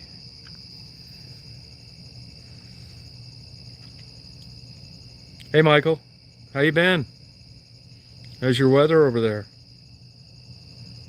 Yeah, I mean, I could call Gary. I don't know him that well. Anytime it's like, what the fuck's going on here, man? Get the straight scoop. Gary's an interesting guy, man. I know I'm gonna get slaughtered for this later, but he's just like a typical Jew. He could fucking squeeze a penny out of a goddamn turnip, and he does it in an interesting, old school Jewish way. You know, you go over to his apartment, which I've uploaded a video about, and there's just every goddamn kind of cologne and perfume you could ever imagine. He's still out hustling on the corners of Detroit. He's 82, 83 out. Believe me, Gary does not need the money. I hate to say that, man, but it's a pleasure knowing him. Yeah, I can call him up, you know, if Becky, I haven't heard from him. It's like, what's going on? He tells me.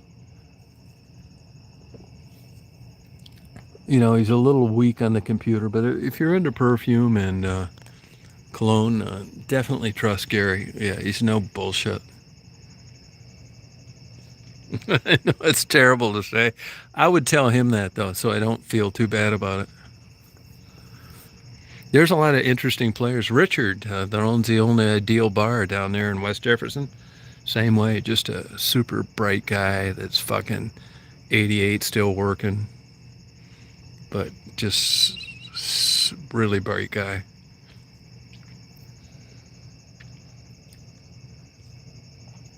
There was another guy, Stuart, that was right down the street from him, and Stuart was kind of a cool guy, kind of a really nice looking old guy. He would remind you of one of those old guys that could do one of those liquor commercials. And Stuart claimed to me that he was sailing a sailboat down the Detroit River. I don't know if this is true or not, but this is what he said. And he had a big blue pit bull, one that they refer to blue. They do look kind of blue. It's kind of like a bluish gray. So he was sailing down Detroit River and lightning struck a sailboat, and he ended up in Delray. And he decided that was his calling and where he needed to live. So he bought this place and just crazy shit. You know, construction equipment, fucking bullshit. Well, the city got out his ass and was fucking with him full time. And he contacted me a couple times, said they're really fucking him. They were going to condemn his place. And I called him back, and then I never hear from him. Well, long story short, the city ended up getting that property. It's a fucking vacant lot now, and I called the number, it was disconnected, so I don't really ever know what happened to Stuart. But there's all sorts of players like that down there in southwest Detroit, and he was a cool guy. I mean, I've run into some interesting people. Panty dropper. No, you're right about that, Angie. Yeah, because I think just sitting around, that gets fucking old. And if you don't have, I've noticed in my life, like I have that happen now. If you don't have something that you kind of don't like to do, and if you weren't threatened by getting fired or something like that, it's days off don't mean as much. You know what I mean? If you're working at Ford Motor Company and you hate your job and you get a 2-week vacation, you go out to Yellowstone, you're going to enjoy the fuck out of that because you don't like what you did. And this 2 weeks is like everything to you. But when you're just kind of someone like me that like every day is like fucking around, the vacations don't mean what they would to a guy that was, involved in something like what I just said. Panty dropper. Yeah, panty droppers. I'll tell you what I get the biggest kick out of is Gary stays at a nice apartment in Ann Arbor. It's so different than what you would expect down like where Becky lives.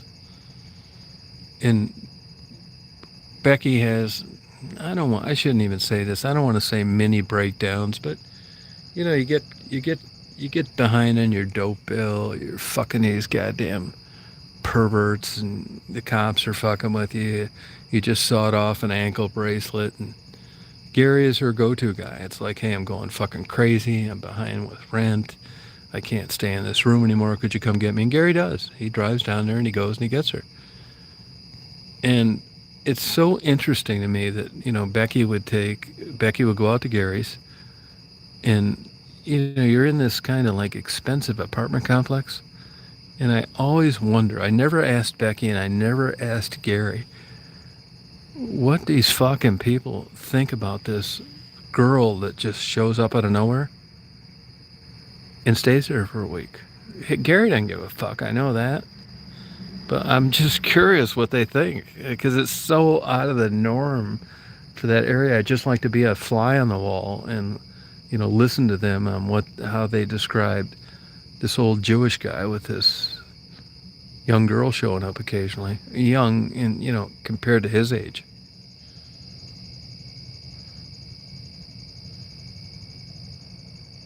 Yeah, well, man, believe me, I dodged a bullet on this, so I think I do have a pretty good life. Yeah, I think you're right about that, but a lot of it's luck, fate. I dodged a bullet, and after all, I caught the tail end of the good old days where, you didn't need to be an all-A student to be successful. I kind of fucked around through college. I didn't even really think I'd ever go. And I got lucky. I got lucky as a PI, so a lot of it's luck. Believe me, there's a lot more smarter fuckers out there than me that didn't do as well.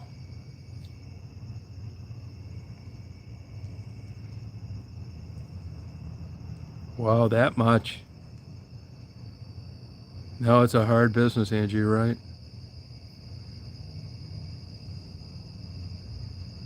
Yeah, it's not like crazy Ann Arbor money, but it would definitely be something, I guarantee you, that they wonder about that. Yeah, I never wanted kids. I never had an inkling for kids. I can remember thinking, like, I need to get out of this goddamn rat race myself. And it didn't even dawn on me. I think I would have been a fanatic as a parent. And honestly, I didn't want that responsibility. It looks smart in hindsight, but most people don't think that way.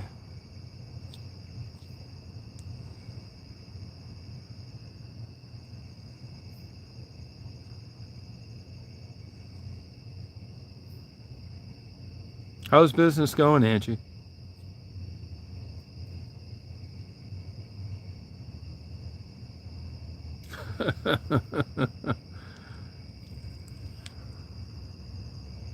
Well, I think I get dehydrated. I don't drink water like I should. I'm just guessing.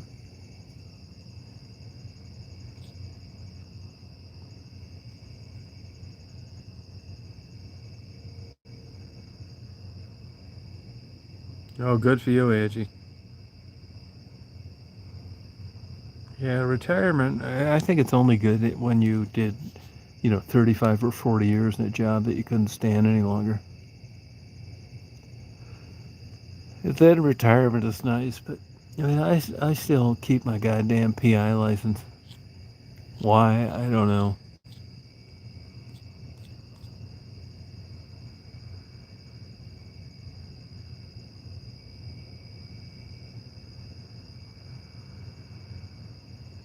Hey, random. But I can tell you this, definitely, just fucking around on YouTube, boy, I got lucky as hell. I really did get lucky with YouTube. It's just whoever thought, like, I'd be talking to, like, cool people like you guys. And you can be like a fucking semi-nut and, like, still have a social life this way.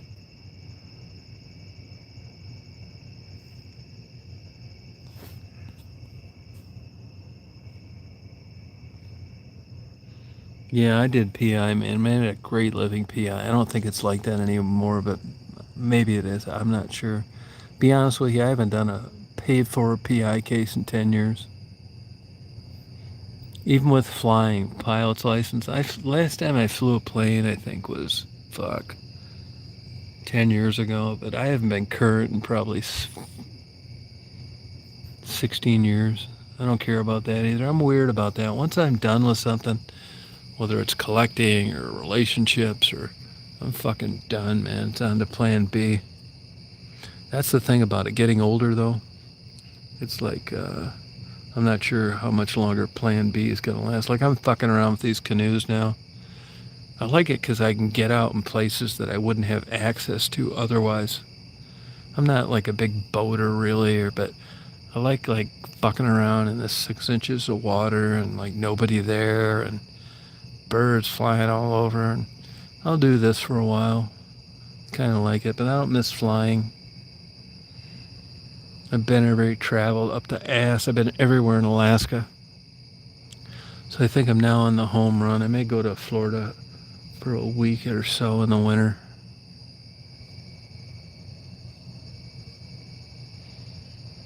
Yeah, I mean, the $50,000 question is like timeline, right?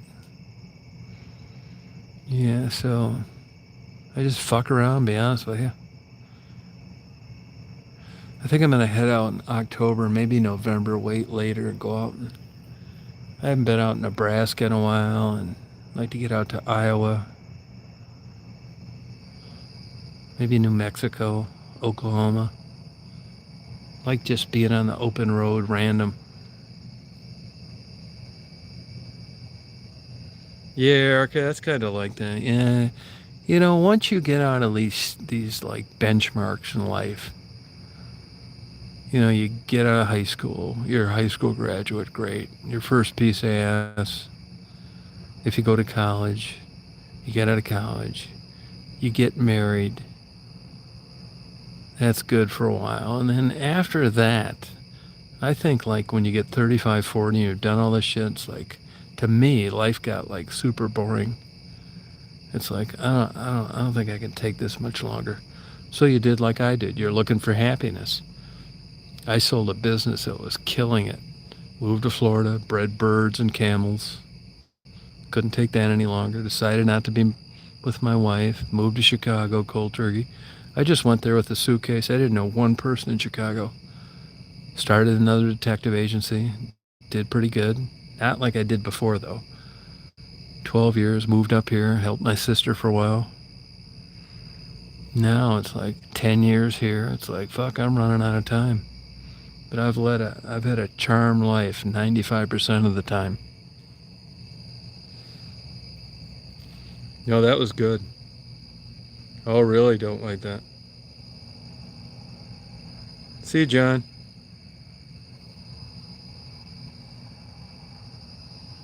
Yeah, there's no money in bounty hunting. There's a guy that used to work for me, Matt. What is his fucking name? He's a state rep now, down around fucking Oakland County somewhere. Man, I can't think of his last name. Red-haired guy. Big-time Republicans. They do that bounty hunting, but they changed the laws on that. There's not that much money in it anymore. Maddock. Matthew Maddock. Maddock. Yeah, I'm an explorer type. Yeah, sure am. Yeah, big time. I'm a different personality, that's for sure.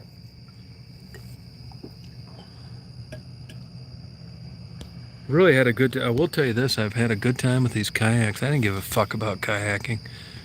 I still don't care about it, like just going out in some lake and paddling around. Those kayaks have allowed me to get to places where I wouldn't have access otherwise. That's the interest. But just to go out there and fuck around doesn't interest me. I want to do Saginaw, Bay City, Detroit, and maybe Pictured Rocks, and then that's probably it. I'll probably keep the small one, but not the big one.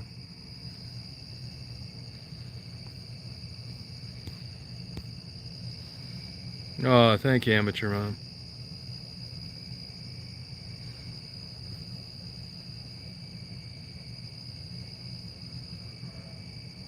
Yeah, those stories don't usually end well, Erica. Hey, Blue, how you doing? Yeah, well, to be honest with you, I'm now on the kayaks I have, the big one, you can't capsize it. You can stand on the end, the front, the side. It's a Hobie Pro Angler 14. The little one now, you better be careful about that. The little one that I've been using a lot lately, that thing fills up with water. You're fucked. There's no way to get rid of it. The other one's designed for rough water. Even when it sinks, it floats. But that little one, yeah, you fill that thing full of water, it's tits up.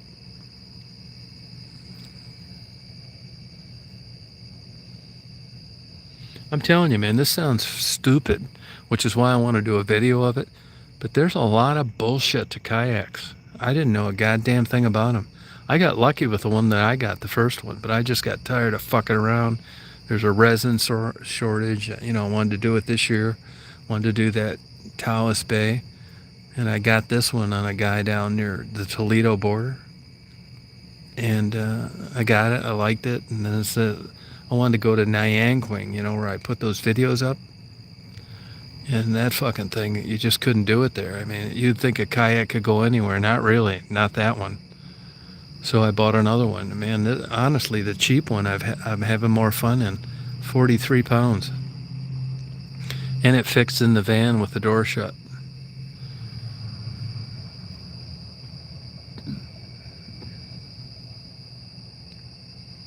Yeah, you're right, Salty Girl. Yep. But I've really enjoyed, I mean, I wasn't like, you know, I lived my whole life and it's like kayaking didn't really interest me. In the fall, I'm going to get some good photographs that I wouldn't get otherwise. There's no way around it. So even though I'm not out in some damn lake every chance I get, I got to use them for what I wouldn't have been able to experience otherwise. So I got my money's worth.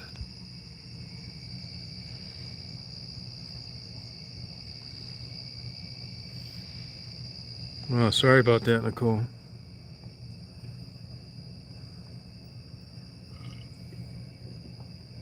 She's in Colorado, JMO.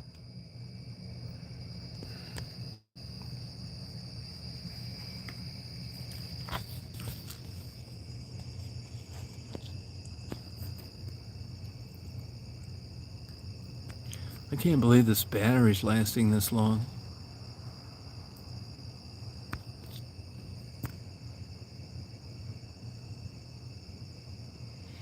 If you guys are ever into kayaks, there's a lot to them. I really read up on it, bought a book, researched it, you know, used them. So if you're thinking of getting one, check in with me. There's things it all depends on your application, which is why I have two and not one. Oh, hey, Adelise.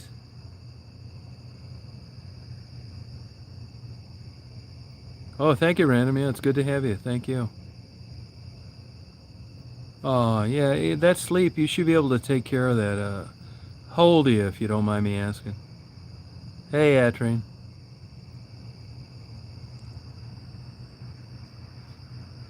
I mean, I only ask that because, you know, if it's a hormonal issue, depression, you're crazy, you have anxiety.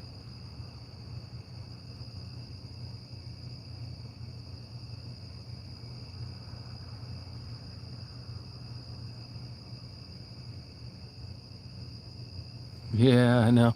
No, I think he's getting it buried in his ass right now, which I'm happy for him.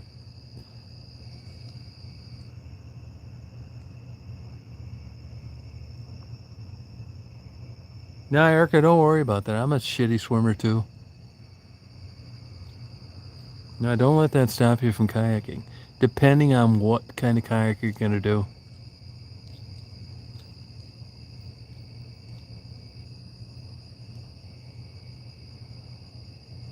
Yeah, plan C, that's a good, Jody.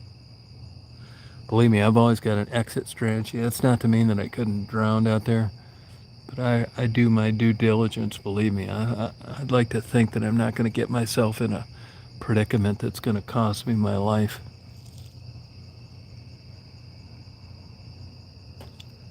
No, I think they've switched, don't like that. I guarantee you that's what's going on. You know, Not my business. Don't give a fuck. But I got the impression that the neighbor doesn't want this as common knowledge.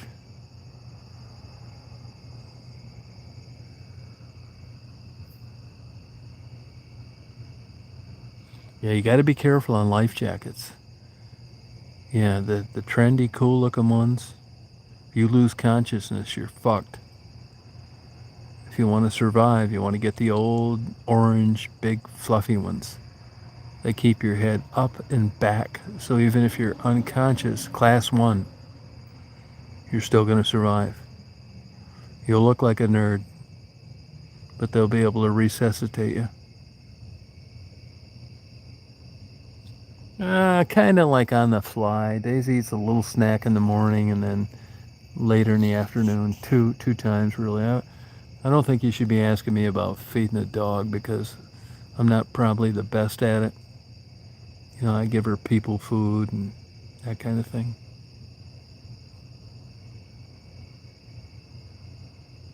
That's not uncommon, yeah. That's true. Yeah, right, yeah.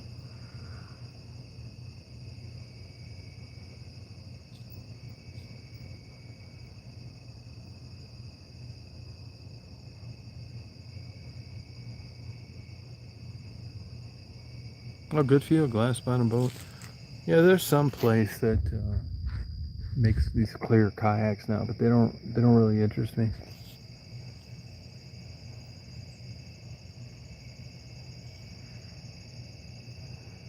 Yeah, I'm the same way, Blue. I'm the same way. I've barely missed getting messed up by tornadoes a couple of times.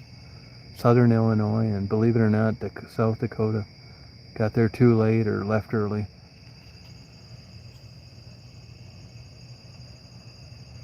Yeah, Nicole, big time, man. Big time. I've got a pedal kayak. You know, they're kind of expensive. A Hobie, a 14-footer, and then I've got this small 10-footer by Pelican, which is easy as hell to paddle around. You know, I thought that this pedal kayak was faster than paddling, but I'm not sure that's true. Wow, Angie.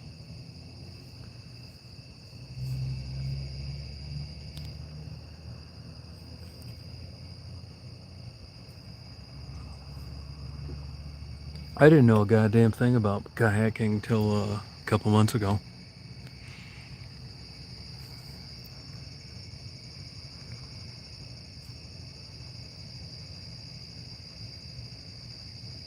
Oh, that's cool, Blue.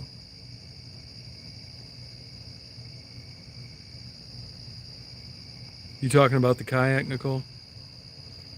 Oh, do you like that? Yeah, I know that most people don't, they're not really into this kayak bullshit, but I like doing it, and it's fun, and, you know, what can I say?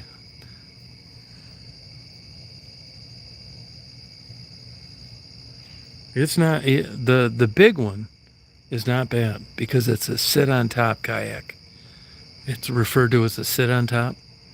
No problem. But this other one is a sit-in kayak. Fucking ain't right, man. I look like goddamn Rip Van Winkle getting in and out of that goddamn thing. I mean, those are weird muscles that, you know, you don't use in everyday life. So you're lowering yourself down. Yeah, believe me, it's not easy. I fucking hate telling you that, but I do, man. That's my biggest thing. It's like, one, I got a trailer, which is a pain in the ass, and the other one, it's like I got to get in and out of this goddamn thing. Sucks. I do. No, it's different, man. It's like you're low, like you're like, it's almost like doing a reverse push-up. You know, I'm always thinking I'm going to step through the bottom of the goddamn thing because all my weight is on one foot as I'm trying to sit in this goddamn kayak. Well, I wouldn't say kinda. The bigger the better. If you look at this Hobie Pro Angler 14, that's for fishing. It's got scuppers, which means even in bad, heavy weather, that water is going to come in and drain down through the bottom. but that's a kind of a deep hole. I can't take that thing a lot of places because of weeds and depth. It's got a big rudder and it's got that Mirage drive system. So you gotta have some deep water for that. I mean, not deep, but like 2 feet deep, right? And I realized after buying that, it's like where I wanted to go a lot, that Nyanquing, where I upload videos, it just wasn't going to work. So I went out and bought this other one. It was only $469, brand new. But I've had more fun on the cheap one than the expensive one, for sure. It's unbelievable on the cheaper one. It's the Pelican 100 Argo 100 XR. How shallow you can haul ass and paddle around in that thing. 42 pounds. Other one I got, like I said, I got to have a trailer. Hey, Random. Yeah, all the landscaping's done. Yeah, by a company. Yep. $100 a month.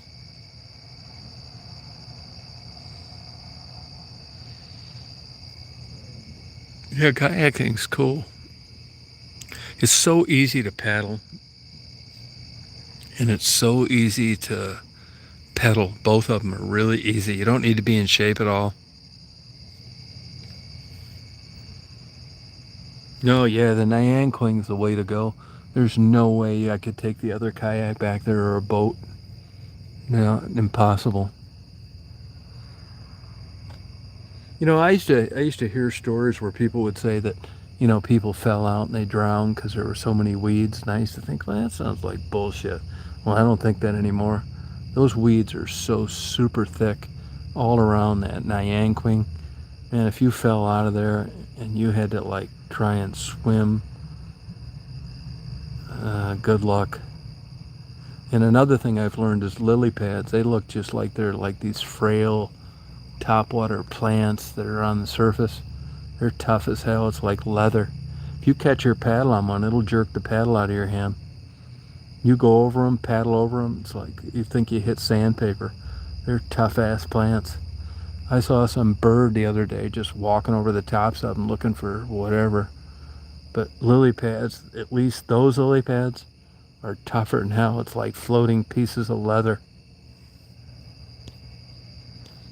I was talking to a fisherman. He told me that when they hook onto a lily pad and they can't get to it, they just cut the line. They're tough. No, I think you're right, Amateur Man. Strangle you. Yeah.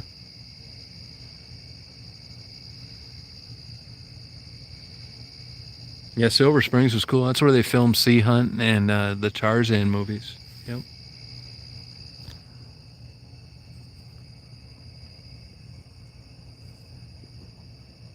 Yeah, you're right. And even like where I go, I'm going to go out there in the fall. If you think you're going to get dunked, you need a wetsuit. If you think you're going to just get cold, you need a dry suit. So what do you get, right? And even though that water is only like 3 or 4 feet deep, when you fall out of there, let's say I fell out of there like a half mile away, and that water is 50 degrees, you still got your work cut out for you. There's a very good chance if you can't get an emergency signal across, you're going to die out there trying to get back to land. People just, same with drowning, which is why I want to do some videos on it. They don't get what happens up until where it's too late. And I've learned this just through reading, and point being, there's way too many drownings going out there. And my opinion, which is biased, I don't think the state, in this case, does a very good job of educating the people on what they're in for. They don't want to stifle people coming to the parks. But if I do a video on drowning, it's going to be like, you're going to remember this shit. Because I'm going to get scuba divers and stuff and show you how it starts from getting weak and getting under the water and getting video of that and showing you what's up.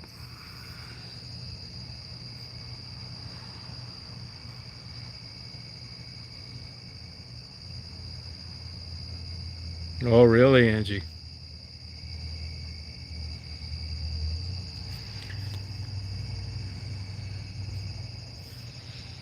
I mean, I mean, if I do one, it's going to be a tactful, scared straight, because you're out there, you're having fun, it's summer, you're from, let me give you an example. Blacks as an example. African Americans, there's a disproportionate percentage of them that drowned.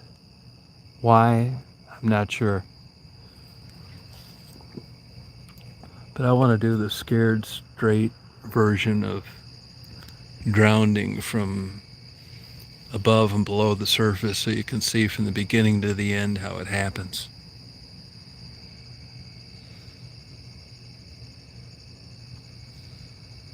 Right, Angie? And hypothermia, most people don't get that. You will be dead in 15 hours in 72-degree water.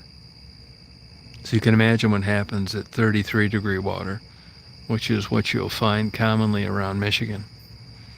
5 minutes, you're not even going to be able to paddle.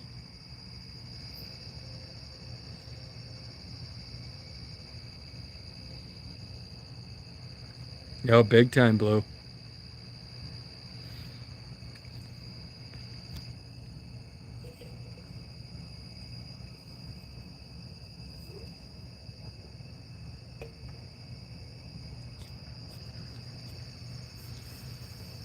Wow, Erica. Yeah, rip currents are scary too. They're pretty predictable though. I was down in Cleveland 5-6 years ago, down in Lake Erie. There was a lady and a few kids, and they had riptide current warnings. You know, when you're down in Florida, riptides seem to have a higher significance. When you're in Lake Erie in Cleveland, Ohio, you're thinking riptides, big fucking deal. Wrong. There was a big east wind coming, and I finally went down to her and said, you know, it's none of my business, but I wouldn't be letting those kids swim out there.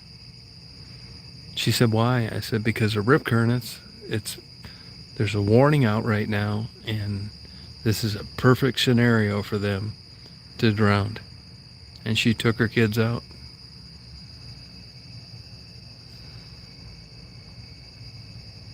Yeah, rip currents are interesting. Sometimes you can see them, sometimes you can't. You know, sometimes it's a no-brainer, sometimes it isn't. But they will drown your ass in a heartbeat, particularly in places like Florida.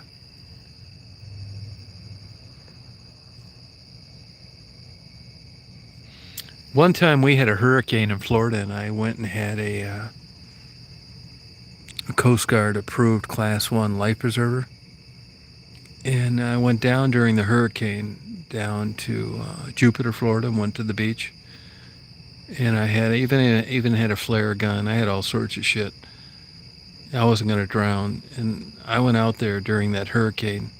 Sure enough, it drifted out, and I finally got to where they had beach markers where you weren't supposed to go on any further.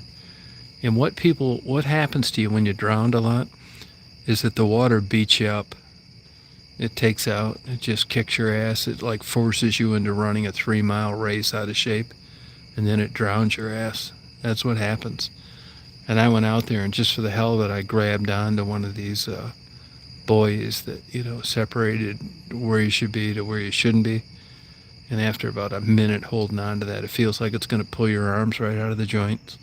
And sure as shit, had I not been prepared and planned on this, it had drowned me for sure. That riptide carried my ass out there about 250 yards. I didn't give a fuck because I had everything I needed to survive and excellent flotation gear. And I waited, and it drifted me down about a half mile, and I eventually paddled up to the beach. But I learned right then, which I knew already, how easy it is to drown in a riptide. Oh, good for you, Angie. Yeah, drowning is not...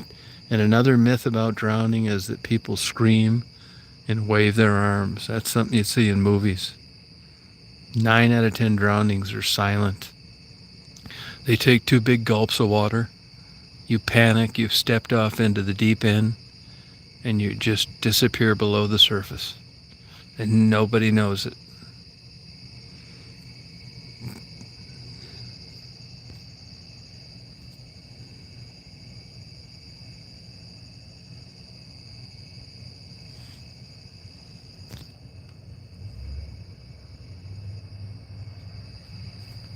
Oh, big time, Blue. 16 inches of water will displace a 2.5 ton vehicle.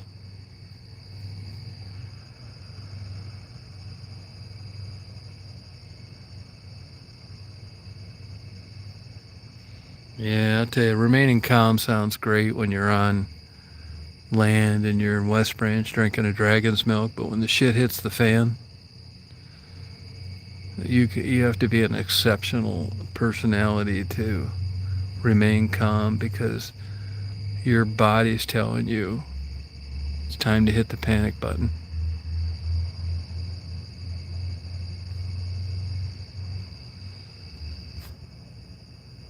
You're right, Erica. You got lucky.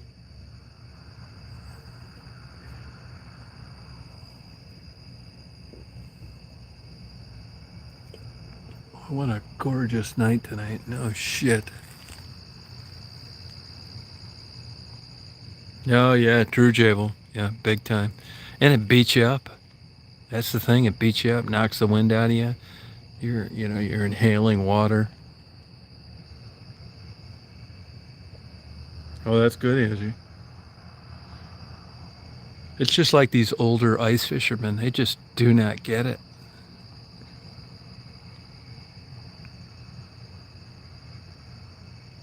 Oh, no, you won't, Flower Fairy.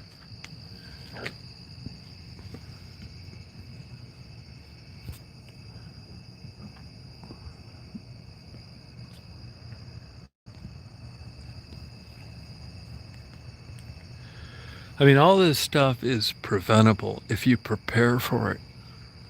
It's like cold weather stuff.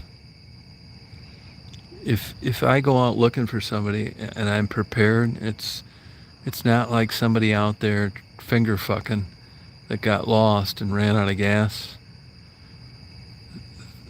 You can't compare the two. I mean,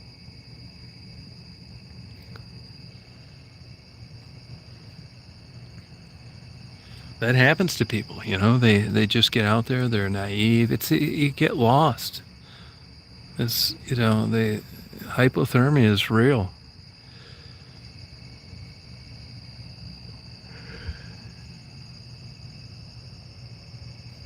Yeah, it's a good idea, Flower Fairy. Yeah, I don't blame you.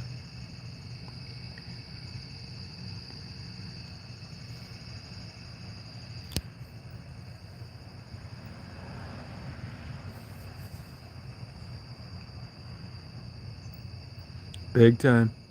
I lived down there in West Palm Beach, actually Loxahatchee for like 5 years, and I had a neighbor drown during one of the hurricanes out there surfboarding, and people come there, they're happy. You're from Toledo, Ohio. You get down there, you see this big blue, crystal clear ocean, and you run out there and you jump in. They never see you again. No kidding, Proud. Wow.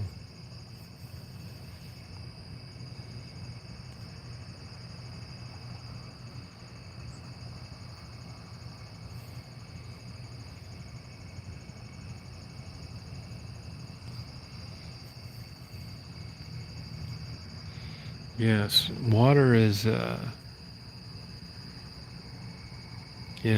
powerful. Yeah, you're right, Atrine.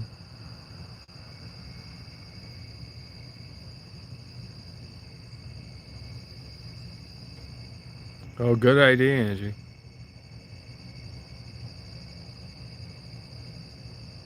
I believe that. I believe that with regard to cold weather. It's true. It'll still burn up the oxygen, though, so you better keep the window cracked. Yeah, rough water, yeah. There's a lot of ways to, get taken out.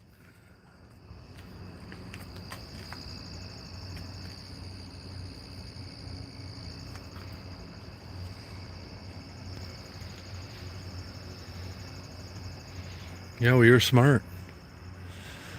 It makes me sad when I see kids because they just don't know any better. You guys look at that crazy moon. See that orange moon down to the horizon? See, now this is when the moon is going away. It's on the other side. See it going behind the Rite Aid? That orange ball? So beautiful.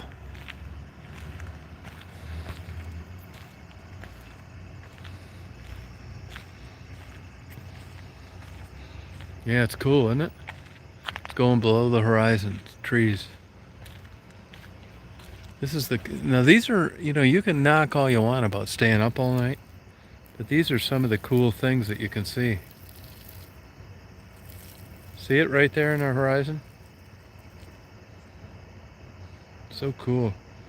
Good night, Random. Yeah, it's really neat. Yeah, that happens. Look at these planets.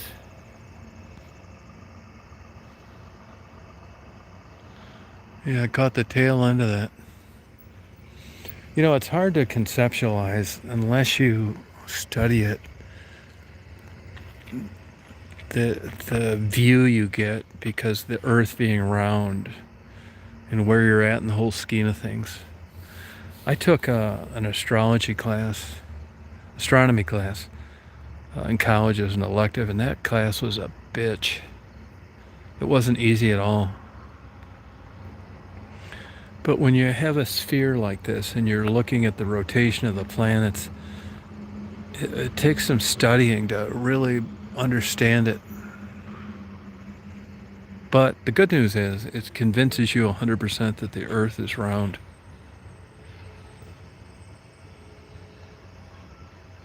Oh, good, salty girl. Good night, Flower Fairy. It's great staying up like this. I love staying up like this. Now, Blue Malibu, now you should have 3 hours on me on this moon. Is it visible where you're at? Of course, out to the southwest. Can you see the moon now? You should see a beautiful bright orange ball if it's not cloudy. It is a lot of math. It was a fucking bitch, man. We had to calculate what planet was where at this time of the year. I thought it was just going to be learning about the plants and easy. It was a bitch. I think I got a fucking C in it. And I spent a shit ton of hours studying it.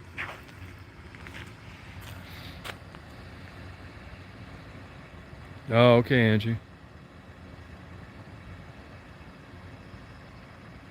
Oh, you stay up that late, Erica? Erica, where do you live? Yeah.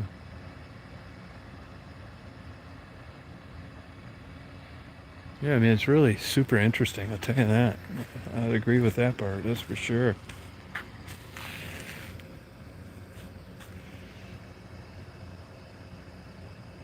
You can still see it. See that orange dot? Orange?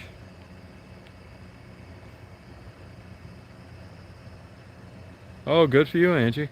Oh, St. Petersburg, okay.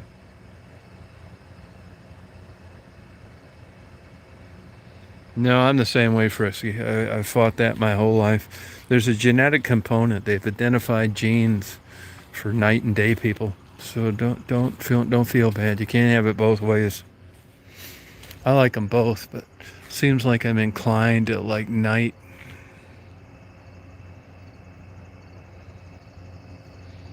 Oh, okay. Party animal, that's right.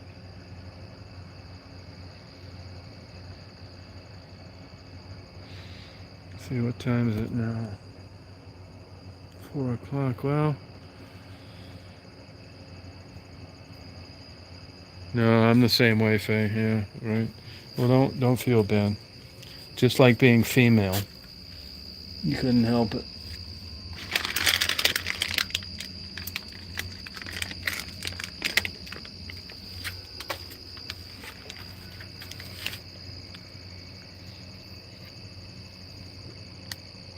Yeah, me too. Yeah.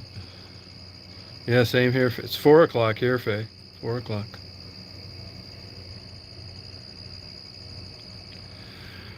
Well, I think I'm going to go to bed, you guys. 4 o'clock. It's been a really great chat. Thank you. It's just so great you can get on here randomly, not even plan it, and everybody show up and have a nice conversation like this.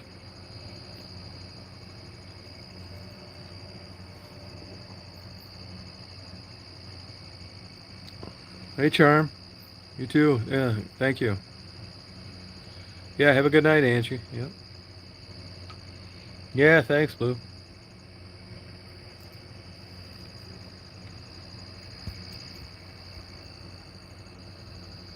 Good night, Angie. All right, Jabo. Yep, thank you. Yep. Yeah, thanks, No Amateur. Thank you. Appreciate it. Thanks a lot. Good night, Erica. See you, Frisky. You better go to bed by yourself, even though it's only 1 o'clock there. Yeah, thanks, Blue. Yep. We're actually running on a battery. Good night, Sue. Yeah, you guys have a good day tomorrow. Hope you do. Yep. Be checking on with you then. All right, that's all right, Erica. That's a good way of learning. All right, JMO. Yep. That's 2 of us. All right. See you, salty girl. Good night, you guys. See you, A-Train. Thanks.